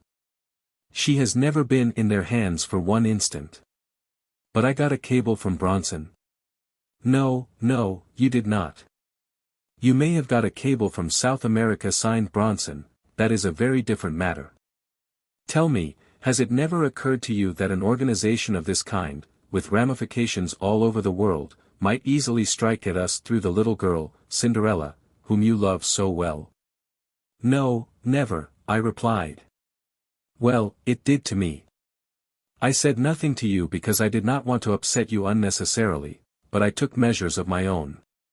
Your wife's letters all seem to have been written from the ranch, but in reality she has been in a place of safety devised by me for over 3 months. I looked at him for a long time. You are sure of that? Parbleu! I know it. They tortured you with a lie. I turned my head aside. Poirot put his hand on my shoulder. There was something in his voice that I had never heard there before. You like not that I should embrace you or display the emotion, I know well. I will be very British. I will say nothing, but nothing at all. Only this, that in this last adventure of ours, the honors are all with you, and happy is the man who has such a friend as I have. Chapter 14. The Peroxide Blonde. I was very disappointed with the results of Poirot's bomb attack on the premises in Chinatown. To begin with, the leader of the gang had escaped. When Japp's men rushed up in response to Poirot's whistle, they found four Chinamen unconscious in the hall, but the man who had threatened me with death was not among them. I remembered afterwards that when I was forced out onto the doorstep, to decoy Poirot into the house, this man had kept well in the background. Presumably he was out of the danger zone of the gas bomb, and made good his escape by one of the many exits which we afterwards discovered. From the four who remained in our hands we learnt nothing. The fullest investigation by the police failed to bring to light anything to connect them with the Big Four. They were ordinary low-class residents of the district, and they professed bland ignorance of the name Li Changyen. A Chinese gentleman had hired them for service in the house by the waterside, and they knew nothing whatever of his private affairs. By the next day I had, except for a slight headache, completely recovered from the effects of Poirot's gas bomb. We went down together to Chinatown and searched the house from which I had been rescued. The premises consisted of two ramshackle houses joined together by an underground passage. The ground floors and the upper stories of each were unfurnished and deserted, the broken windows covered by decaying shutters. Japp had already been prying about in the cellars, and had discovered the secret of the entrance to the subterranean chamber where I had spent such an unpleasant half-hour. Closer investigation confirmed the impression that it had made on me the night before. The silks on the walls and divan and the carpets on the floor were of exquisite workmanship. Although I know very little about Chinese art, I could appreciate that every article in the room was perfect of its kind. With the aid of Japp and some of his men we conducted a most thorough search of the apartment. I had cherished high hopes that we would find documents of importance. A list, perhaps, of some of the more important agents of the Big Four, or cipher notes of some of their plans, but we discovered nothing of the kind. The only papers we found in the whole place were the notes which the Chinaman had consulted whilst he was dictating the letter to Poirot. These consisted of a very complete record of each of our careers, an estimate of our characters, and suggestions about the weaknesses through which we might best be attacked. Poirot was most childishly delighted with this discovery. Personally I could not see that it was of any value whatever, especially as whoever compiled the notes was ludicrously mistaken in some of his opinions. I pointed this out to my friend when we were back in our rooms. "My dear Poirot," I said, "you know now what the enemy thinks of us. He appears to have a grossly exaggerated idea of your brainpower, and to have absurdly underrated mine, but I do not see how we are better off for knowing this." Poirot chuckled in rather an offensive way. "You do not see, Hastings, no. But surely now we can prepare ourselves for some of their methods of attack now that we are warned of some of our faults. For instance, my friend, we know that you should think before you act. Again, if you meet a red-haired young woman in trouble you should eye her, what you say, askance, is it not?" Their notes had contained some absurd references to my supposed impulsiveness, and had suggested that I was susceptible to the charms of young women with hair of a certain shade. I thought Poirot's reference to be in the worst of taste, but fortunately I was able to counter him. "And what about you?" I demanded. "Are you going to try to cure your overweening vanity? Your finicky tidiness?" I was quoting, and I could see that he was not pleased with my retort. "Oh, without doubt, Hastings, in some things they deceive themselves, tant mieux. They will learn in due time. Meanwhile we have learned something, and to know is to be prepared." This last was a favorite axiom of his lately, so much so that I had begun to hate the sound of it. "We know something, Hastings," he continued. "Yes, we know something, and that is to the good, but we do not know nearly enough. We must know more." "In what way?" Poirot settled himself back in his chair, straightened a box of matches which I had thrown carelessly down on the table, and assumed an attitude that I knew only too well. I saw that he was prepared to hold forth at some length. "See you, Hastings, we have to contend against four adversaries, that is, against four different personalities. With number one we have never come into personal contact, we know him, as it were, only by the impress of his mind, and in passing, Hastings. I will tell you that I begin to understand that mind very well, a mind most subtle and oriental, every scheme and plot that we have encountered has emanated from the brain of Li Changyan. Number 2 and number 3 are so powerful, so high up, that they are for the present immune from our attacks. Nevertheless, what is their safeguard is, by a perverse chance, our safeguard also. They are so much in the limelight that their movements must be carefully ordered. And so we come to the last member of the gang, we come to the man known as number 4. Poirot's voice altered a little, as it always did when speaking of this particular individual. Number 2 and number 3 are able to succeed, to go on their way unscathed, owing to their notoriety and their assured position. Number 4 succeeds for the opposite reason, he succeeds by the way of obscurity. Who is he? Nobody knows. What does he look like? Again, nobody knows. How many times have we seen him, you and I? 5 times, is it not? And could either of us say truthfully that we could be sure of recognizing him again? I was forced to shake my head, as I ran back in my mind over those 5 different people who, incredible as it seemed, were one and the same man. The burly lunatic asylum keeper, the man in the buttoned-up overcoat in Paris, James, the footman, the quiet young medical man in the yellow Jasmine case, and the Russian professor. In no way did any 2 of these people resemble each other. No, I said hopelessly. We've nothing to go by whatsoever. Poirot smiled. Do not, I pray of you, give way to such enthusiastic despair. We know 1 or 2 things. What kind of things? I asked skeptically. We know that he is a man of medium height, and of medium or fair coloring. If he were a tall man of swarthy complexion he could never have passed himself off as the fair, stocky doctor. It is child's play, of course, to put on an additional inch or so for the part of James, or the professor. In the same way he must have a short, straight nose. Additions can be built onto a nose by skillful makeup, but a large nose cannot be successfully reduced at a moment's notice. Then again, he must be a fairly young man, certainly not over 35. You see, we are getting somewhere. A man between 30 and 35, of medium height and coloring, an adept in the art of makeup, and with very few or any teeth of his own. What? Surely, Hastings. As the keeper, his teeth were broken and discolored, in Paris they were even and white, as a doctor they protruded slightly, and as Savernoff they had unusually long canines. Nothing alters the face so completely as a different set of teeth. You see where all this is leading us? Not exactly, I said cautiously. A man carries his profession written in his face, they say. He's a criminal, I cried. He is an adept in the art of making up. It's the same thing. Rather a sweeping statement, Hastings, and one which would hardly be appreciated by the theatrical world. Do you not see that the man is, or has been, at one time or another, an actor? An actor? But certainly. He has the whole technique at his fingertips. Now there are 2 classes of actors, the one who sinks himself in his part, and the one who manages to impress his personality upon it. It is from the latter class that actor-managers usually spring.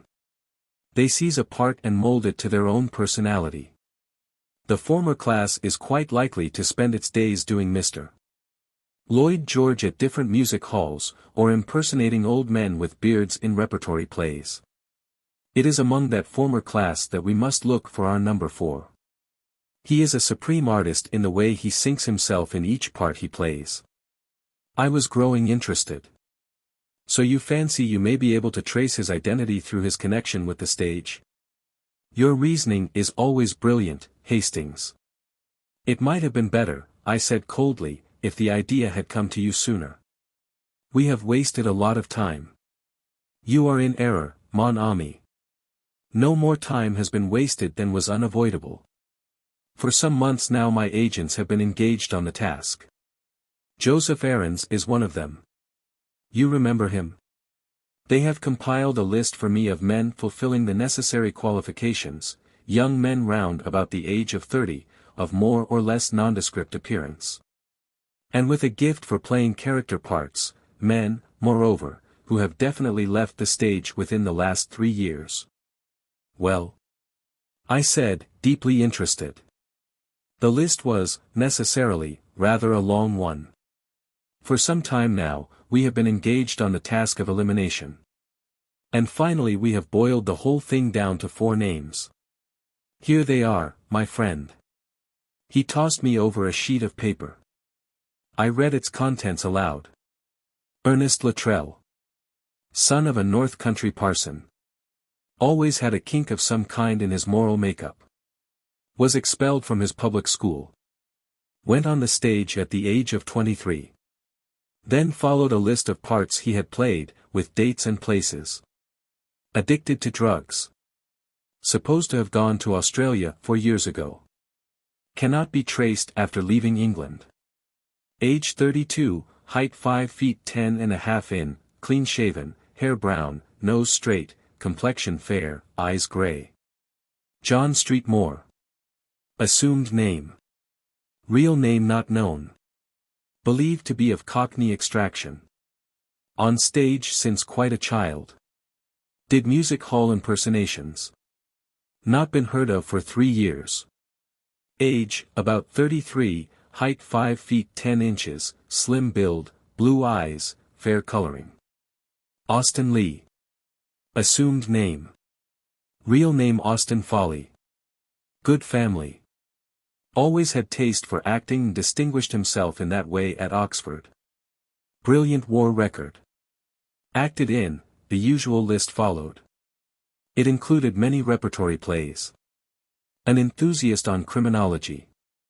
Had bad nervous breakdown as the result of a motor accident 3.5 years ago, and has not appeared on the stage since. No clue to his present whereabouts. Age 35, height 5 feet 9 and a half in, complexion fair, eyes blue, hair brown. Claude Darrell. Supposed to be real name. Some mystery about his origin. Played at music halls, and also in repertory plays. Seems to have had no intimate friends. Was in China in 1919. Returned by way of America. Played a few parts in New York. Did not appear on stage one night, and has never been heard of since. New York police say most mysterious disappearance. Age about 33, hair brown, fair complexion, gray eyes. Height 5 feet 10 and a half in. Most interesting, I said, as I laid down the paper. And so this is the result of the investigation of months. These 4 names. Which of them are you inclined to suspect? Poirot made an eloquent gesture. Mon ami, for the moment it is an open question. I would just point out to you that Claude Darrell has been in China and America, a fact not without significance, perhaps, but we must not allow ourselves to be unduly biased by that point. It may be a mere coincidence. And the next step? I asked eagerly. Affairs are already in train. Every day cautiously worded advertisements will appear. Friends and relatives of one or the other will be asked to communicate with my solicitor at his office. Even today we might, the telephone. Probably it is, as usual, the wrong number, and they will regret to have troubled us, but it may be, yes, it may be, that something has arisen. I crossed the room and picked up the receiver. Yes, yes. Poirot's rooms. Yes, Captain Hastings speaking. Oh, it's you, Mr. McNeil. McNeil and Hodgson were Poirot's solicitors. I'll tell him. Yes, we'll come round at once. I replaced the receiver and turned to Poirot, my eyes dancing with excitement. I say, Poirot, there's a woman there. Friend of Claude Darrell's. Miss Flossie Monroe. McNeil wants you to come round.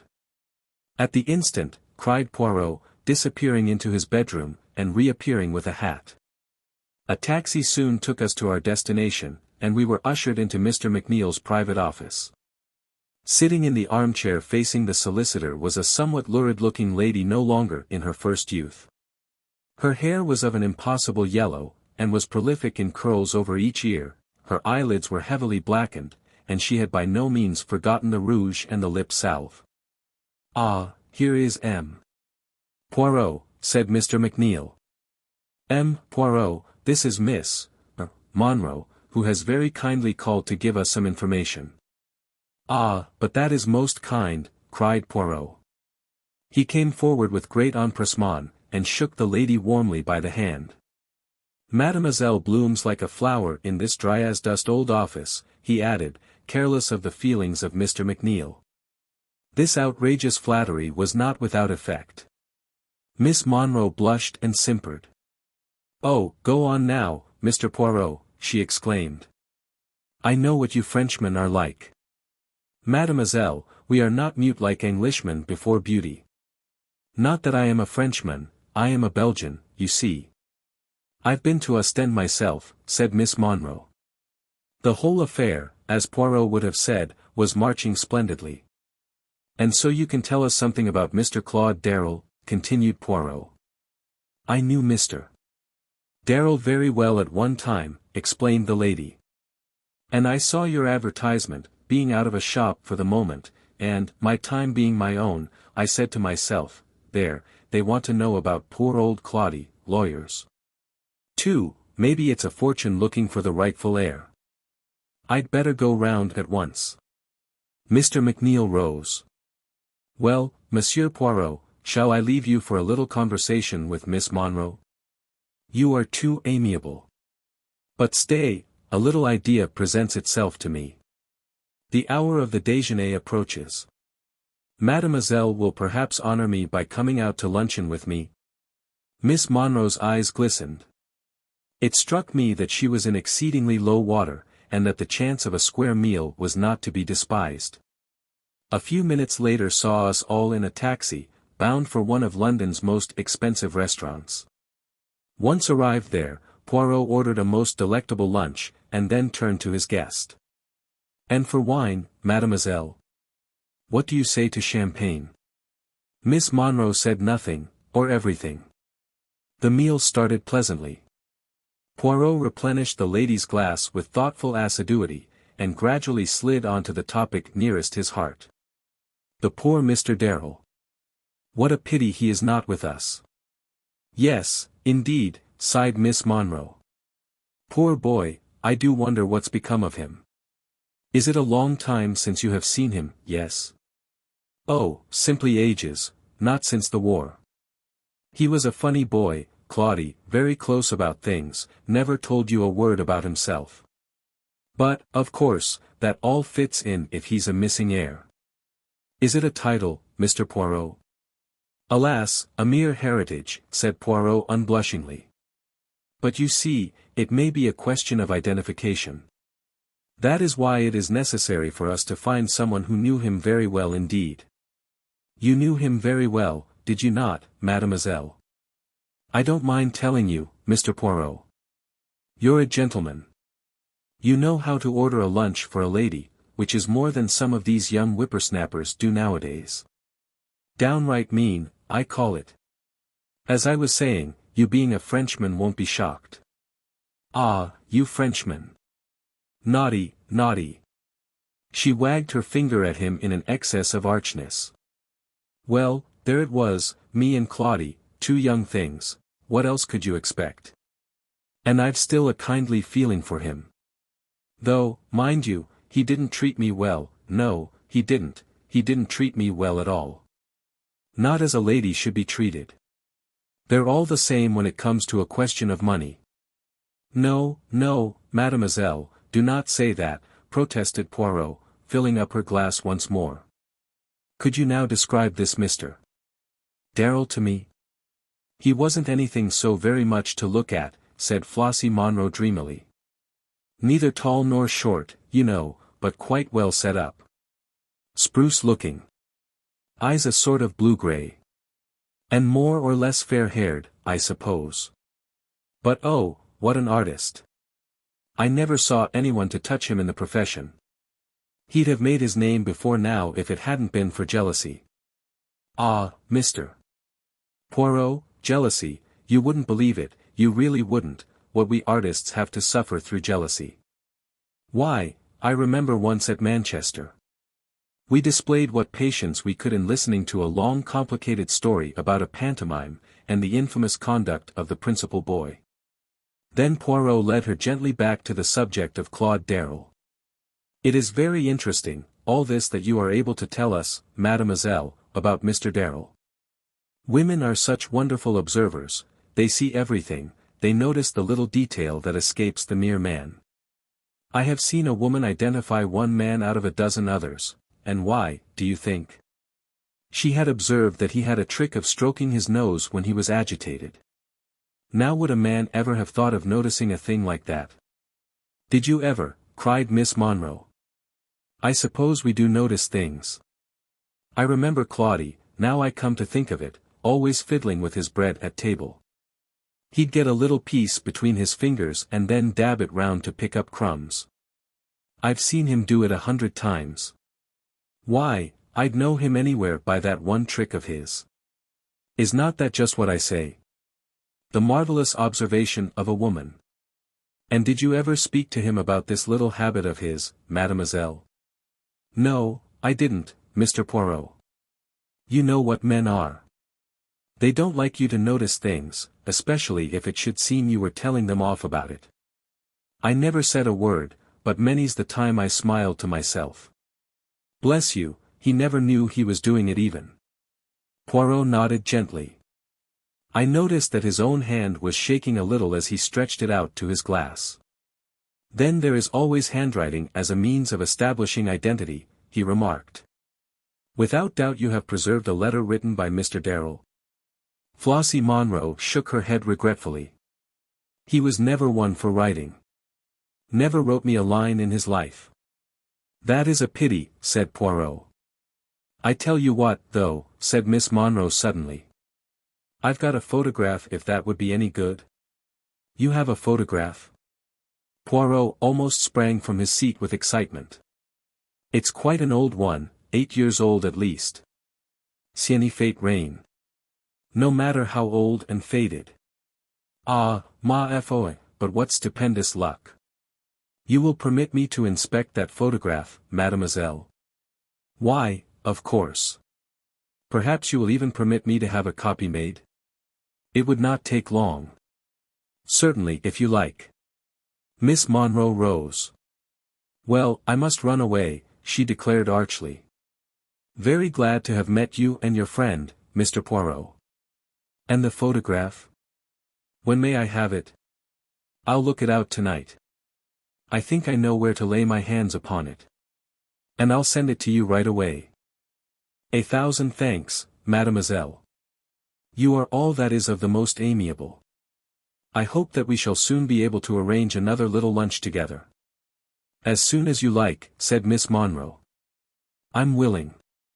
Let me see, I do not think that I have your address. With a grand air. Miss Monroe drew a card from her handbag, and handed it to him. It was a somewhat dirty card, and the original address had been scratched out and another substituted in pencil. Then, with a good many bows and gesticulations on Poirot's part, we bade farewell to the lady and got away. Do you really think this photograph so important? I asked Poirot. Yes, mon ami. The camera does not lie. One can magnify a photograph, see salient points that otherwise would remain unnoticed. And then there are 1,000 details, such as the structure of the ears, which no one could ever describe to you in words. Oh, yes, it is a great chance, this, which has come our way. That is why I propose to take precautions. He went across to the telephone as he finished speaking, and gave a number which I knew to be that of a private detective agency which he sometimes employed. His instructions were clear and definite. 2 men were to go to the address he gave, and, in general terms, were to watch over the safety of Miss Monroe. They were to follow her wherever she went. Poirot hung up the receiver and came back to me. Do you really think that necessary, Poirot? I asked. It may be. There is no doubt that we are watched, you and I, and since that is so, they will soon know with whom we were lunching today. And it is possible that number 4 will scent danger. About 20 minutes later the telephone bell rang. I answered it. A curt voice spoke into the phone. "Is that Mr. Poirot?" "St. James's Hospital speaking. A young woman was brought in 10 minutes ago. Street accident. Miss Flossie Monroe. She is asking very urgently for Mr. Poirot. But he must come at once. She can't possibly last long."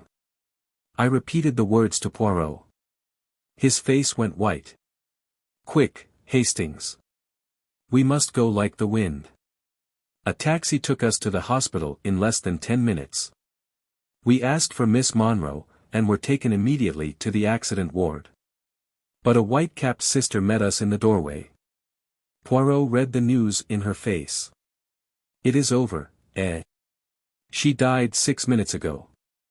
Poirot stood as though stunned. The nurse, mistaking his emotion, began speaking gently. "She did not suffer, and she was unconscious towards the last. She was run over by a motor, you know, and the driver of the car did not even stop. Wicked, isn't it? I hope someone took the number." "The stars fight against us," said Poirot, in a low voice. "You would like to see her?" The nurse led the way, and we followed. Poor Flossie Monroe, with her rouge and her dyed hair. She lay there very peacefully, with a little smile on her lips. "Yes," murmured Poirot. "The stars fight against us, but is it the stars?" He lifted his head as though struck by a sudden idea. "Is it the stars, Hastings? If it is not, if it is not. Oh, I swear to you, my friend, standing here by this poor woman's body, that I will have no mercy when the time comes." "What do you mean?" I asked. But Poirot had turned to the nurse and was eagerly demanding information. A list of the articles found in her handbag was finally obtained. Poirot gave a suppressed cry as he read it over. "You see, Hastings, you see." "See what?" "There is no mention of a latchkey." "But she must have had a latchkey with her." "No, she was run down in cold blood, and the first person who bent over her took the key from her bag. But we may yet be in time. He may not have been able to find at once what he sought." Another taxi took us to the address Flossie Monroe had given us, a squalid block of mansions in an unsavory neighborhood. It was some time before we could gain admission to Miss Monroe's flat, but we had at least the satisfaction of knowing that no one could leave it whilst we were on guard outside. Eventually we got in. It was plain that someone had been before us. The contents of drawers and cupboards were strewn all over the floor. Locks had been forced and small tables had even been overthrown, so violent had been the searchers' haste. Poirot began to hunt through the debris. Suddenly he stood erect with a cry, holding out something. It was an old-fashioned photograph frame, empty. He turned it slowly over. Affixed to the back was a small round label, a price label. "It cost 4 shillings, I commented. "Mon Dieu. Hastings, use your eyes. That is a new clean label." It was stuck there by the man who took out the photograph, the man who was here before us, but knew that we should come, and so left this for us, Claude Darrell, alias No. 4. Chapter 15. The Terrible Catastrophe. It was after the tragic death of Miss Flossie Monroe that I began to be aware of a change in Poirot. Up to now, his invincible confidence in himself had stood the test. But it seemed as though, at last, the long strain was beginning to tell. His manner was grave and brooding, and his nerves were on edge. In these days he was as jumpy as a cat. He avoided all discussion of the Big Four as far as possible, and seemed to throw himself into his ordinary work with almost his old ardor. Nevertheless, I knew that he was secretly active in the big matter. Extraordinary-looking Slavs were constantly calling to see him, and though he vouchsafed no explanation as to these mysterious activities, I realized that he was building some new defense or weapon of opposition with the help of these somewhat repulsive-looking foreigners. Once, purely by chance, I happened to see the entries in his passbook. He had asked me to verify some small item, and I noticed the paying out of a huge sum even for Poirot who was coining money nowadays, to some Russian with apparently every letter of the alphabet in his name. But he gave no clue as to the line on which he proposed to operate. Only over and over again he gave utterance to one phrase. It is the greatest mistake to underestimate your adversary. Remember that, mon ami. And I realized that that was the pitfall he was striving at all costs to avoid. So matters went on until the end of March, and then one morning Poirot made a remark which startled me considerably. "This morning, my friend, I should recommend the best suit. We go to call upon the Home Secretary." "Indeed? That is very exciting. He has called you in to take up a case?" "Not exactly. The interview is of my seeking. You may remember my saying that I once did him some small service.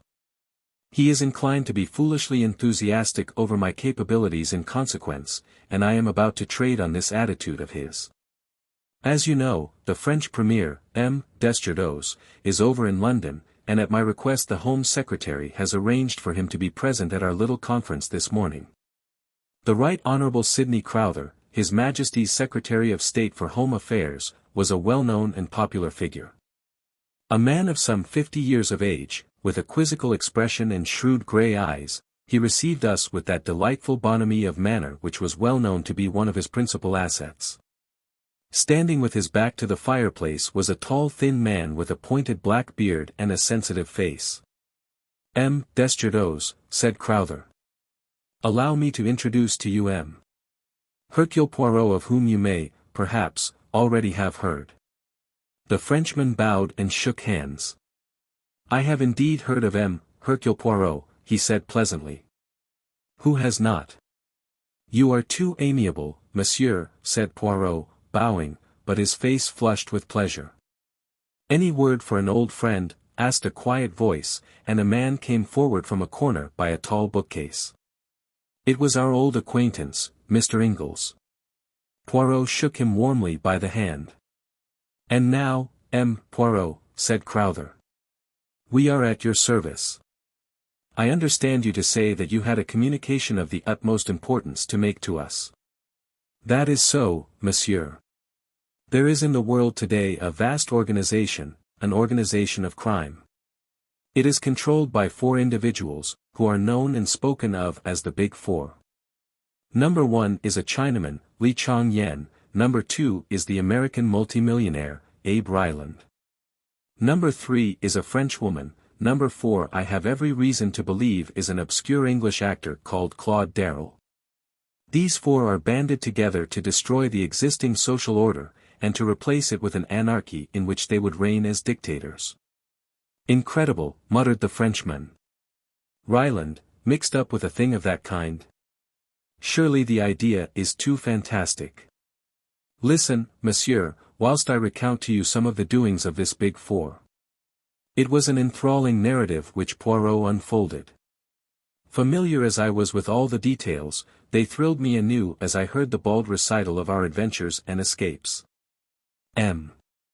Desjardins looked mutely at Mr. Crowther as Poirot finished. The other answered the look. "Yes, M. Desjardins, I think we must admit the existence of a Big Four." Scotland Yard was inclined to jeer at first, but they have been forced to admit that M. Poirot was right in many of his claims. The only question is the extent of its aims. I cannot but feel that M. Poirot, exaggerates a little. For answer Poirot set forth 10 salient points. I have been asked not to give them to the public even now, and so I refrain from doing so, but they included the extraordinary disasters to submarines which occurred in a certain month. And also a series of aeroplane accidents and forced landings. According to Poirot, these were all the work of the Big Four, and bore witness to the fact that they were in possession of various scientific secrets unknown to the world at large. This brought us straight to the question which I had been waiting for the French Premier to ask. You say that the 3rd member of this organization is a Frenchwoman. Have you any idea of her name? It is a well-known name, monsieur. An honored name. Number 3 is no less than the famous Madame Olivier. At the mention of the world-famous scientist, successor to the Curies, M. Desjardins positively bounded from his chair, his face purple with emotion. Madame Olivier. Impossible. Absurd. It is an insult what you say there. Poirot shook his head gently, but made no answer. Desjardins looked at him in stupefaction for some moments. Then his face cleared, and he glanced at the Home Secretary and tapped his forehead significantly. Poirot is a great man, he observed. But even the great man, sometimes he has his little mania, does he not? And seeks in high places for fancied conspiracies. It is well known. You agree with me, do you not, Mr. Crowther? The Home Secretary did not answer for some minutes. Then he spoke slowly and heavily. Upon my soul, I don't know, he said at last. I have always had and still have the utmost belief in M. Poirot, but, well, this takes a bit of believing. This Li Chang Yen, too, continued M. Desjardins. Who has ever heard of him? I have, said the unexpected voice of Mr. Ingles. The Frenchman stared at him, and he stared placidly back again, looking more like a Chinese idol than ever. Mr. Ingles, explained the Home Secretary, is the greatest authority we have on the interior of China. And you have heard of this Li Chang Yen? Until M. Poirot here came to me, I imagined that I was the only man in England who had. Make no mistake, M. Desjardins, there is only one man in China who counts today, Li Chang Yen. He has, perhaps, I only say perhaps, the finest brain in the world at the present time. M. Desjardins sat as though stunned. Presently, however, he rallied. There may be something in what you say, M. Poirot, he said coldly. But as regards Madame Olivier, you are most certainly mistaken. She is a true daughter of France, and devoted solely to the cause of science. Poirot shrugged his shoulders and did not answer. There was a minute or two's pause, and then my little friend rose to his feet, with an air of dignity that sat rather oddly upon his quaint personality. That is all I have to say, messieurs, to warn you. I thought it likely that I should not be believed. But at least you will be on your guard. My words will sink in, and each fresh event that comes along will confirm your wavering faith. It was necessary for me to speak now, later I might not have been able to do so. You mean? Asked Crowther, impressed in spite of himself by the gravity of Poirot's tone. I mean, monsieur, that since I have penetrated the identity of number 4, my life is not worth an hour's purchase. He will seek to destroy me at all costs, and not for nothing is he named the destroyer. Messieurs, I salute you. To you, M. Crowther, I deliver this key, and this sealed envelope. I have got together all my notes on the case, and my ideas as to how best to meet the menace that any day may break upon the world, and have placed them in a certain safe deposit. In the event of my death, M. Crowther, I authorize you to take charge of those papers and make what use you can of them. And now, messieurs, I wish you good day. Desjardins merely bowed coldly, but Crowther sprang up and held out his hand. You have converted me, M. Poirot. Fantastic as the whole thing seems, I believe utterly in the truth of what you have told us. Ingles left at the same time as we did. I am not disappointed with the interview, said Poirot, as we walked along. I did not expect to convince Desjardins, but I have at least ensured that, if I die, my knowledge does not die with me.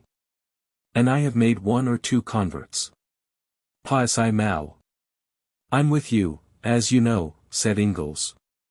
By the way, I'm going out to China as soon as I can get off. Is that wise? No, said Ingles drily. But it's necessary. One must do what one can. Ah, you are a brave man, cried Poirot with emotion. If we were not in the street, I would embrace you. I fancied that Ingles looked rather relieved. I don't suppose that I shall be in any more danger in China than you are in London, he growled. That is possibly true enough, admitted Poirot. I hope that they will not succeed in massacring Hastings also, that is all. That would annoy me greatly. I interrupted this cheerful conversation to remark that I had no intention of letting myself be massacred, and shortly afterwards Ingles parted from us. For some time we went along in silence, which Poirot at length broke by uttering a totally unexpected remark. I really think, that I shall have to bring my brother into this.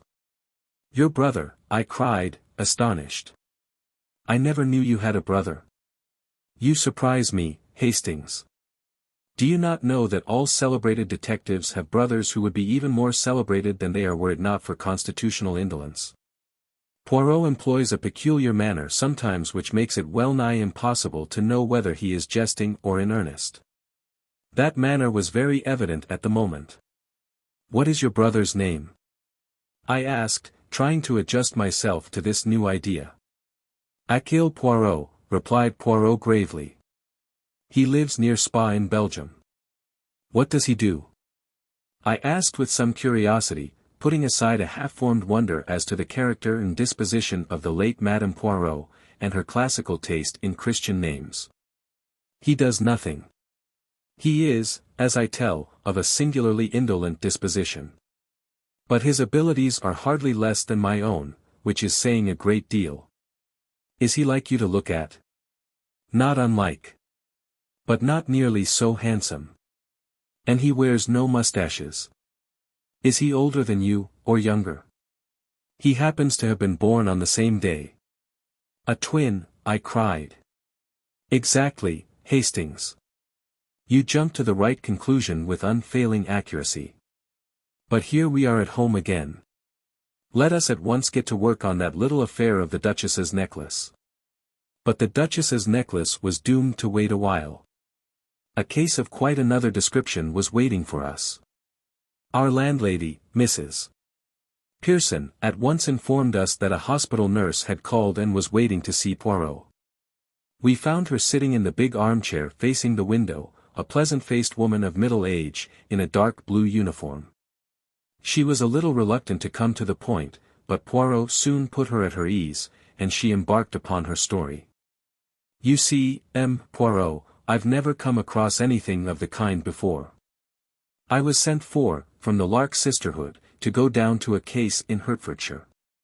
An old gentleman, it is, Mr. Templeton. Quite a pleasant house, and quite pleasant people. The wife, Mrs.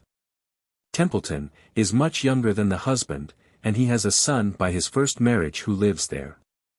I don't know that the young man and the stepmother always get on together. He's not quite what you'd call normal, not wanting, exactly, but decidedly dull in the intellect. Well, this illness of Mr. Templeton's seemed to me from the first to be mysterious. At times there seemed really nothing the matter with him, and then he suddenly has one of these gastric attacks with pain and vomiting. But the doctor seemed quite satisfied, and it wasn't for me to say anything. But I couldn't help thinking about it. And then she paused, and became rather red. Something happened which aroused your suspicions, suggested Poirot. Yes. But she still seemed to find it difficult to go on. I found the servants were passing remarks too. About Mr. Templeton's illness? Oh, no. About this other thing. Mrs. Templeton. Yes. Mrs. Templeton and the doctor, perhaps. Poirot had an uncanny flair in these things. The nurse threw him a grateful glance and went on. They were passing remarks. And then one day I happened to see them together myself, in the garden. It was left at that. Our client was in such an agony of outraged propriety that no one could feel it necessary to ask exactly what she had seen in the garden. She had evidently seen quite enough to make up her own mind on the situation. The attacks got worse and worse. Dr. Treves said it was all perfectly natural and to be expected, and that Mr. Templeton could not possibly live long, but I've never seen anything like it before myself, not in all my long experience of nursing. It seemed to me much more like some form of. She paused, hesitating. Arsenical poisoning, said Poirot helpfully. She nodded. And then, too, he, the patient, said something queer. They'll do for me, the four of them. They'll do for me yet. Eh, said Poirot quickly.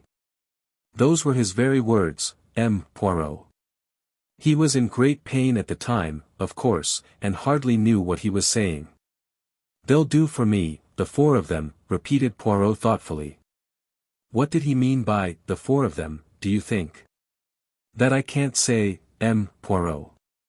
I thought perhaps he meant his wife and son, and the doctor, and perhaps Miss Clark, Mrs. Templeton's companion. That would make four, wouldn't it? He might think they were all in league against him. Quite so, said Poirot, in a preoccupied voice. What about food? Could you take no precautions about that? I'm always doing what I can. But, of course, sometimes Mrs.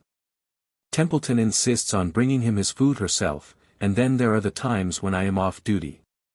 Exactly. And you are not sure enough of your ground to go to the police? The nurse's face showed her horror at the mere idea. What I have done, Poirot, is this. Mr. Templeton had a very bad attack after partaking of a bowl of soup. I took a little from the bottom of the bowl afterwards, and have brought it up with me. I have been spared for the day to visit a sick mother, as Mr. Templeton was well enough to be left. She drew out a little bottle of dark fluid and handed it to Poirot. Excellent, mademoiselle. We will have this analyzed immediately. If you will return here in, say, an hour's time, I think that we shall be able to dispose of your suspicions one way or another. First extracting from our visitor her name and qualifications, he ushered her out. Then he wrote a note and sent it off together with the bottle of soup. Whilst we waited to hear the result, Poirot amused himself by verifying the nurse's credentials, somewhat to my surprise. No, my friend, he declared. I do well to be careful. Do not forget the big four are on our track. However, he soon elicited the information that a nurse of the name of Mabel Palmer was a member of the Lark Institute and had been sent to the case in question. So far, so good, he said, with a twinkle. And now here comes Nurse Palmer back again, and here also is our analyst's report. Is there arsenic in it? She asked breathlessly. Poirot shook his head, refolding the paper. No. We were both immeasurably surprised. There is no arsenic in it, continued Poirot. But there is antimony, and that being the case, we will start immediately for Hertfordshire. Pray heaven that we are not too late. It was decided that the simplest plan was for Poirot to represent himself truly as a detective, but that the ostensible reason of his visit should be to question Mrs. Templeton about a servant formerly in her employment whose name he obtained from Nurse Palmer, and whom he could represent as being concerned in a jewel robbery. It was late when we arrived at Elmstead, as the house was called. We had allowed Nurse Palmer to precede us by about 20 minutes, so that there should be no question of our all arriving together. Mrs. Templeton, a tall dark woman, with sinuous movements and uneasy eyes, received us. I noticed that as Poirot announced his profession, she drew in her breath with a sudden hiss, as though badly startled, but she answered his question about the maidservant readily enough. And then, to test her, Poirot embarked upon a long history of a poisoning case in which a guilty wife had figured. His eyes never left her face as he talked, and try as she would, she could hardly conceal her rising agitation. Suddenly, with an incoherent word of excuse, she hurried from the room. We were not long left alone. A squarely built man with a small red mustache and pince-nez came in. Dr. Treves, he introduced himself. Mrs. Templeton asked me to make her excuses to you. She's in a very bad state, you know. Nervous strain. Worry over her husband and all that. I've prescribed bed and bromide. But she hopes you'll stay and take pot luck, and I'm to do host. We've heard of you down here, Poirot, and we mean to make the most of you. Ah, here's Mickey. A shambling young man entered the room. He had a very round face, and foolish-looking eyebrows raised as though in perpetual surprise.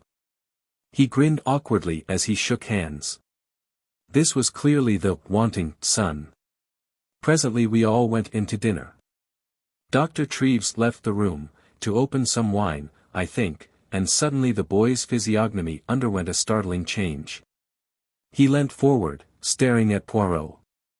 "You've come about father," he said, nodding his head. "I know. I know lots of things, but nobody thinks I do.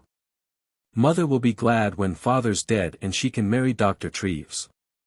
She isn't my own mother, you know. I don't like her. She wants father to die." It was all rather horrible. Luckily, before Poirot had time to reply, the doctor came back, and we had to carry on a forced conversation. And then suddenly Poirot lay back in his chair with a hollow groan. His face was contorted with pain. "My dear sir, what's the matter?" cried the doctor. "A sudden spasm. I am used to them." "No, no, I require no assistance from you, doctor. If I might lie down upstairs." His request was instantly acceded to, and I accompanied him upstairs, where he collapsed on the bed, groaning heavily. For the first minute or two I had been taken in, but I had quickly realized that Poirot was, as he would have put it, playing the comedy. And that his object was to be left alone upstairs near the patient's room. Hence I was quite prepared when, the instant we were alone, he sprang up. "Quick, Hastings, the window. There is ivy outside. We can climb down before they begin to suspect." "Climb down?" "Yes, we must get out of this house at once." "You saw him at dinner?" "The doctor?" "No, young Templeton. His trick with his bread. Do you remember what Flossie Monroe told us before she died? That Claude Darrell had a habit of dabbing his bread on the table to pick up crumbs. Hastings, this is a vast plot, and that vacant-looking young man is our archenemy, number 4. Hurry." I did not wait to argue. Incredible as the whole thing seemed, it was wiser not to delay. We scrambled down the ivy as quietly as we could and made a beeline for the small town and the railway station. We were just able to catch the last train, the 8:34, which would land us in town about 11 o'clock. "A plot," said Poirot thoughtfully. "How many of them were in it, I wonder? I suspect that the whole Templeton family are just so many agents of the Big Four. Did they simply want to decoy us down there? Or was it more subtle than that? Did they intend to play the comedy down there and keep me interested until they had had time to do what? I wonder now." He remained very thoughtful. Arrived at our lodgings, he restrained me at the door of the sitting room. "Attention, Hastings. I have my suspicions. Let me enter first." He did so, and, to my slight amusement, took the precaution to press on the electric switch with an old galoche. Then he went round the room like a strange cat, cautiously, delicately, on the alert for danger. I watched him for some time, remaining obediently where I had been put by the wall. "It seems all right, Poirot," I said impatiently. "It seems so, mon ami, it seems so. But let us make sure." "Rot," I said. "I shall light the fire, anyway, and have a pipe. I've caught you out for once. You had the matches last and you didn't put them back in the holder as usual, the very thing you're always cursing me for doing." I stretched out my hand. I heard Poirot's warning cry, saw him leaping towards me, my hand touched the matchbox. Then, a flash of blue flame, an ear-rending crash, and darkness. I came to myself to find the familiar face of our old friend Dr. Ridgway bending over me. An expression of relief passed over his features. "Keep still," he said soothingly. "You're all right. There's been an accident, you know." "Poirot," I murmured. "You're in my digs." "Everything's quite all right." A cold fear clutched at my heart. His evasion woke a horrible fear. "Poirot," I reiterated. "What of Poirot?" He saw that I had to know and that further evasions were useless. "By a miracle you escaped, Poirot, did not." A cry burst from my lips. Not dead. Not dead. Ridgway bowed his head, his features working with emotion. With desperate energy I pulled myself to a sitting position. Poirot may be dead, I said weakly. But his spirit lives on. I will carry on his work. Death to the Big Four. Then I fell back, fainting. Chapter 16. The Dying Chinaman. Even now I can hardly bear to write of those days in March. Poirot, the unique, the inimitable Hercule Poirot, dead.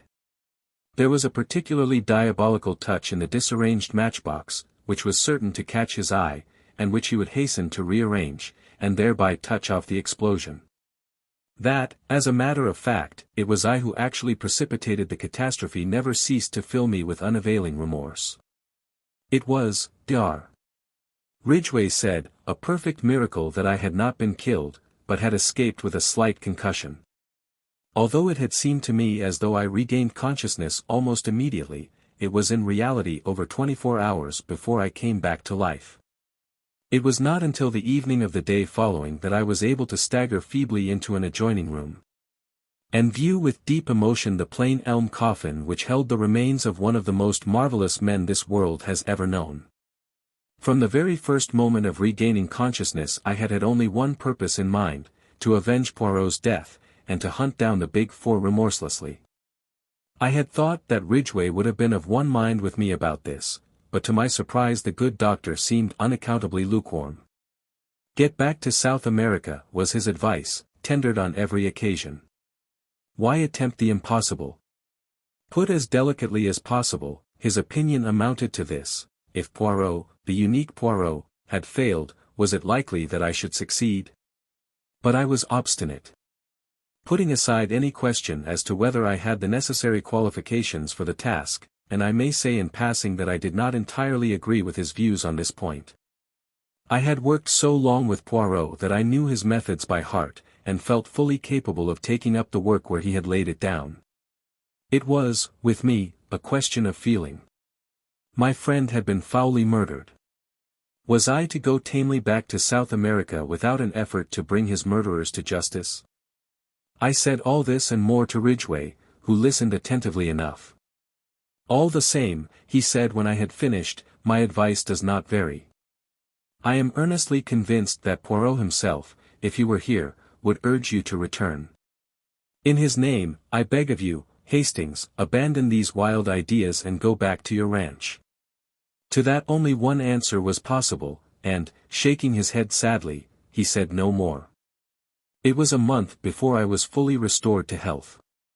Towards the end of April, I sought, and obtained, an interview with the Home Secretary. Mr. Crowther's manner was reminiscent of that of Dr. Ridgway. It was soothing and negative. Whilst appreciating the offer of my services, he gently and considerately declined them. The papers referred to by Poirot had passed into his keeping, and he assured me that all possible steps were being taken to deal with the approaching menace. With that cold comfort I was forced to be satisfied. Mr. Crowther ended the interview by urging me to return to South America. I found the whole thing profoundly unsatisfactory. I should, I suppose, in its proper place, have described Poirot's funeral. It was a solemn and moving ceremony, and the extraordinary number of floral tributes past belief. They came from high and low alike, and bore striking testimony to the place my friend had made for himself in the country of his adoption. For myself, I was frankly overcome by emotion as I stood by the graveside and thought of all our varied experiences and the happy days we had passed together. By the beginning of May I had mapped out a plan of campaign. I felt that I could not do better than keep to Poirot's scheme of advertising for any information respecting Claude Darrell. I had an advertisement to this effect inserted in a number of morning newspapers, and I was sitting in a small restaurant in Soho, and judging of the effect of the advertisement, when a small paragraph in another part of the paper gave me a nasty shock. Very briefly, it reported the mysterious disappearance of Mr. John Ingles from the SS Shanghai, shortly after the latter had left Marseilles. Although the weather was perfectly smooth, it was feared that the unfortunate gentleman must have fallen overboard. The paragraph ended with a brief reference to Mr. Ingles's long and distinguished service in China. The news was unpleasant. I read into Ingles's death a sinister motive. Not for one moment did I believe the theory of an accident. Ingles had been murdered, and his death was only too clearly the handiwork of that accursed Big Four. As I sat there, stunned by the blow, and turning the whole matter over in my mind, I was startled by the remarkable behavior of the man sitting opposite me. So far I had not paid much attention to him. He was a thin, dark man of middle age, sallow of complexion, with a small pointed beard. He had sat down opposite me so quietly that I had hardly noticed his arrival. But his actions now were decidedly peculiar, to say the least of them. Leaning forward, he deliberately helped me to salt, putting it in 4 little heaps round the edge of my plate. "You will excuse me," he said, in a melancholy voice. "To help a stranger to salt is to help them to sorrow, they say. That may be an unavoidable necessity. I hope not, though. I hope that you will be reasonable." Then, with a certain significance, he repeated his operations with the salt on his own plate. The symbol 4 was too plain to be missed. I looked at him searchingly. In no way that I could see did he resemble the young Templeton, or James the footman, or any other of the various personalities we had come across. Nevertheless, I was convinced that I had to do with no less than the redoubtable number 4 himself. In his voice there was certainly a faint resemblance to the buttoned-up stranger who had called upon us in Paris. I looked round, undecided as to my course of action. Reading my thoughts, he smiled and gently shook his head. "I should not advise it," he remarked. "Remember what came of your hasty action in Paris. Let me assure you that my way of retreat is well assured. Your ideas are inclined to be a little crude, Captain Hastings, if I may say so." "You devil," I said, choking with rage, "you incarnate devil." "Heated, just a trifle heated. Your late lamented friend would have told you that a man who keeps calm has always a great advantage." "You dare to speak of him," I cried. "The man you murdered so foully. And you come here." He interrupted me. "I came here for an excellent and peaceful purpose. To advise you to return at once to South America. If you do so, that is the end of the matter as far as the Big Four are concerned. You and yours will not be molested in any way. I give you my word as to that." I laughed scornfully. "And if I refuse to obey your autocratic command?" "It is hardly a command. Shall we say that it is a warning?" There was a cold menace in his tone. "The first warning," he said softly. "You will be well advised not to disregard it." Then, before I had any hint of his intention, he rose and slipped quickly away towards the door. I sprang to my feet and was after him in a second, but by bad luck I cannonied straight into an enormously fat man who blocked the way between me and the next table. By the time I had disentangled myself, my quarry was just passing through the doorway. And the next delay was from a waiter carrying a huge pile of plates who crashed into me without the least warning. By the time I got to the door there was no sign of the thin man with the dark beard. The waiter was fulsome in apologies, the fat man was sitting placidly at a table ordering his lunch.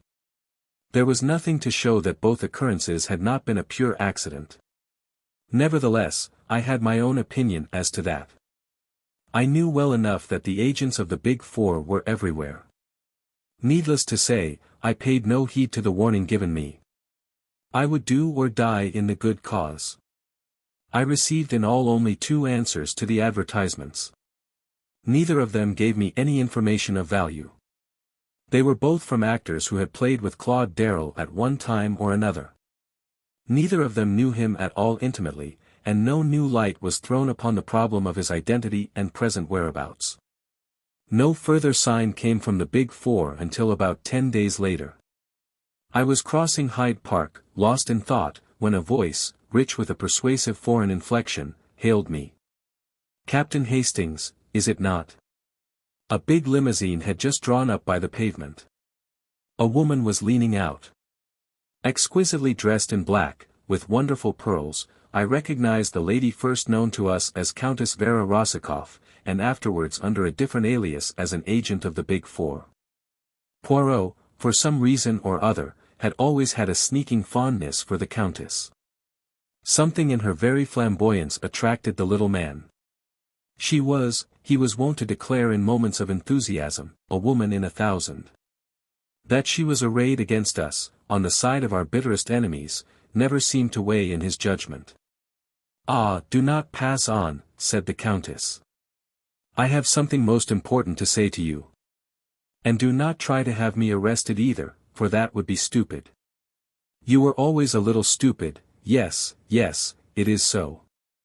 You are stupid now, when you persist in disregarding the warning we sent you. It is the second warning I bring you. Leave England at once. You can do no good here, I tell you that frankly. You will never accomplish anything."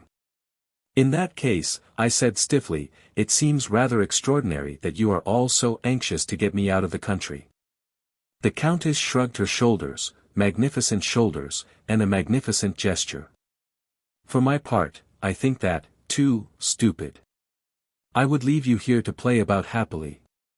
But the chiefs, you see, are fearful that some word of yours may give great help to those more intelligent than yourself. Hence, you are to be banished." The Countess appeared to have a flattering idea of my abilities.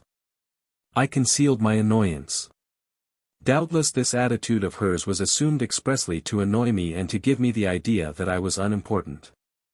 "It would, of course, be quite easy to remove you," she continued, "but I am quite sentimental sometimes. I pleaded for you. You have a nice little wife somewhere, have you not? And it would please the poor little man who is dead to know that you were not to be killed. I always liked him, you know. He was clever, but clever.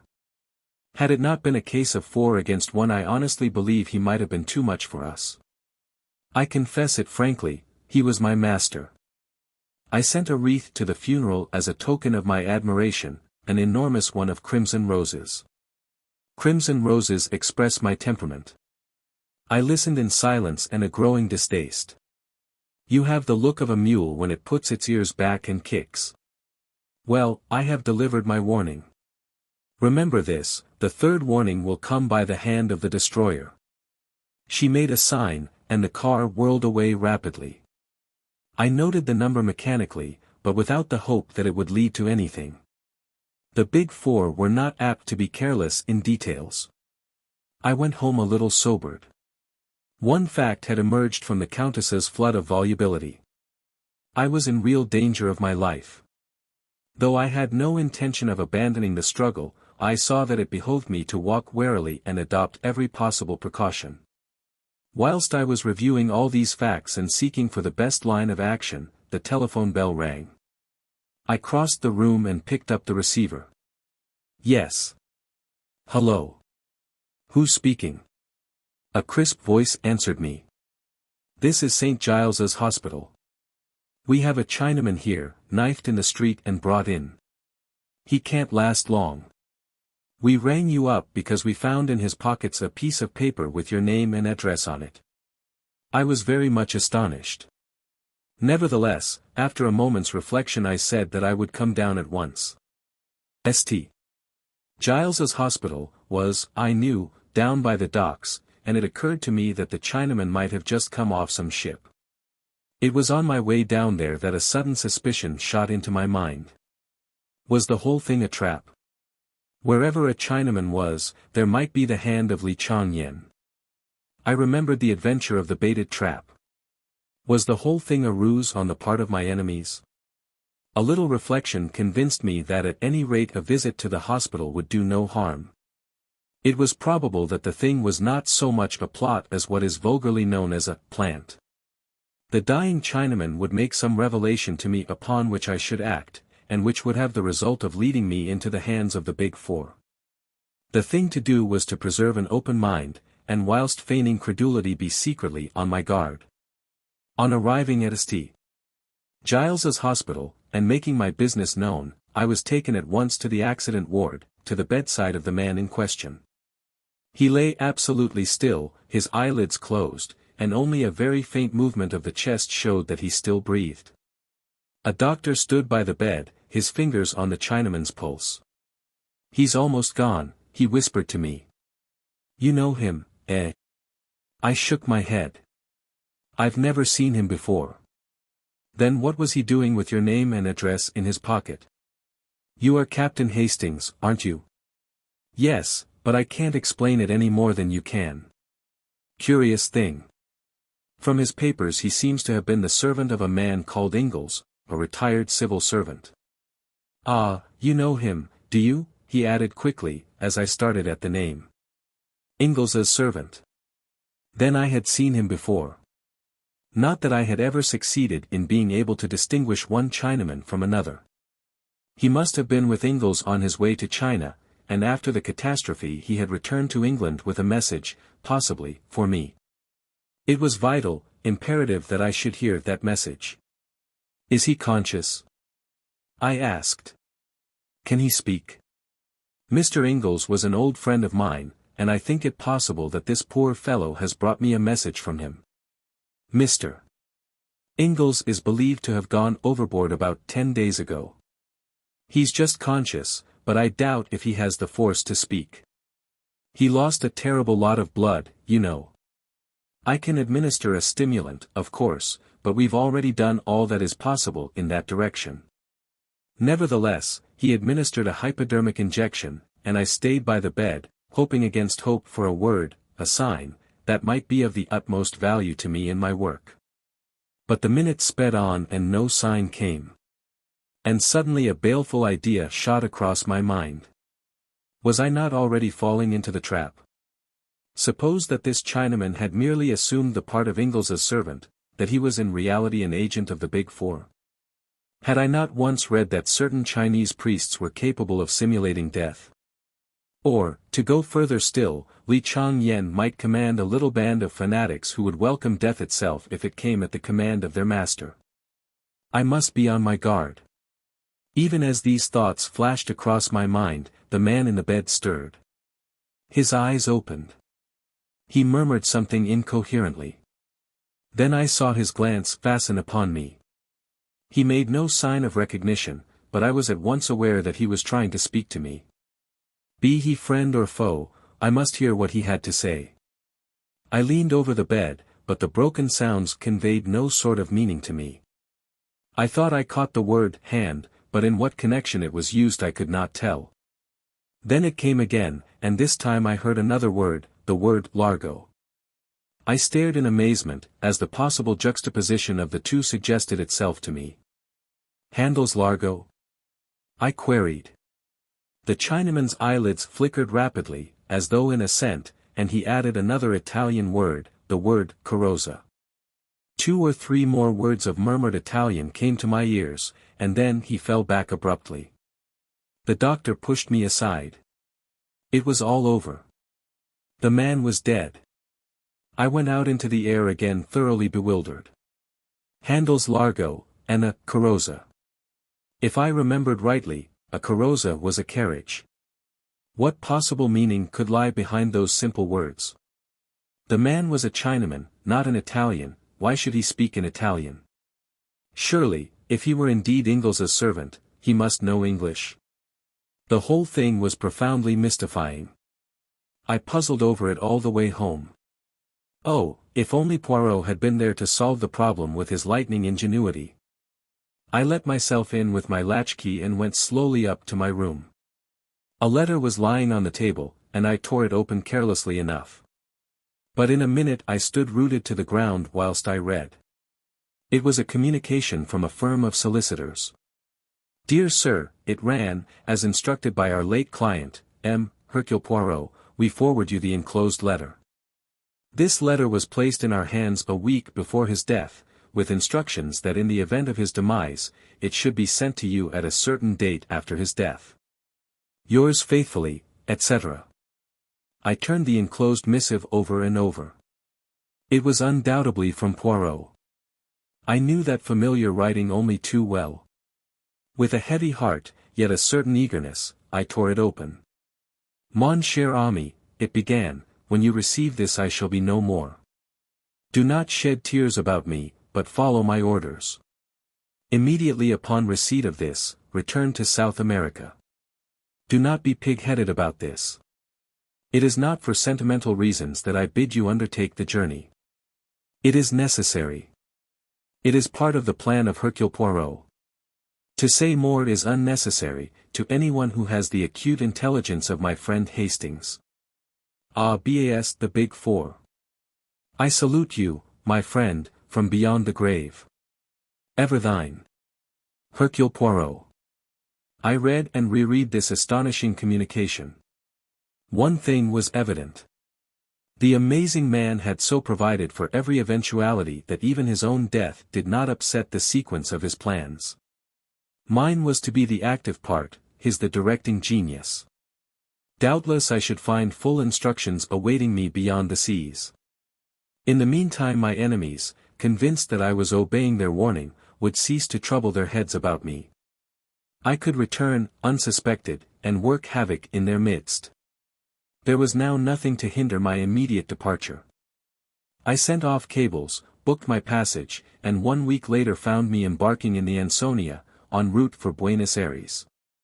Just as the boat left the quay, a steward brought me a note.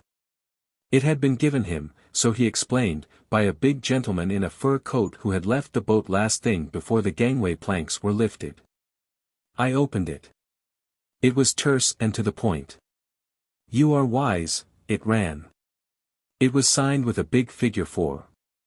I could afford to smile to myself. The sea was not too choppy. I enjoyed a passable dinner, made up my mind as to the majority of my fellow passengers, and had a rubber or two of bridge. Then I turned in and slept like a log as I always do on board ship. I was awakened by feeling myself persistently shaken. Dazed and bewildered, I saw that one of the ship's officers was standing over me. He gave a sigh of relief as I sat up. Thank the Lord I've got you awake at last. I've had no end of a job. Do you always sleep like that? What's the matter? I asked, still bewildered and not fully awake. Is there anything wrong with the ship? I expect you know what's the matter better than I do, he replied drily. Special instructions from the Admiralty. There's a destroyer waiting to take you off. What? I cried. In mid-ocean? It seems a most mysterious affair, but that's not my business. They've sent a young fellow aboard who is to take your place, and we are all sworn to secrecy. Will you get up and dress? Utterly unable to conceal my amazement, I did as I was told. A boat was lowered, and I was conveyed aboard the destroyer. There I was received courteously, but got no further information. The commander's instructions were to land me at a certain spot on the Belgian coast. There his knowledge and responsibility ended. The whole thing was like a dream. The one idea I held to firmly was that all this must be part of Poirot's plan. I must simply go forward blindly, trusting in my dead friend. I was duly landed at the spot indicated. There a motor was waiting, and soon I was rapidly whirling across the flat Flemish plains. I slept that night at a small hotel in Brussels. The next day we went on again. The country became wooded and hilly. I realized that we were penetrating into the Ardennes, and I suddenly remembered Poirot's saying that he had a brother who lived at Spa. But we did not go to Spa itself. We left the main road and wound into the leafy fastnesses of the hills, till we reached a little hamlet, and an isolated white villa high on the hillside. Here the car stopped in front of the green door of the villa. The door opened as I alighted. An elderly manservant stood in the doorway bowing. Le Capitaine Hastings, he said in French. Le Capitaine is expected. If he will follow me. He led the way across the hall, and flung open a door at the back, standing aside to let me pass in. I blinked a little, for the room faced west and the afternoon sun was pouring in.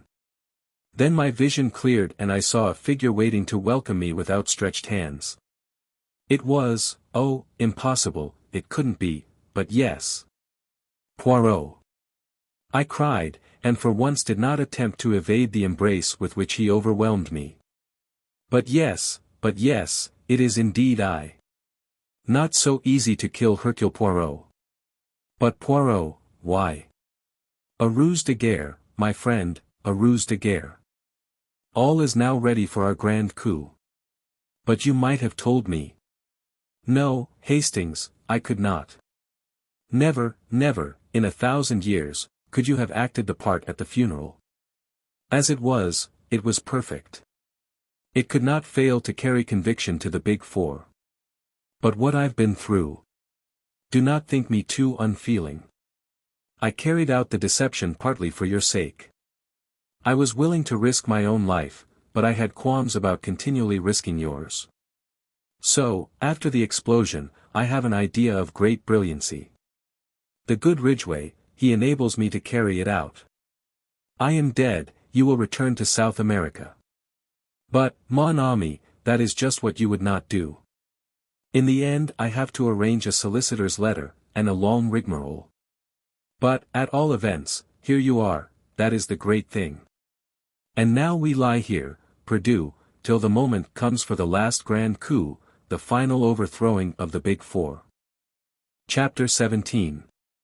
Number 4 wins a trick. From our quiet retreat in the Ardennes we watched the progress of affairs in the great world. We were plentifully supplied with newspapers, and every day Poirot received a bulky envelope, evidently containing some kind of report. He never showed these reports to me, but I could usually tell from his manner whether their contents had been satisfactory or otherwise. He never wavered in his belief that our present plan was the only one likely to be crowned by success. As a minor point, Hastings, he remarked one day, I was in continual fear of your death lying at my door. And that rendered me nervous, like a cat upon the jumps, as you say. But now I am well satisfied. Even if they discover that the Captain Hastings who landed in South America is an impostor, and I do not think they will discover it. They are not likely to send an agent out there who knows you personally, they will only believe that you are trying to circumvent them in some clever manner of your own. And will pay no serious attention to discovering your whereabouts. Of the one vital fact, my supposed death, they are thoroughly convinced. They will go ahead and mature their plans. And then? I asked eagerly. And then, mon ami, grand resurrection of Hercule Poirot. At the 11th hour I reappear, throw all into confusion, and achieve the supreme victory in my own unique manner. I realized that Poirot's vanity was of the case-hardened variety which could withstand all attacks. I reminded him that once or twice the honors of the game had lain with our adversaries. But I might have known that it was impossible to diminish Hercule Poirot's enthusiasm for his own methods. See you, Hastings, it is like the little trick that you play with the cards. You have seen it without doubt. You take the 4 knaves, you divide them, one on top of the pack, one underneath, and so on, you cut and you shuffle, and there they are all together again. That is my object. So far I have been contending, now against one of the Big Four, now against another. But let me get them all together, like the 4 knaves in the pack of cards, and then, with one coup, I destroy them all. And how do you propose to get them all together? I asked. By awaiting the supreme moment. By lying perdu until they are ready to strike. That may mean a long wait, I grumbled. Always impatient, the good Hastings.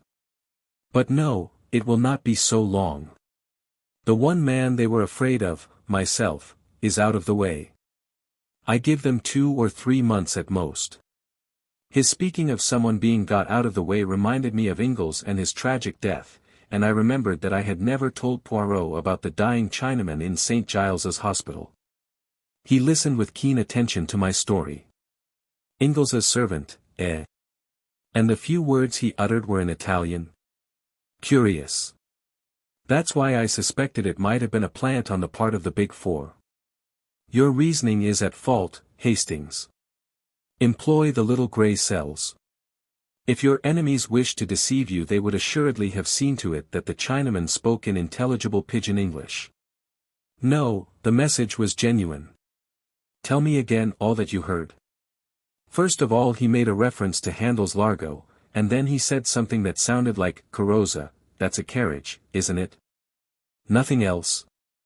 Well, just at the end he murmured something like, Cara, somebody or other, some woman's name. Zia, I think. But I don't suppose that had any bearing on the rest of it. You would not suppose so, Hastings. Cara Zia is very important indeed. I don't see. My dear friend, you never see, and anyway the English know no geography. Geography? I cried. What has geography got to do with it? I dare say Thomas Cook would be more to the point. As usual, Poirot refused to say anything more, a most irritating trick of his. But I noticed that his manner became extremely cheerful, as though he had scored some point or other. The days went on, pleasant if a trifle monotonous. There were plenty of books in the villa, and delightful rambles all around, but I chafed sometimes at the forced inactivity of our life, and marveled at Poirot's state of placid content. Nothing occurred to ruffle our quiet existence, and it was not until the end of June, well within the limit that Poirot had given them, that we had our news of the Big Four. A car drove up to the villa early one morning, such an unusual event in our peaceful life that I hurried down to satisfy my curiosity. I found Poirot talking to a pleasant-faced young fellow of about my own age. He introduced me. This is Captain Harvey, Hastings, one of the most famous members of your intelligence service. Not famous at all, I'm afraid, said the young man, laughing pleasantly. Not famous except to those in the know, I should have said. Most of Captain Harvey's friends and acquaintances consider him an amiable but brainless young man, devoted only to the trot of the fox or whatever the dance is called. We both laughed. Well, to business, said Poirot. You are of opinion the time has come, then? We are sure of it, sir. China was isolated politically yesterday. What is going on out there, nobody knows. No news of any kind, wireless or otherwise, has come through, just a complete break, and silence. Li Chang-yen has shown his hand. And the others? Abe Ryland arrived in England a week ago, and left for the continent yesterday. And Madame Olivier? Madame Olivier left Paris last night. For Italy. For Italy, sir. As far as we can judge, they are both making for the resort you indicated, though how you knew that. Ah, that is not the cap with the feather for me. That was the work of Hastings here. He conceals his intelligence, you comprehend, but it is profound for all that. Harvey looked at me with due appreciation, and I felt rather uncomfortable. All is in train, then, said Poirot. He was pale now, and completely serious. The time has come. The arrangements are all made. Everything you ordered has been carried out. The governments of Italy, France, and England are behind you, and are all working harmoniously together. It is, in fact, a new entente, observed Poirot drily. I am glad that Desjardins is convinced at last. Eh bien, then, we will start, or rather, I will start. You, Hastings, will remain here, yes, I pray of you. In verity, my friend, I am serious. I believed him, but it was not likely that I should consent to being left behind in that fashion. Our argument was short but decisive. It was not until we were in the train, speeding towards Paris, that he admitted that he was secretly glad of my decision. For you have a part to play, Hastings. An important part. Without you, I might well fail. Nevertheless, I felt that it was my duty to urge you to remain behind. There is danger, then. Mon ami, where there is the Big Four there is always danger. On arrival in Paris, we drove across to the Gare de l'Est, and Poirot at last announced our destination. We were bound for Bolzano and Italian Tyrol. During Harvey's absence from our carriage I took the opportunity of asking Poirot why he had said that the discovery of the rendezvous was my work. Because it was, my friend. How Ingles managed to get hold of the information I do not know, but he did, and he sent it to us by his servant. We are bound, mon ami, for Carrossi, the new Italian name for which is Lago di Carezza. You see now where your Carezia comes in, and also your Carrozza, and Largo, the handle was supplied by your own imagination. Possibly some reference to the information coming from the hand of Mr. Ingles started the train of association. Carrossi? I queried. I never heard of it. I always tell you that the English know no geography. But as a matter of fact, it is a well-known and very beautiful summer resort, 4,000 feet up, in the heart of the Dolomites. And it is in this out-of-the-way spot that the Big Four have their rendezvous. Say rather their headquarters. The signal has been given, and it is their intention to disappear from the world and issue orders from their mountain fastness. I have made the inquiries. A lot of quarrying of stone and mineral deposits is done there, and the company, apparently a small Italian firm, is in reality controlled by Abe Ryland. I am prepared to swear that a vast subterranean dwelling has been hollowed out in the very heart of the mountain, secret and inaccessible. From there the leaders of the organization will issue by wireless their orders to their followers, who are numbered by thousands in every country. And from that crag in the Dolomites the dictators of the world will emerge. That is to say, they would emerge were it not for Hercule Poirot. Do you seriously believe all this, Poirot? What about the armies and general machinery of civilization? What about it in Russia, Hastings? This will be Russia on an infinitely larger scale, and with this additional menace, that Madame Olivier's experiments have proceeded further than she has ever given out.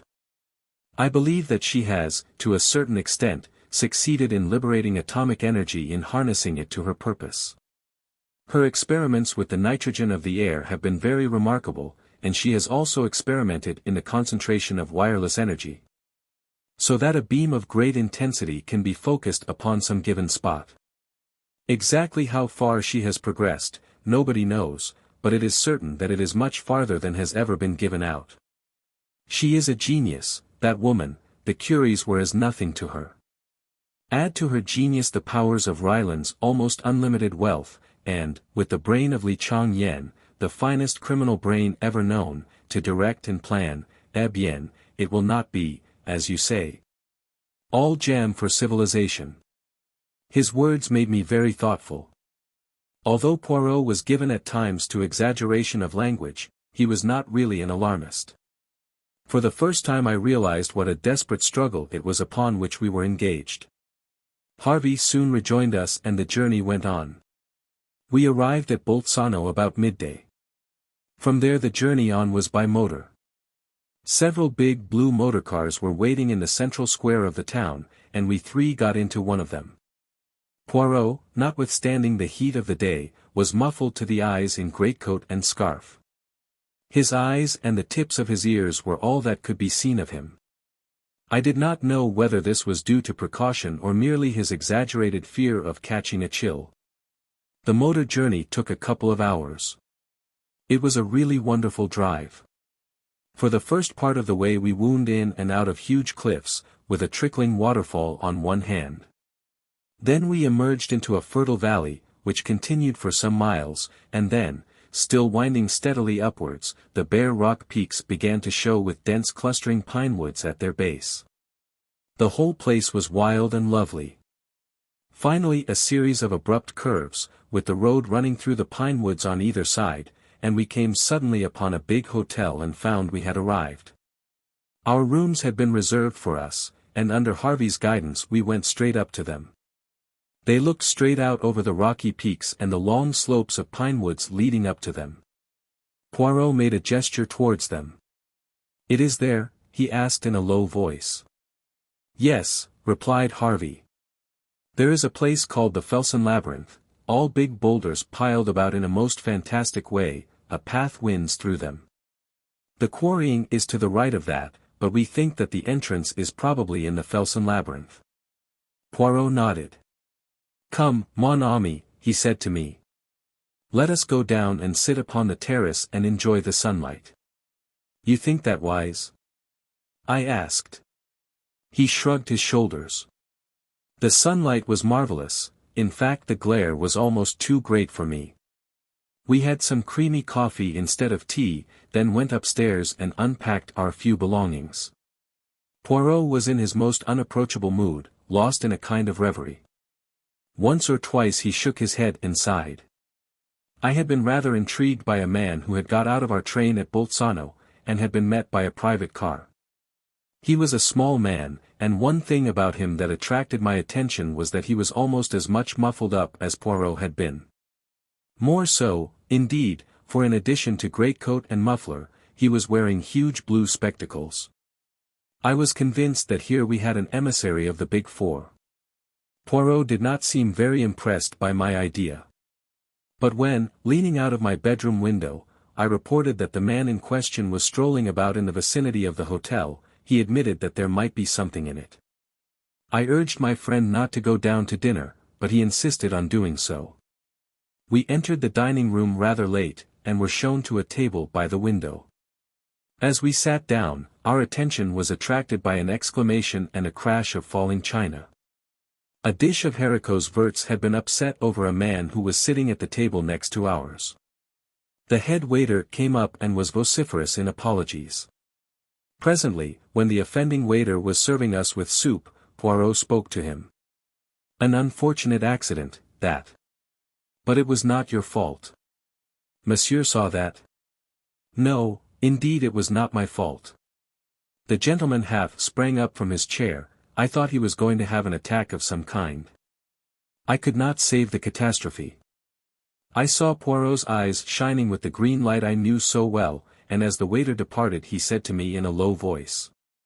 You see, Hastings, the effect of Hercule Poirot, alive and in the flesh. You think. I had not time to continue. I felt Poirot's hand on my knee, as he whispered excitedly. Look, Hastings, look. His trick with the bread. Number 4. Sure enough, the man at the next table to ours, his face unusually pale, was dabbing a small piece of bread mechanically about the table. I studied him carefully. His face, clean-shaven and puffily fat, was of a pasty, unhealthy sallowness, with heavy pouches under the eyes and deep lines running from his nose to the corners of his mouth. His age might have been anything from 35 to 45. In no particular did he resemble any one of the characters which number 4 had previously assumed. Indeed, had it not been for his little trick with the bread, of which he was evidently quite unaware, I would have sworn readily enough that the man sitting there was someone whom I had never seen before. He has recognized you, I murmured. You should not have come down. My excellent Hastings, I have feigned death for 3 months for this one purpose. To startle number 4. To startle him at a moment when he must act quickly or not at all. And we have this great advantage, he does not know that we recognize him. He thinks that he is safe in his new disguise. How I bless Flossie Monroe for telling us of that little habit of his. What will happen now? I asked. What can happen? He recognizes the only man he fears, miraculously resurrected from the dead, at the very minute when the plans of the Big Four are in the balance. Madame Olivier and Abe Ryland lunched here today, and it is thought that they went to Cortina. Only we know that they have retired to their hiding place. How much do we know? That is what number 4 is asking himself at this minute. He dare take no risks. I must be suppressed at all costs. Eh bien, let him try to suppress Hercule Poirot. I shall be ready for him. As he finished speaking, the man at the next table got up and went out. He has gone to make his little arrangements, said Poirot placidly. Shall we have our coffee on the terrace, my friend? It would be pleasanter, I think. I will just go up and get a coat. I went out onto the terrace, a little disturbed in mind. Poirot's assurance did not quite content me. However, so long as we were on guard, nothing could happen to us. I resolved to keep thoroughly on the alert. It was quite 5 minutes before Poirot joined me. With his usual precautions against cold, he was muffled up to the ears. He sat down beside me and sipped his coffee appreciatively. Only in England is the coffee so atrocious, he remarked. On the continent they understand how important it is for the digestion that it should be properly made. As he finished speaking, the man from the next table suddenly appeared on the terrace. Without any hesitation, he came over and drew up a third chair to our table. "You do not mind my joining you, I hope," he said in English. "Not at all, monsieur," said Poirot. I felt very uneasy. It is true that we were on the terrace of the hotel, with people all around us, but nevertheless I was not satisfied. I sensed the presence of danger. Meanwhile number 4 chatted away in a perfectly natural manner. It seemed impossible to believe that he was anything but a bona fide tourist. He described excursions and motor trips, and posed as quite an authority on the neighborhood. He took a pipe from his pocket and began to light it. Poirot drew out his case of tiny cigarettes. As he placed one between his lips, the stranger leant forward with a match. "Let me give you a light." As he spoke, without the least warning, all the lights went out. There was a chink of glass, and something pungent under my nose, suffocating me. Chapter 18. In the Felsenlabyrynth. I could not have been unconscious more than a minute. I came to myself being hustled along between two men. They had me under each arm, supporting my weight, and there was a gag in my mouth. It was pitch dark, but I gathered that we were not outside, but passing through the hotel. All round I could hear people shouting and demanding in every known language what had happened to the lights. My captors swung me down some stairs. We passed along a basement passage, then through a door and out into the open again through a glass door at the back of the hotel. In another moment we had gained the shelter of the pine trees. I had caught a glimpse of another figure in a similar plight to myself, and realized that Poirot, too, was a victim of this bold coup. By sheer audacity. Number 4 had won the day. He had employed, I gathered, an instant anesthetic, probably ethyl chloride, breaking a small bulb of it under our noses. Then, in the confusion of the darkness, his accomplices, who had probably been guests sitting at the next table, had thrust gags in our mouths and hurried us away, taking us through the hotel to baffle pursuit. I cannot describe the hour that followed. We were hurried through the woods at a breakneck pace, going uphill the whole time. At last we emerged in the open, on the mountainside, and I saw just in front of us an extraordinary conglomeration of fantastic rocks and boulders. This must be the Felsenlabyrynth of which Harvey had spoken. Soon we were winding in and out of its recesses. The place was like a maze devised by some evil genie. Suddenly we stopped. An enormous rock barred our path. One of the men stopped and seemed to push on something when, without a sound, the huge mass of rock turned on itself and disclosed a small tunnel-like opening leading into the mountainside. Into this we were hurried. For some time the tunnel was narrow, but presently it widened, and before very long we came out into a wide rocky chamber lighted by electricity. Then the gags were removed. At a sign from number 4, who stood facing us with mocking triumph in his face, we were searched and every article was removed from our pockets, including Poirot's little automatic pistol. A pang smote me as it was tossed down on the table. We were defeated, hopelessly defeated and outnumbered. It was the end. "Welcome to the headquarters of the Big Four, M. Hercule Poirot," said number 4 in a mocking tone. "To meet you again is an unexpected pleasure. But was it worthwhile returning from the grave only for this?" Poirot did not reply. I dared not look at him. "Come this way," continued number 4. "Your arrival will be somewhat of a surprise to my colleagues." He indicated a narrow doorway in the wall. We passed through and found ourselves in another chamber. At the very end of it was a table behind which 4 chairs were placed. The end chair was empty, but it was draped with a mandarin's cape. On the second, smoking a cigar, sat Mr. Abe Ryland.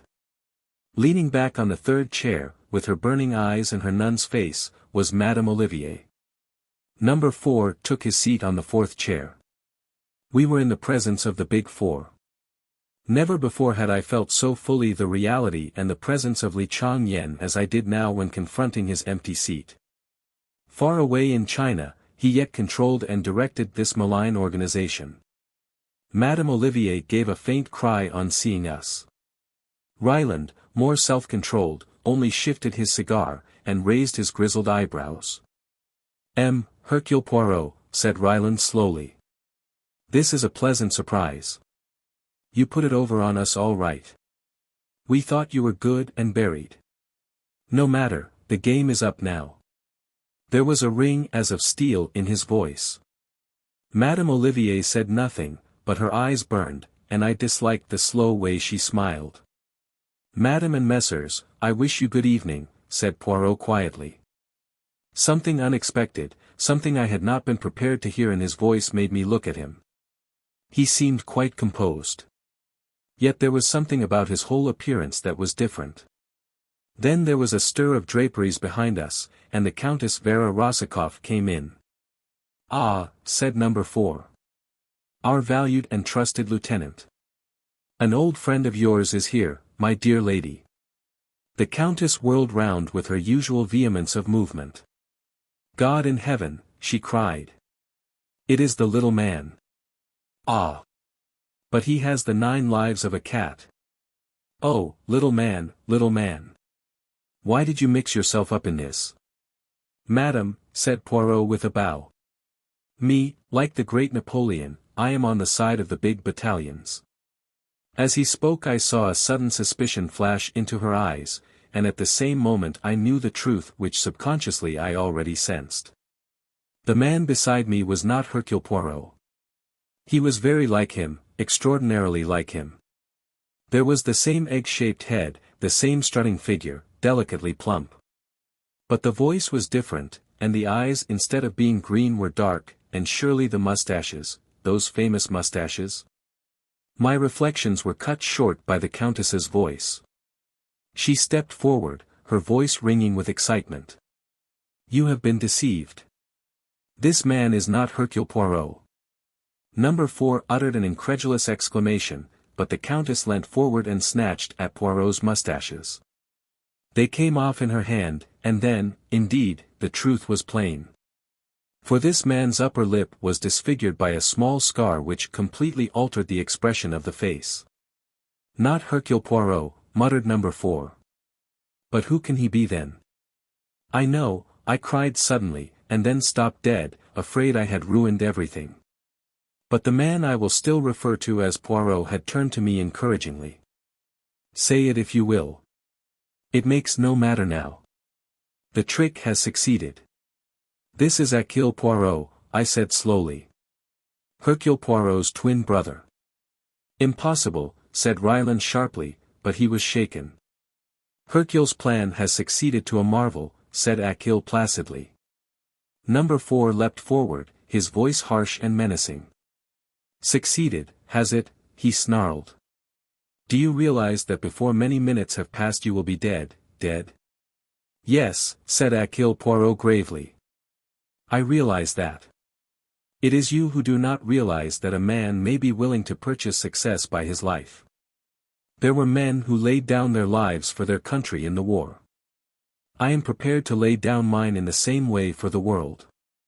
It struck me just then that although perfectly willing to lay down my life I might have been consulted in the matter. Then I remembered how Poirot had urged me to stay behind, and I felt appeased. And in what way will your laying down your life benefit the world? Asked Ryland sardonically. I see that you do not perceive the true inwardness of Hercule's plan. To begin with, your place of retreat was known some months ago, and practically all the visitors, hotel assistants, and others are detectives or Secret Service men. A cordon has been drawn round the mountain. You may have more than one means of egress, but even so you cannot escape. Poirot himself is directing the operations outside. My boots were smeared with a preparation of aniseed tonight, before I came down to the terrace in my brother's place. Hounds are following the trail. It will lead them infallibly to the rock in the Felsenlabyrynth where the entrance is situated. You see, do what you will to us, the net is drawn tightly round you. You cannot escape. Madame Olivier laughed suddenly. You are wrong. There is one way we can escape, and, like Samson, of old, destroy our enemies at the same time. What do you say, my friends? Ryland was staring at Hercule Poirot. Suppose he's lying, he said hoarsely. The other shrugged his shoulders. In an hour it will be dawn. Then you can see for yourself the truth of my words. Already they should have traced me to the entrance in the Felsenlabyrynth. Even as he spoke, there was a far-off reverberation, and a man ran in shouting incoherently. Ryland sprang up and went out. Madame Olivier moved to the end of the room and opened a door that I had not noticed. Inside I caught a glimpse of a perfectly equipped laboratory which reminded me of the one in Paris. Number 4 also sprang up and went out. He returned with Poirot's revolver which he gave to the Countess. There is no danger of their escaping, he said grimly. But still you had better have this. Then he went out again. The Countess came over to us and surveyed my companion attentively for some time. Suddenly she laughed. You are very clever, Hercule Poirot, she said mockingly. Madam, let us talk business. It is fortunate that they have left us alone together. What is your price? I do not understand. What price? Madam, you can aid us to escape. You know the secret ways out of this retreat. I ask you, what is your price? She laughed again. More than you could pay, little man. Why, all the money in the world would not buy me. Madam, I did not speak of money. I am a man of intelligence. Nevertheless, this is a true fact, everyone has his price. In exchange for life and liberty, I offer you your heart's desire. So you are a magician. You can call me so if you like. The Countess suddenly dropped her jesting manner. She spoke with passionate bitterness. Fool! My heart's desire. Can you give me revenge upon my enemies? Can you give me back youth and beauty and a gay heart? Can you bring the dead to life again? Hercule Poirot was watching her very curiously. Which of the three, madam? Make your choice. She laughed sardonically. You will send me the elixir of life, perhaps. Come, I will make a bargain with you. Once, I had a child. Find my child for me, and you shall go free. Madam, I agree. It is a bargain. Your child shall be restored to you. On the faith of Hercule Poirot himself. Again that strange woman laughed, this time long and unrestrainedly. My dear M. Poirot, I am afraid I laid a little trap for you. It is very kind of you to promise to find my child for me, but, you see, I happen to know that you would not succeed, and so that would be a very one-sided bargain, would it not? Madam, I swear to you by the holy angels that I will restore your child to you. I asked you before, M. Poirot, could you restore the dead to life? Then the child is dead? Yes. He stepped forward and took her wrist. Madam, I who speak to you, swear once more. I will bring the dead back to life. She stared at him as though fascinated.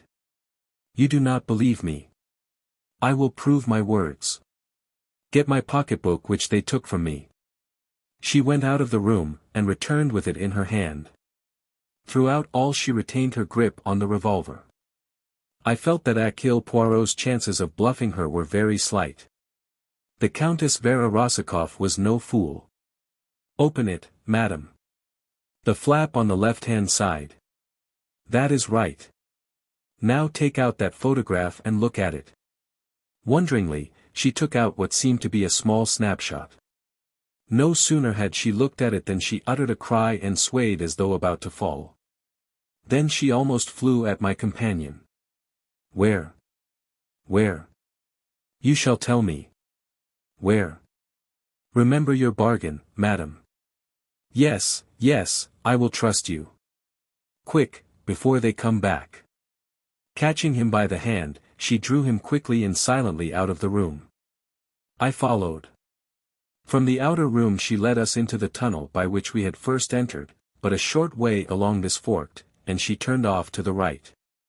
Again and again the passage divided, but she led us on, never faltering or seeming to doubt her way, and with increasing speed. "If only we are in time," she panted. "We must be out in the open before the explosion occurs." Still we went on. I understood that this tunnel led right through the mountain and that we should finally emerge on the other side, facing a different valley. The sweat streamed down my face, but I raced on. And then, far away, I saw a gleam of daylight. Nearer and nearer. I saw green bushes growing. We forced them aside, pushed our way through. We were in the open again, with the faint light of dawn making everything rosy. Poirot's cordon was a reality. Even as we emerged, 3 men fell upon us, but released us again with a cry of astonishment. "Quick!" cried my companion. "Quick, there is no time to lose." But he was not destined to finish. The earth shook and trembled under our feet, there was a terrific roar and the whole mountain seemed to dissolve. We were flung headlong through the air. I came to myself at last. I was in a strange bed and a strange room. Someone was sitting by the window.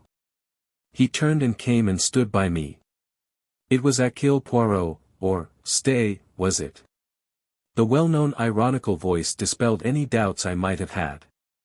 "But yes, my friend, it is. Brother Hercule has gone home again, to the land of myths." It was I all the time. It is not only number 4 who can act a part. Belladonna in the eyes, the sacrifice of the mustaches, and a real scar the inflicting of which caused me much pain 2 months ago, but I could not risk a fake beneath the eagle eyes of number 4. And the final touch, your own knowledge and belief that there was such a person as Hercule Poirot. It was invaluable, the assistance you rendered me, half the success of the coup is due to you. The whole crux of the affair was to make them believe that Hercule Poirot was still at large directing operations. Otherwise, everything was true, the aniseed, the cordon, etc. But why not really send a substitute? And let you go into danger without me by your side? You have a pretty idea of me there. Besides, I always had a hope of finding a way out through the Countess. How on earth did you manage to convince her? It was a pretty thin story to make her swallow, all that about a dead child. The Countess has a great deal more perspicacity than you have, my dear Hastings. She was taken in at first by my disguise, but she soon saw through it.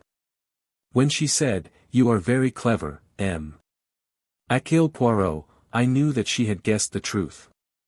It was then or never to play my trump card. All that rigmarole about bringing the dead to life. Exactly, but then, you see, I had the child all along. What? But yes. You know my motto, be prepared. As soon as I found that the Countess Rosikoff was mixed up with the Big Four, I had every possible inquiry made as to her antecedents. I learnt that she had had a child who was reported to have been killed, and I also found that there were discrepancies in the story which led me to wonder whether it might not after all, be alive. In the end, I succeeded in tracing the boy, and by paying out a big sum I obtained possession of the child's person. The poor little fellow was nearly dead of starvation. I placed him in a safe place, with kindly people, and took a snapshot of him in his new surroundings. And so, when the time came, I had my little coup de theatre all ready. You are wonderful, Poirot, absolutely wonderful. I was glad to do it, too. For I had admired the Countess. I should have been sorry if she had perished in the explosion. I've been half afraid to ask you, what of the Big Four? All the bodies have now been recovered. That of number 4 was quite unrecognizable, the head blown to pieces. I rather wish it had not been so. I should have liked to be sure, but no more of that. Look at this. He handed me a newspaper in which a paragraph was marked. It reported the death, by suicide, of Li Chang-yen, who had engineered the recent revolution which had failed so disastrously. My great opponent, said Poirot gravely. It was fated that he and I should never meet in the flesh. When he received the news of the disaster here, he took the simplest way out. A great brain, my friend, a great brain. But I wish I had seen the face of the man who was number 4. Supposing that, after all, but I romance. He is dead. Yes, mon ami, together we have faced and routed the big 4. And now you will return to your charming wife, and I shall retire. The great case of my life is over. Anything else will seem tame after this. No, I shall retire. Possibly I shall grow vegetable marrows. I might even marry and range myself. He laughed heartily at the idea, but with a touch of embarrassment. I hope, small men always admire big, flamboyant women. Marry and range myself, he said again. Who knows?